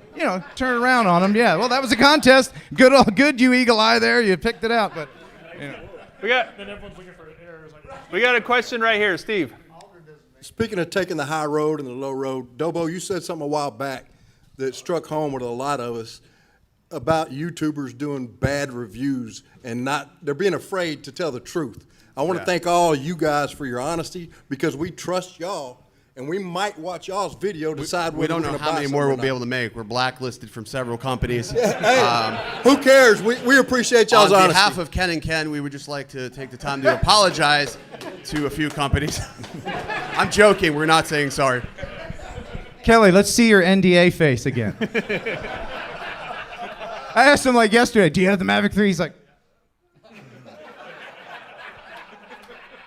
Let's see your jealous face. All right, any other questions? Yeah, I don't have the V-copter. This is for Ken. Ken, I've been watching you for many, many years now. What was the most fun you ever had filming a video? Oh, I know. oh, well, yeah. When you and I hung out. The giant and we balloon. played with that giant condom thing. That was fun. Balloon. If you don't know what we're talking about, oh my goodness. Yeah. What, That's that was like- called a solar kite. Like 4 years ago, 3 years ago. Yeah. That That's was when fun. I met my best YouTube friend. Best YouTube buddies. That was a solar kite, and yeah, that was a fun day. Yeah, was that really it? No, I was just asking. That's what I'm going with. All right. All right. Art's got a question. Sometimes you have to break out of your comfort zone and do something a little different. Like, for example, on my live stream, I give away candy. Oh. And I don't give away cheap crap, you know, like, unlike Epidemic Sound, which is not crap. I give away premium Enstrom's almond toffee, and I brought several boxes with me.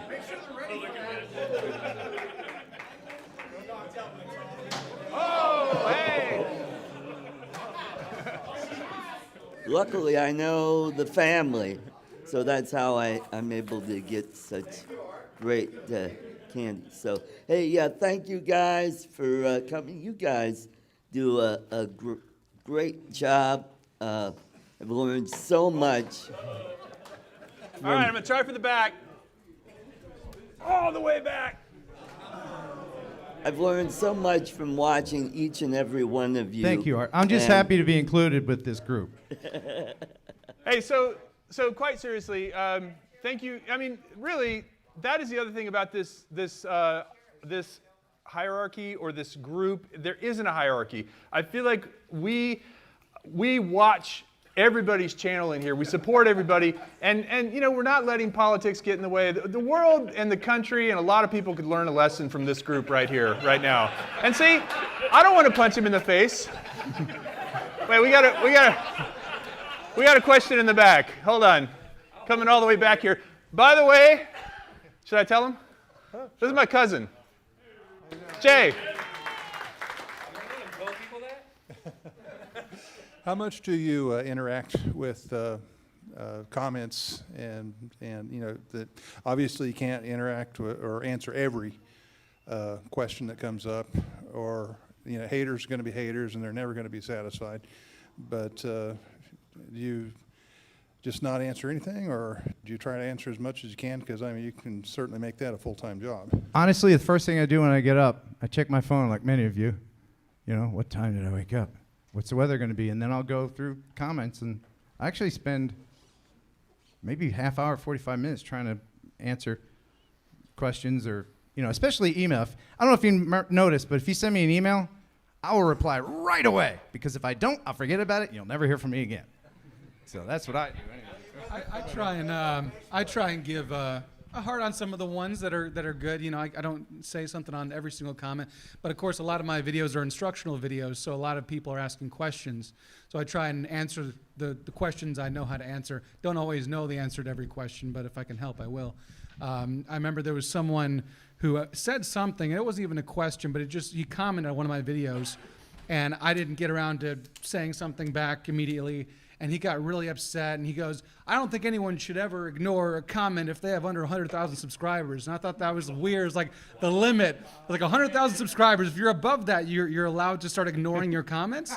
And if you're below that, you need to answer every single one. So I thought that was weird. I just thought if people put the time and effort into commenting and saying something of value, then it deserves at least a response of some sort. So I try and do that. I try to comment back to everybody. I mean, this is also why I sit when I pee, so I can respond back to people and try to interact. Well, I can tell you. But no, you try to respond back like in the free time of things, you know? So I try to just do what I can when I can, but I try to respond back to everybody, good, bad, and different. Everybody gets something. But sometimes you have to ignore them, which I do a really bad job of taking my own advice. So don't listen to me. But I do a really bad job of that because mentally, like some of these things you say, you can dwell on. You can have 100 good comments, but that one bad comment just wrecks your whole day. So that sucks. But it's that mental thing. You got to try to get there like mentally where you're just thanks, like, Kai. Yeah, you know, you got to get there. So I respond to 99.9% of every comment on every single video I have. There's what?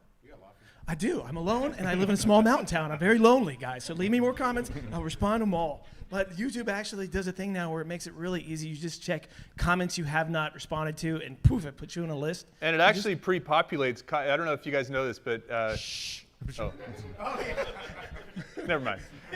It pre-populates responses. Like it'll say, "That sounds awesome." I mean, it's like really, it's really weird. Some of the pre-populated, weird sometimes. Oh, I just love to click them at random. My cat just died, and I'm really sad. Oh, that's awesome. Thanks for watching. Aldryn? Oh.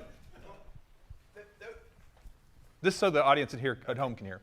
Those of you that have significant others, how do they feel about your commitment to YouTube? Hold on. Wait, is that an invalid question? Oh, there you go. Well, he didn't finish the question. No. Significant others, how do you feel about me doing YouTube?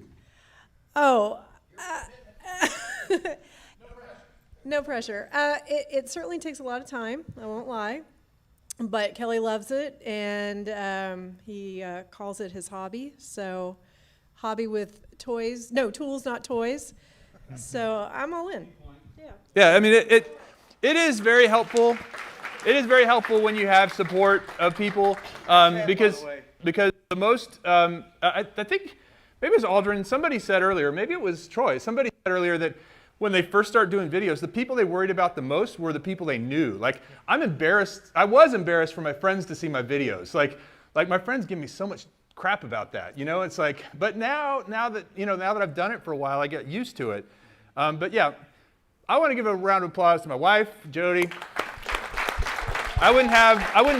This conference wouldn't happen without her. She has a very supportive way of kind of keeping me in check when she needs to. But I also wanted to answer a question, I forgot who asked it earlier, but it was something about negative comments or answering questions actually in comments. The best thing, and you guys tell me, is when other viewers or other commenters answer the question and they get their own little thread going. That's community, and I love that. And there's been times when it's negative, when it's like, they take up for you, somebody says something bad, and they say, yeah, Kelly could use a few pounds, but it's all right, But it's so awesome when the community gets in and answers a question for you. And I get up and I do the same thing. I read my email every morning while I'm drinking my coffee, and I check my comments and my videos, and I see the stats. And when I see somebody's answered another question from another viewer, and I don't even have to answer, that's awesome. I love that. Let me add, you got to have thick skin, right? If you don't have thick skin on this, you're going to get some hateful comments. Like this guy, he collects hateful comments. I don't know how, but people give him so much hate in the comment section, but you have to have thick skin. If you let that get to you, then it will just make you not want to do it. And that goes for everything, man. Like, just let it roll off your back, man. It's just water off a duck. He's got a question. I had a question for Ken Dono, because I think you've had to deal with this lately.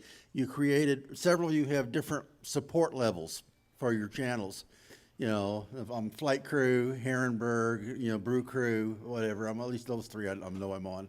But I know that Ken, you had to go to a higher level deal because you were getting a lot of people that were demanding a lot of individualized time or answers, back from you. Do you find that the rest of you guys, do you find the same thing, that you get a lot of people that they're not even members of your group, but yet they're wanting to demand individualized answers, not just a quickie, response or a quick solution to something? True.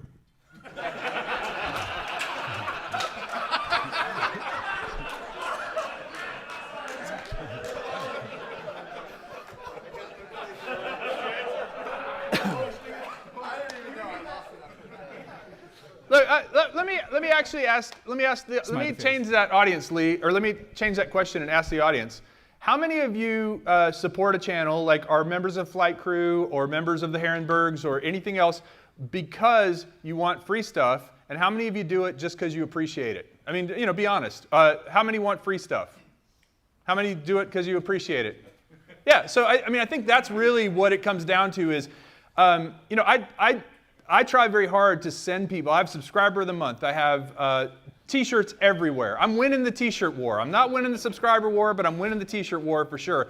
Flight Crew gets T-shirts. There's this. I mean, there's so many things. Everybody who's in the Flight Crew got a discount on their tickets.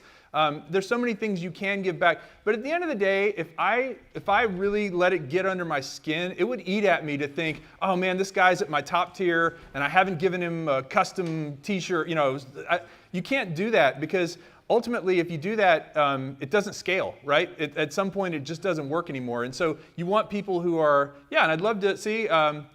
Coast to Coast Drone says, I appreciate it, but I like free stuff too. All right.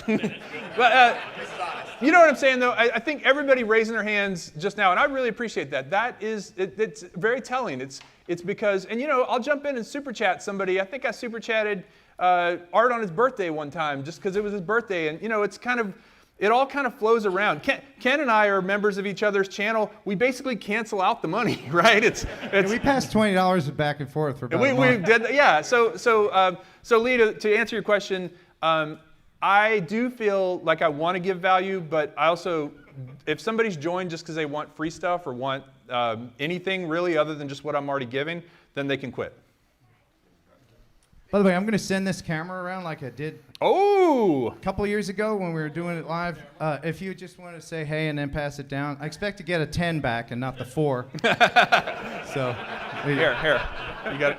Expect to see some butthole Yeah, just say sauce. something into it and pass it along. All right, any other questions? One more, yes. On the super chats. Yes. Do you get all that money, or does No. YouTube take a percentage? YouTube takes a percentage, but they provide the 30% goes to platform. YouTube of a super chat. Yeah, but you don't want to tell people that because it discourages super chats. So No, don't be discouraged. Just send twice as much. Don't listen to him. Rodney Bell has a question. I don't really have a question. Oh, he has a comment. I do want to say that I've watched all 5 of these guys' channels, and every one of them has been helpful. Who's the best? Oh, geez. I can't, no, they're all great. They're all great. What do you mean they? Well, you are too. You are too. Well, Ashley Kelly, you are the best because you gave me some free stuff. Oh! There you go. But I also want to say that there's a lot of guys in here that that has subscribed to my channel that have been very helpful. As most of you know, I've just started taking up FPV, and I've gotten a lot of great help with that. I want to shout out Doc Murdoch.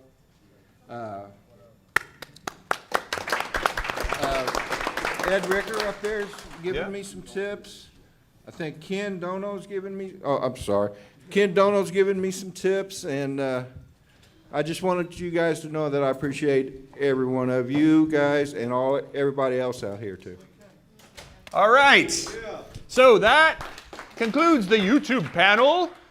We are going to have a break for about 30 minutes. Cameras being passed around. Go fly, get a snack. And then we have another presenter at 4 o'clock. So be back in the room at 4. Also more giveaways, and we still have the big giveaways coming up. Thank you.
everybody. Come in and have a seat. We are close to wrapping up the end of the day.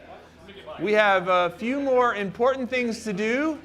I will give something away because I haven't given something away in a while, and this is something that is going to come in the small jar of dreams, and it is going to be a small bird. This little guy right here. I received this from a company unsolicited. I never even opened it. I was supposed to do a review of it, but it's a bird that's made of carbon fiber, and you're supposed to be able to fly it with your phone. So it is called the Meta Bird, and it flies like a real bird. It flies in the metaverse. Benjamin Cartwright is the winner. Benjamin Cartwright. 2. Huh? You want me to redo it? All right. He says I can redo it since he got a pretty big prize earlier. All right, let's see. Number 2 for the Meta Bird. What's it going to be? Sandy Brooks. Bill, you can figure out how to do it.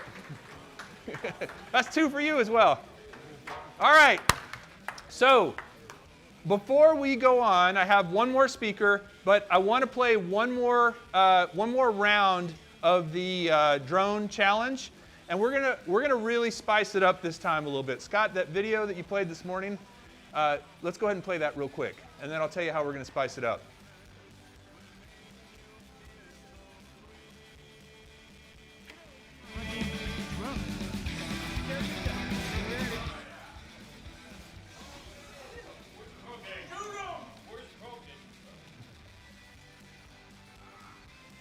Are we all right? I'm sorry. This is my fault because I changed things at the last second. Is it not going to play?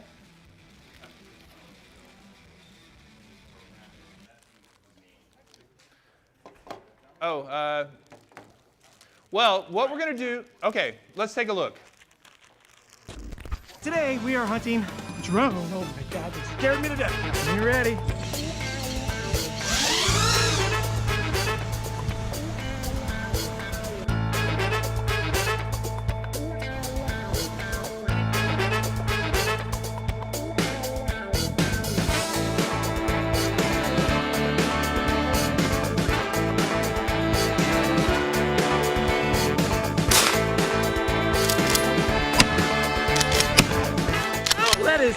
On.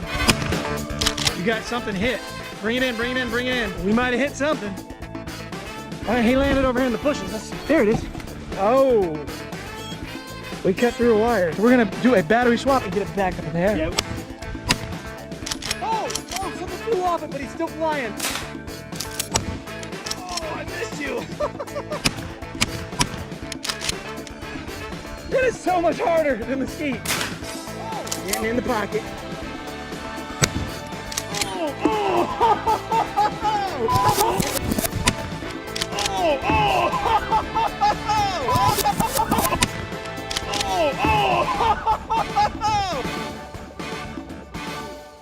I'd say we got it.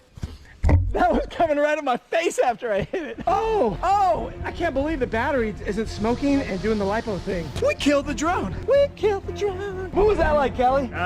It was pretty intense. You could see the muzzle flash and you could see the smoke coming out. That wow. wire's gone. Wow. The battery's been shot up. It wasn't like I was hoping for. It wasn't the kind of explosive thing we were looking for, but wire broke here. You definitely hit it because I heard it and then it said image transmission stopped and that was it.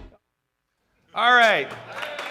So, first of all, don't go home and shoot a drone and say Sean said it was okay. That was private property under very controlled conditions. A ton of fun. If you haven't watched that video on Sean's channel, it really deserves a lot of views because it's really, there's a very long version where we explain what's going on. We do lots of warm-ups and everything. But what I need real quick is 2 enthusiastic line of sight tiny whoop flyers. All right, Troy and Bill. Troy and Bill, come on up.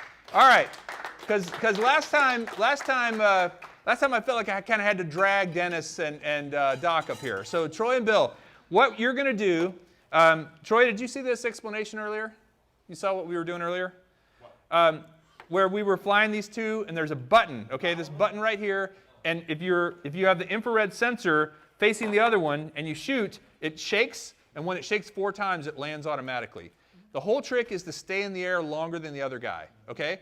And what we're going to do is we're going to say, we're going to get rid of the boundary. You can fly anywhere in the room, but if your battery runs out, number 1, you're out. These are both brand new, freshly charged batteries. And number 2, if you touch the ground 3 times, you're out. So if Bill shoots you down, you can take back off twice, and then the 3rd time it's done. Make sense?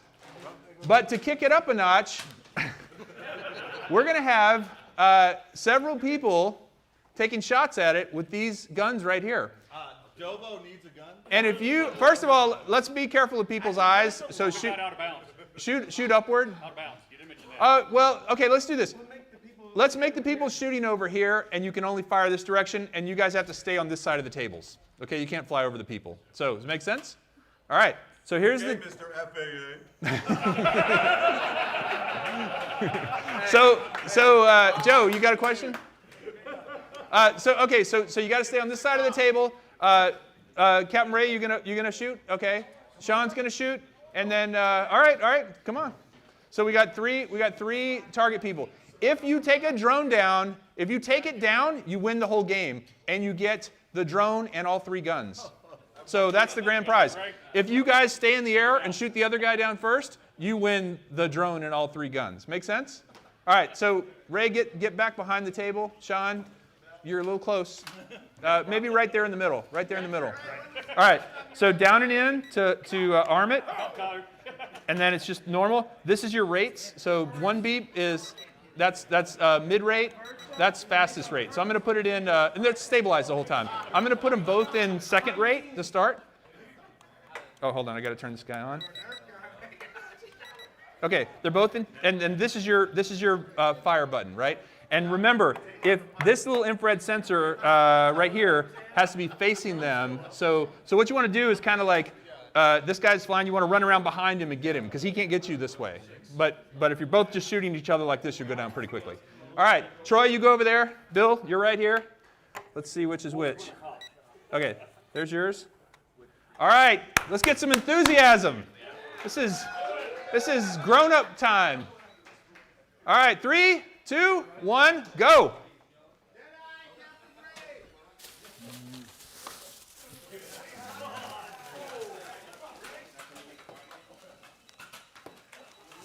Here's more bullets, by the way. What? Wait, did he take it out? Oh, okay. All right. So that's 1 time Bill's down. Bill's got 2 more. Get behind him, Bill. Get behind him, Bill.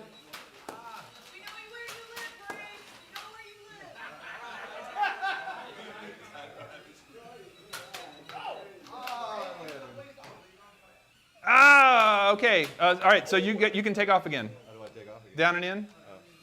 All right, so you both got 1. You're both down 1. You're both down 1. Oh.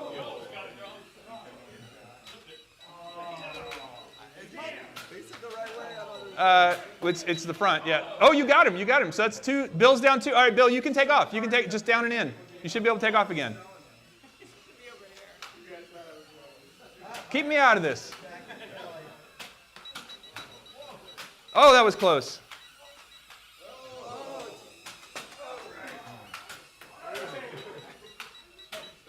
All right, next one down. It's 3 times. Next one down is out. No, wait. Troy, that's your 2nd time down, right? Okay, so you're both down twice. Troy, take off. The next drone to touch the ground loses.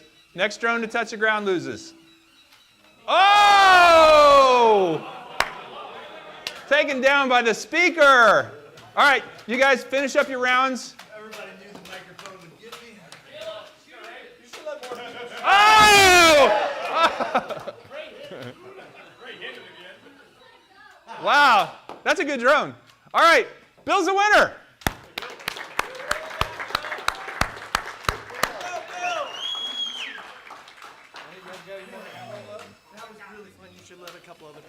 Okay, well, I'll tell you what. I actually have some more. I have some more of these drones, so we'll do it one more time at the end.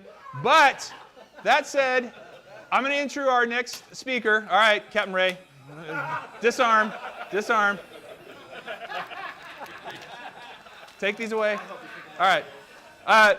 So I want to introduce Elijah May, and he is someone that we have both been in Austin for a long time. We both know a lot of the same people, and we just recently got to meet in person. Actually, Troy introduced us, and I appreciate that because I don't know if you guys remember, there was a period where everybody was like, where is SpinUp? When is SpinUp? Where is SpinUp? When is SpinUp? And the big problem was I didn't have a venue. I didn't have a place. With COVID, it was kind of hard to find this stuff going on. A place that was big enough, a place I could afford, and not have to make the tickets $300. I know you guys all bought tickets, and I appreciate that. I will tell you this is not a big money-making endeavor, but the point is, this place was great. Elijah lives in Cedar Park, and we were able to get this place at the local rate, which is half the normal rate, because he helped me out and signed for me. So big round of applause for that.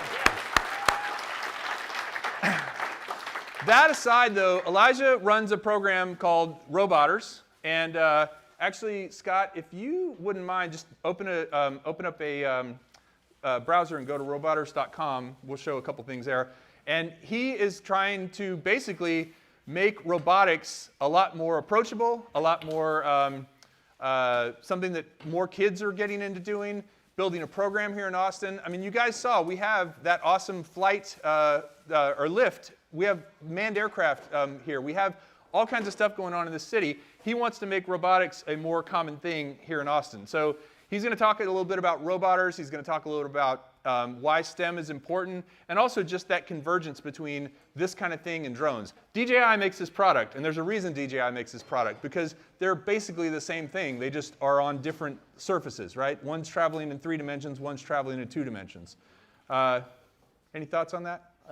We're using this mic or this mic? The one you're wearing. Oh, nice. I might. So first of all, that's the most applause I've ever gotten for the least amount of effort in my life. So thank you. I signed a piece of paper. You're welcome.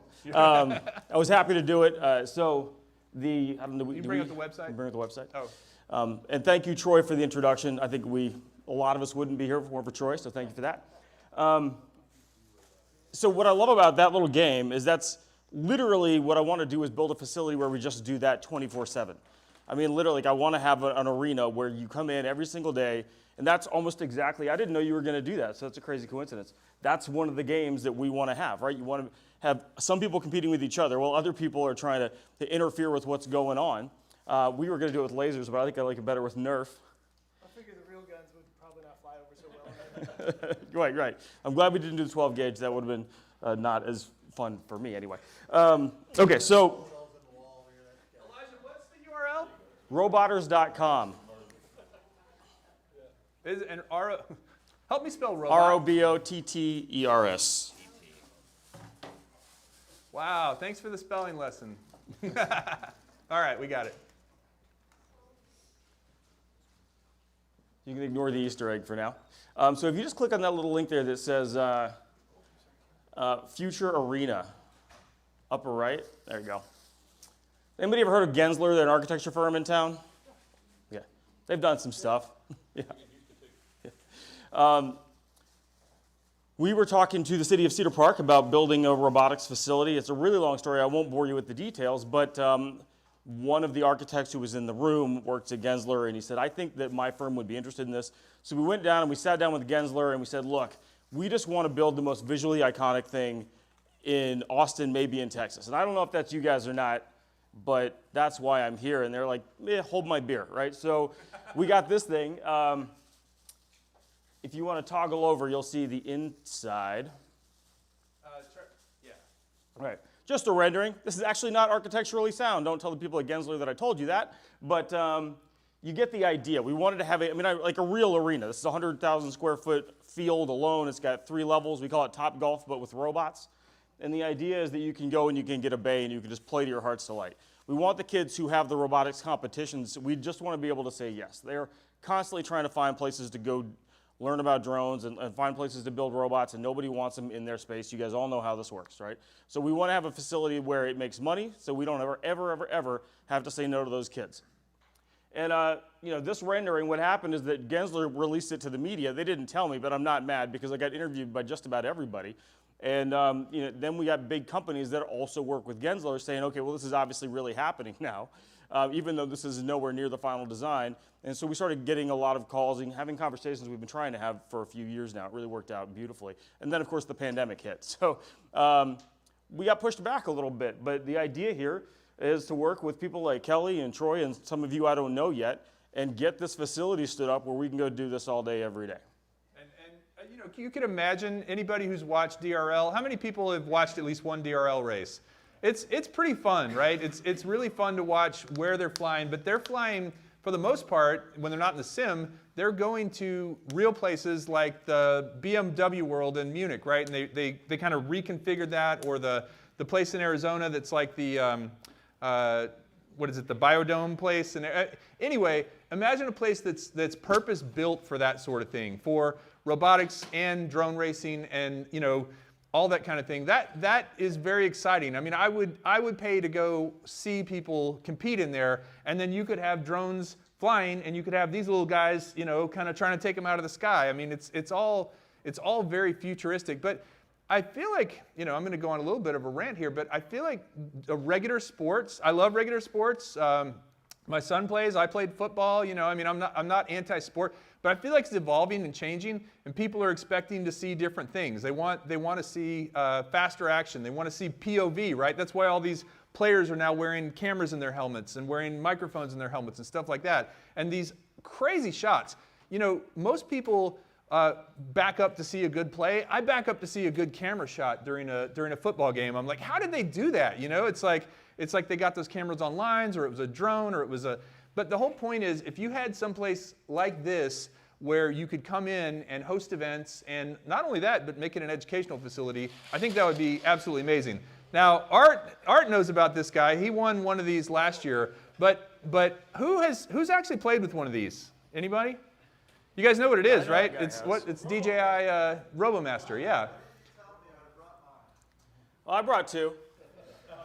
I did. So the whole idea with this, I believe, because I've not actually played it, but it's like a competitive thing, right? You fire Exactly. You fire little virtual pulses at each other. Yes, they do have a bead version. It's exactly the game you just played, only it's not in the air, right? So the idea is that any kid, I also work at a place called Dreamland, and I took this out on our lawn, and I just handed it to a bunch of kids, and they lost their minds for 45 minutes, and nobody got hit in the eye. So it's a You'll put an eye out, kid. Yeah, DJ makes it's just a little bit easier entry point than a drone. Right. But who's got kids who do FPV games besides Troy? Every kid I've ever played with who does FPV games just smokes me immediately. Like, it's so easy to them. Like, I still have to look and be like, oh, what am I seeing, right? The kids, they don't even look up. They just look at the screen and they go, and they can take out just about anybody I've ever met. So, you want to try? Yeah, All right. I do. What, and just to ask a couple of questions while you're getting the other one out, what is, as far as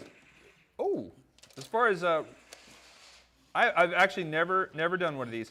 As far as Robotter's involvement or in the organization, is it a for-profit or a non-profit? Is it designed, like an educational thing? How would you describe your organization? Man, I have that conversation a lot. So, anybody know what a social venture is? No, wrong crowd. How do you rotate? So you've got there you go. So it kind of goes where you look. So you're gonna drive with one thumb and look with the other. Oh, there we now go. It's making sense. You got these mechanism wheels, so it can go sideways. And the wheels, there's not actually extra wheels under there, right? These are those wheels turning in weird ways, right? Yeah, it's a lot of little wheels all sort of strung together there. It's fast. Yeah, there's settings. All right, so now if I want to hit you, it's not gonna do it. Okay, I want to turn around. How do I turn back this way? Okay, there we go. This one's got stage fright. Okay, I'm getting it. Look at that. I got to get one of these. That is seriously fun.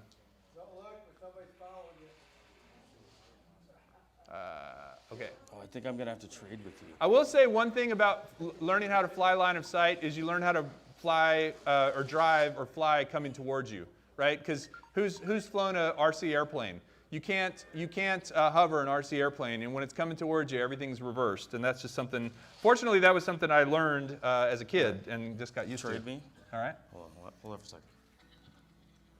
Playing Sorry, I music. might need you to help me troubleshoot. Well, so one other question, Elijah. As far as the actual implementation of this, I mean, is this something that is budgeted? Is it something the city would put in money for? Is it something? I mean, how do you explore all that? Because that doesn't look cheap. Is this online? Is anyone going to see this? Yeah. Yeah, for some reason, one will only connect to one, and they. Yeah, mine was doing this the other. Okay, but I think that one. If you connect this one first, and then. Yeah. If he does it automatically. Art, you've played with one of these for a while. What do you think of it? It's pretty interesting because you do have. It's not your typical steering mechanism. It steers in a weird way where it kind of strafes and crabs and stuff like that. Oh, there it goes. All right.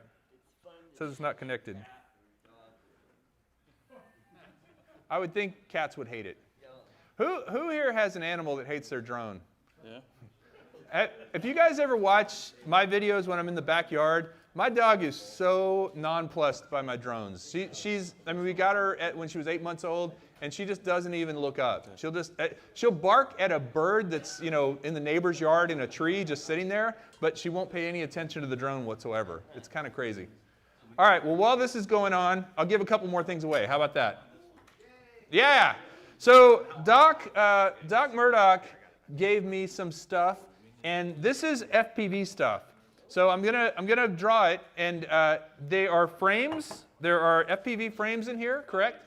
5-inch frames, a lanyard from Newbie Drones, and then this. And I gotta apologize to both Doc and Harley. I was supposed to build this. This I never built it. It's the Tyro 119. I never built it. So if you want to build an FPV drone, this is a whole kit right here. So all that stuff can be yours if your name is. Desk drum roll, please. If your name is Jenna Cook again. Wow. Wow. All right. Well, I told you everybody's name is in that one twice. So Jenna, I'll just set that right here. And I'll do one more. I've got a set of Ready Set Drone coasters. These right here are they're SpinUp coasters, actually. Check these out. Did everybody, by the way, get a coaster as they checked in? Thanks to Brad. You guys know Brad made those things? Good? Okay. So he made these, and I'm going to just... No, kidding. These are... They're hard. They're slate, but they're super cool. And if you don't like rings on your table, who likes rings on their table? Nobody does. Then you might take these. You can have them as a commemoration for today. And these are going to Rodney Bell. Oh, and actually, Rodney, there's a box for them. I'll bring you the box too. Hold on one second.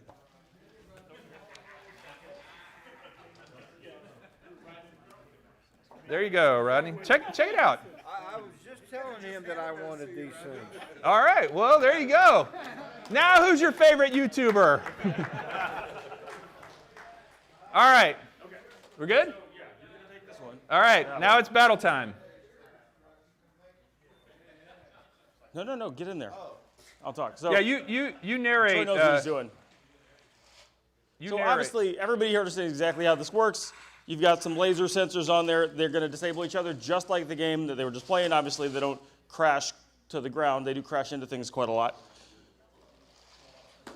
But you asked me a question. You asked me about this facility. So our preliminary budgets for the arena that we want to build, it's a lot. We're talking $50 to $100 million. That said, I honestly don't think we're going to have a lot of trouble raising the money. The problem right now is that everybody outside of Austin wants us to build it right now. Houston's offering us money. People outside of Dallas are offering us money. I really would rather build it in Central Texas. I wanted to make this available for our kids, for the kids, our robotics teams in all our local school districts. But elsewhere, they have money and land, and they're really, really motivated. Is he hiding again? I can't find him. Where'd he go? Yeah, Troy's sneaky, man. Where is Troy? You'll find out in a Anybody second. know? Back there. Okay. Okay. Oh goodness. I'm blinking red. I'm blinking red. Look at that. It doesn't even say sorry or anything.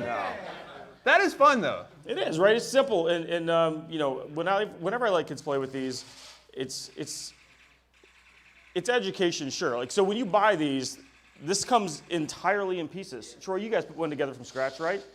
I mean, even the wheels, you got to put them together. It's all really education, but the kids don't know that. It's like a big Lego set. They put it together, then they're chasing each other around, and there's a lot to learn.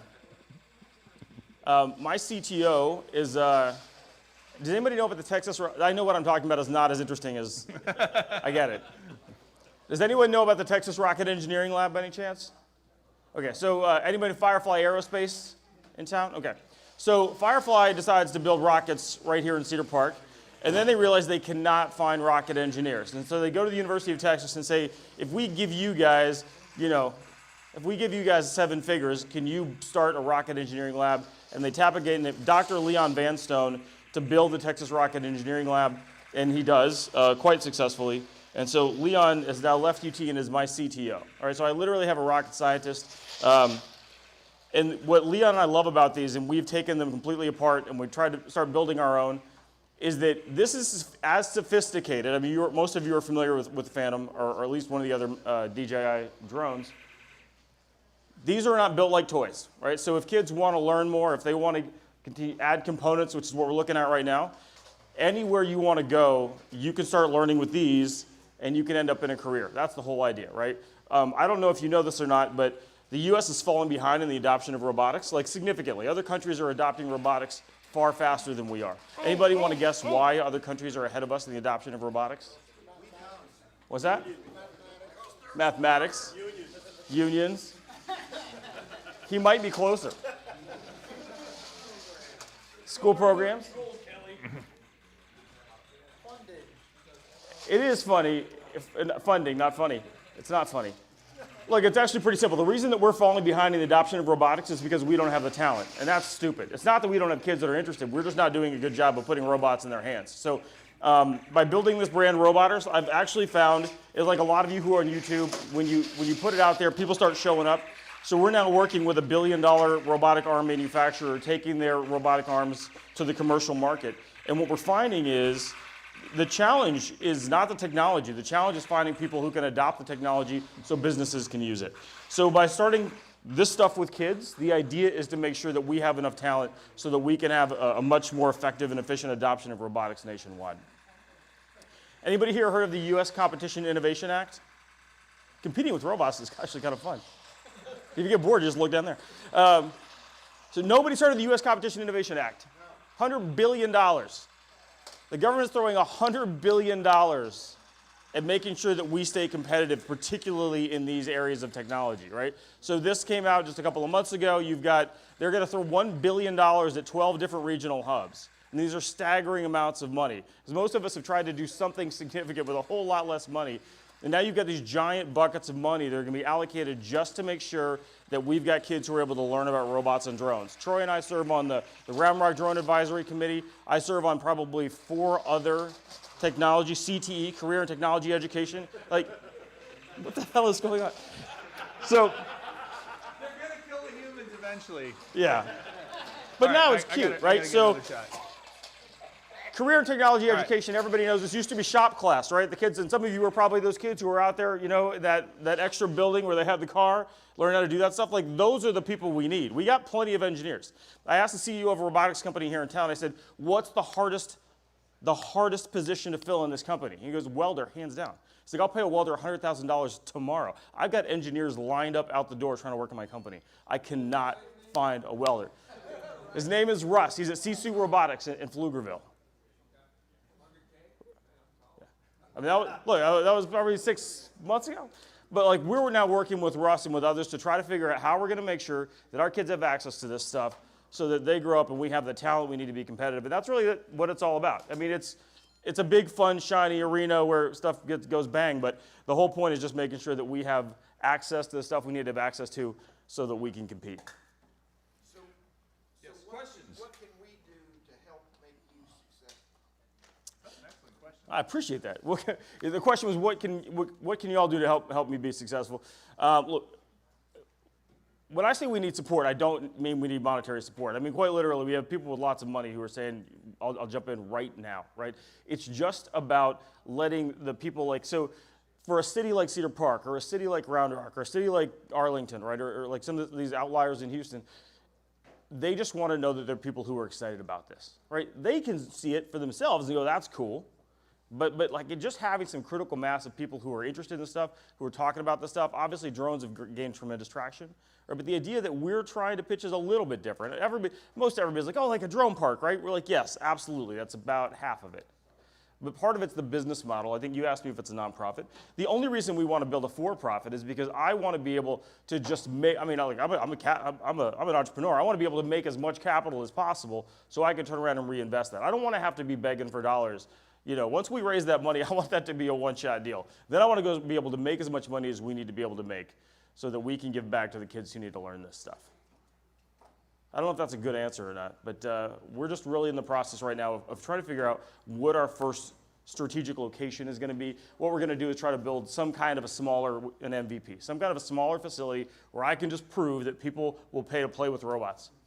Do you guys, do you have social media online? We have social media. We have just about everything robot or Twitter won't help us out, but we've got Facebook and Instagram and all that. Well, I was asking partly from the perspective of, I think if you want to help right now, just go follow them and just watch what they're doing, right? Because the more people you have following and engaged with you and aware of what's going on, awareness is the key. Yes, question. Have you considered change.org or anything like that, where you put up, change.org exists if they see a wrong, like someone's in prison and there's exculpatory evidence that the person is wrong. Everyone signs a petition digitally, and you get tens of thousands of petitions that will go to, let's say, the politicians in the area that are holding back on this or whatever, and you can, quickly you can get tens, if not hundreds of thousands of people saying, back this project. Yeah, that's fascinating. I interviewed the founder of change.org a few years back. I didn't think about that. It's oriented towards social causes, certainly. I hadn't thought of it. That's a great idea. I appreciate that. Yes, look into Troy. that. Yeah, I was actually just going to help Elijah maybe also answer, somebody asked what we can do. I think what I do is I continue to connect Elijah with anybody within the network of stuff that we do day to day that can help, right? So I think for people here, if you're interested in this type of stuff and you think, man, this is something even at my local level I want, Elijah's not just looking to do this here. He also has connections across the United States, and he has people that he goes and travels and talks to all the time. So if you're really interested in this, connect him to somebody that you think could just be connected, whether it just be a phone call or a chat or an email. So follow him, and that's the biggest way I think. Yeah, well said, Troy. Thank you. And you've done it already, right? Connections are everything. You connected me with Kelly. That's why we're here. So, it's amazing to me. I've been in PR marketing for a long time. Getting immersed in this world, it's just not that big yet. You all know it's just not, the communities aren't that big, even smaller really in robotics. Almost everybody in robotics is a PhD, and they're not that great at communications. Any PhDs here? I'm sorry. But that's not really their strong suit. They're real good at research. They're not real good at talking to each other. Austin has been selected as the host location of ICRA, the International Conference on Robotics and Automation for 2025. We're their community partner, right? The opportunity to get involved in this world of robotics and advance some of these ideas and talk to people is so much bigger than I realized when we set down this path. But absolutely, if you know somebody that is interested in, and by the way, we all know drones are robots, right? That's not a news statement. Yeah. If you know somebody who's into robotics in any way, shape, or form, roboters, the idea is, what do you call somebody who likes video games, right? They're gamers. So what do you call people who like robots? They're roboters. So I want to interview every single person I can find who's interested in this world and wants to talk about it. So that's connections is great. I'd love to interview anyone and everyone I can. So with that, we have one more opportunity, and I think since Elijah's here, I'm going to let you do the honor. Okay. Everybody's been waiting for this. We have a big giveaway that we're going to do here at the end of the day. Have you heard of the Mavic 3? I've heard of it. It just came out. And we are going to give one away. It's a drone, right? It is the drone of the moment. It's very expensive. DJI is a sponsor of this event. And so I want to let you draw the last name in the big bucket of names. So we've been giving away little prizes all day. And we still have one more Emax to give away too. I've given away 2 Emaxes, right? Okay. So this will be, I'll go ahead and do that one. This will be the third one. And then you'll give away the DJI. Or Okay. you'll draw the name anyway. You got to have good eyes for this too. Rodney Bell. What? He seriously, he won the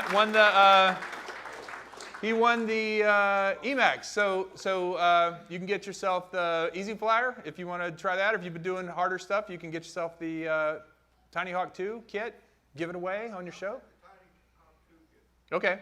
Well, Brad's got you down. So Rodney, man, Rodney and Ben, these 2 guys, winning everything today. How many times are you allowed to put your name in there? Well, that one had everybody's name. Oh no, you're going to draw from this one as well. This one had everybody's name twice. This one had everybody's name once. Okay. These are small prizes. These are big prizes. Gotcha. And this is the biggest prize of the day. So I think this definitely deserves a desk. Thank you. Try to screw it up. Don't screw it up. One name. Just one? Just one? Elijah May. Ray Kelly.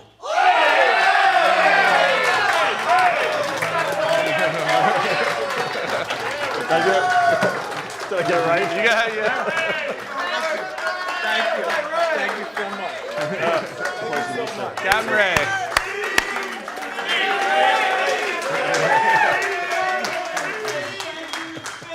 That was good. Thank you, Kelly, and all your helpers. Hey, but by the way, Captain Ray, if somebody wanted to fly that drone, and sorry, Maddie, I know you had your heart set, but you live near him, right? If somebody wanted to fly that drone, where would they come if they wanted to fly your Mavic 3? What would be the right place? Come to the South Florida drone meeting. Yeah. So what's the date? April 2nd, 2022 in Jensen Beach, Florida. Who went to the first one in Florida? I didn't, but. Raise your hands. All right. Well, yeah. So absolutely fantastic. And I gotta say to Ray, you kind of ticked me off a little bit, honestly. You put together this event in 1 year and have as many people show up as I have after 4 years. Dude, you're making me look bad. No, honestly, great event. I saw lots of videos and stuff from it. There, I guess, will be a Mavic 3 at it next year, April 2nd. So, yeah. Any other questions for Elijah before we do the last game? I'll leave these up here if you want to. Sorry, what was that? What's the question? Is Ray going to give away his Yeah. Might be the same one. Might be the same one. All right, so Elijah, thank you very much. No problem. Thank you, guys. Big round of applause. Just leave them here? I mean, for like a minute. Yeah. I'll tell you what. What if we had those going at the same time as the drones? Yeah, do it. All right. I need 2 drone pilots, enthusiastic drone pilots. All right, right here. These 2. What did I hear? You're going to give away another Mavic 3? Oh, what did you hear? How did you clear your? All right, and then 2 RoboMaster drivers. 1. We can hand it to you. Oh, okay. Harley back there. All right, they're going to drive the RoboMasters, and then 3 gunners. Who's the gunners? All right. 1, 2, 3. Come on up. All right. So this will be for the remaining 2 battle drones. So who's my pilots? This is gonna. All right. Yeah, this one right here with your thumb. Drive, and this one's gonna work. You pull the sticks down So and in just you over there, to arm it. Let me turn this one on. There you go. And how do you shoot? You shoot with this button right here, and you have to be facing them. So pull the sticks down and in. All right. There you go. And then, left stick up. There you go. Button is right here. And then remember, it's line of sight. So what's that button? Fire. So you're doing this right here. That's second mode, and then one more for third if you want it. Okay. Who's all right over here? No, you're fine. So you gotta look right. All right. So save your battery. Go ahead and land and save your battery. Yeah, you gotta hit, there you go. You want to hit those. There you go. All right, so down and in, arms it, and disarms it. And then this is your gun. Yep, that's how you fire. And then this is your rate. So that's second rate, third rate. It's all stabilized, but I'll put it in second for you. All right, go. And where's our gunners? And look out, Harley, look out. Here we go. All right, so first one to hit the ground 3 times loses. And, oh, Rodney with the shot. Keep going, though, keep going. Rodney, I'll let you keep that gun. All right, somebody's down. So down and in to come back up. Whose is that? Is that yours? So you got to go down and in on the sticks. There you go. Whoa, hey. All right, come out here where we can see you. Oh, nice. There's some vibrating going on. Vibrating, coming around, coming around, coming around. Uh-oh, uh-oh. This is down. This one's down. I'll get it. All right. Whose is this? All right, you're down once. You're both down once, right? Okay, go ahead. No. You were just stuck behind the thing. No, it's spinning. Go ahead. Push this throttle. Oh, no. All right, hold on. All right, hold on. One more. One quick battery change.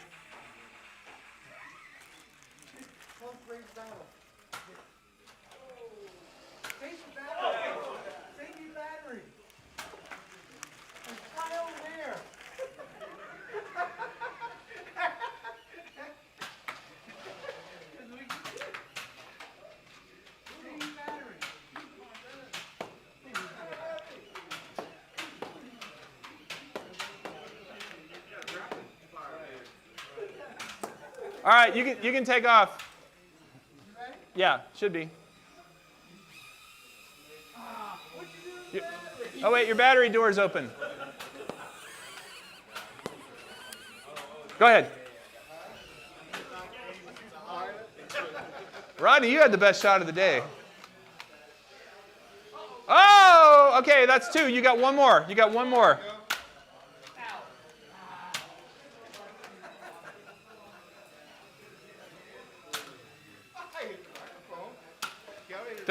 Don't sit still for too long. All right, come from out from behind the screen. That's not fair. Nobody can see it. That's bad TV. Nobody likes that.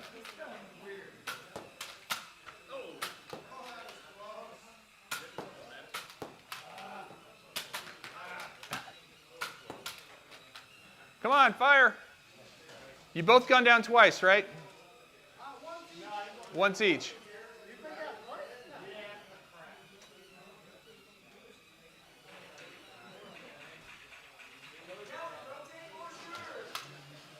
Oh yeah. Let's get some more. Who wants to shoot? Let somebody else shoot for a minute. Anybody? No. Anybody? All right. Michael Wright's got it.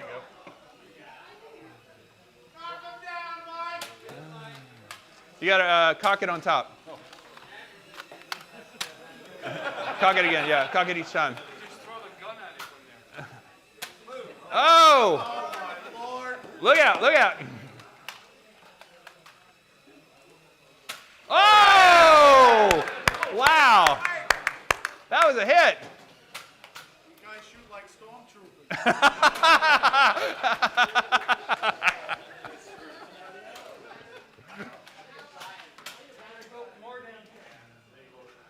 All right.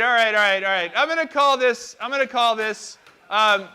We're losing our audience, but I will give you 2 and you 2. Give you both 2.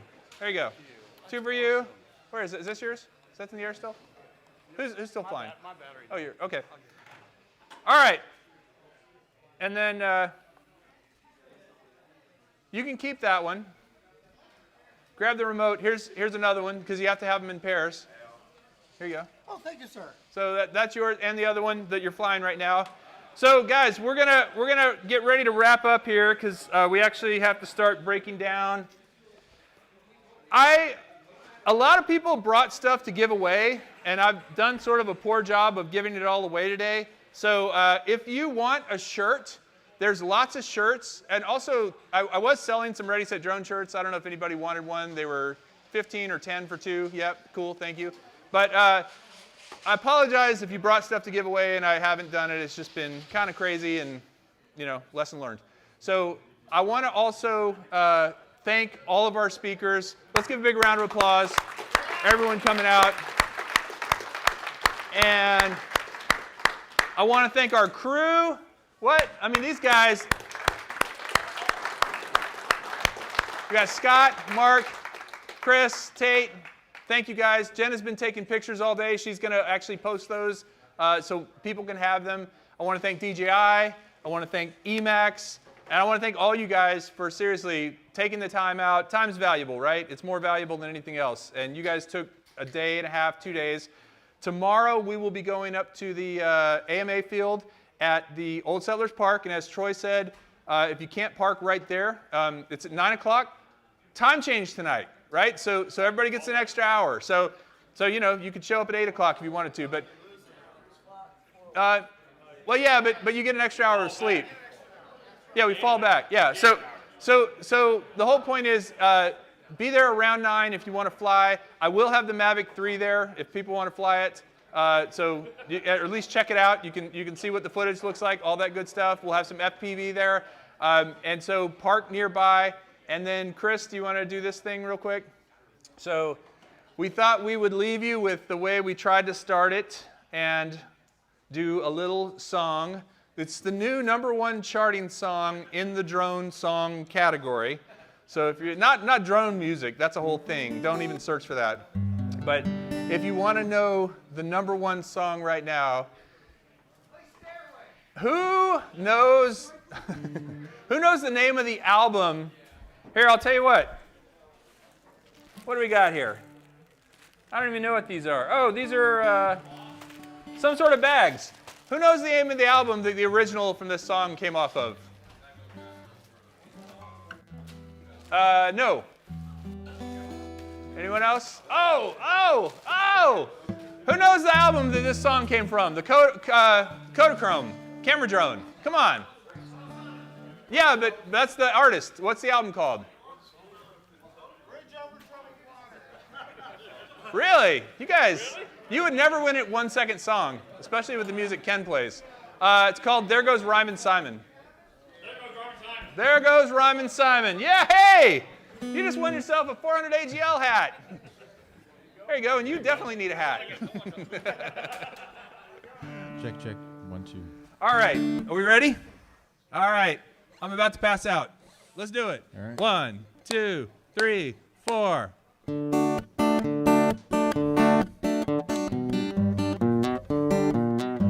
can clap, you can dance, you can sing. Forgot the words.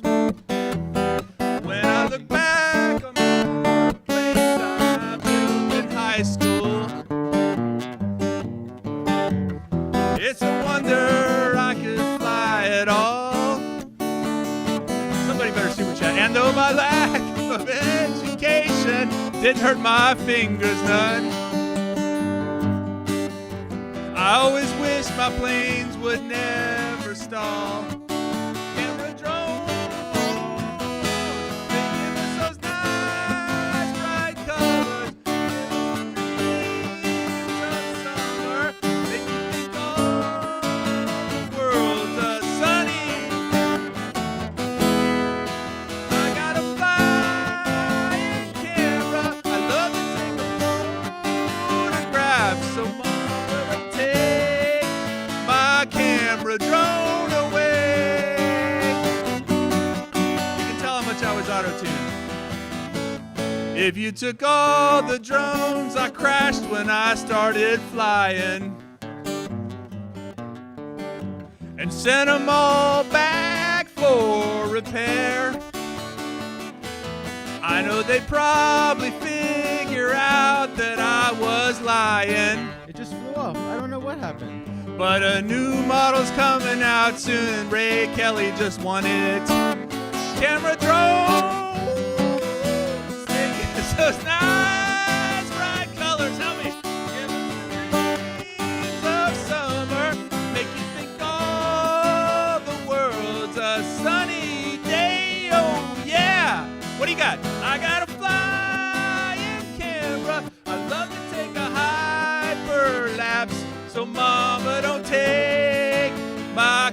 camera drone away.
As much applause as Dennis Lovelady got. And that's it. SpinUp's over. See you guys tomorrow at 9 at the AMA field. Thank you very much for coming. Yeah. Thank you again. Yeah. I said it was great before this. Well, yeah, it was great, and now it's super great. Awesome. You've been calling it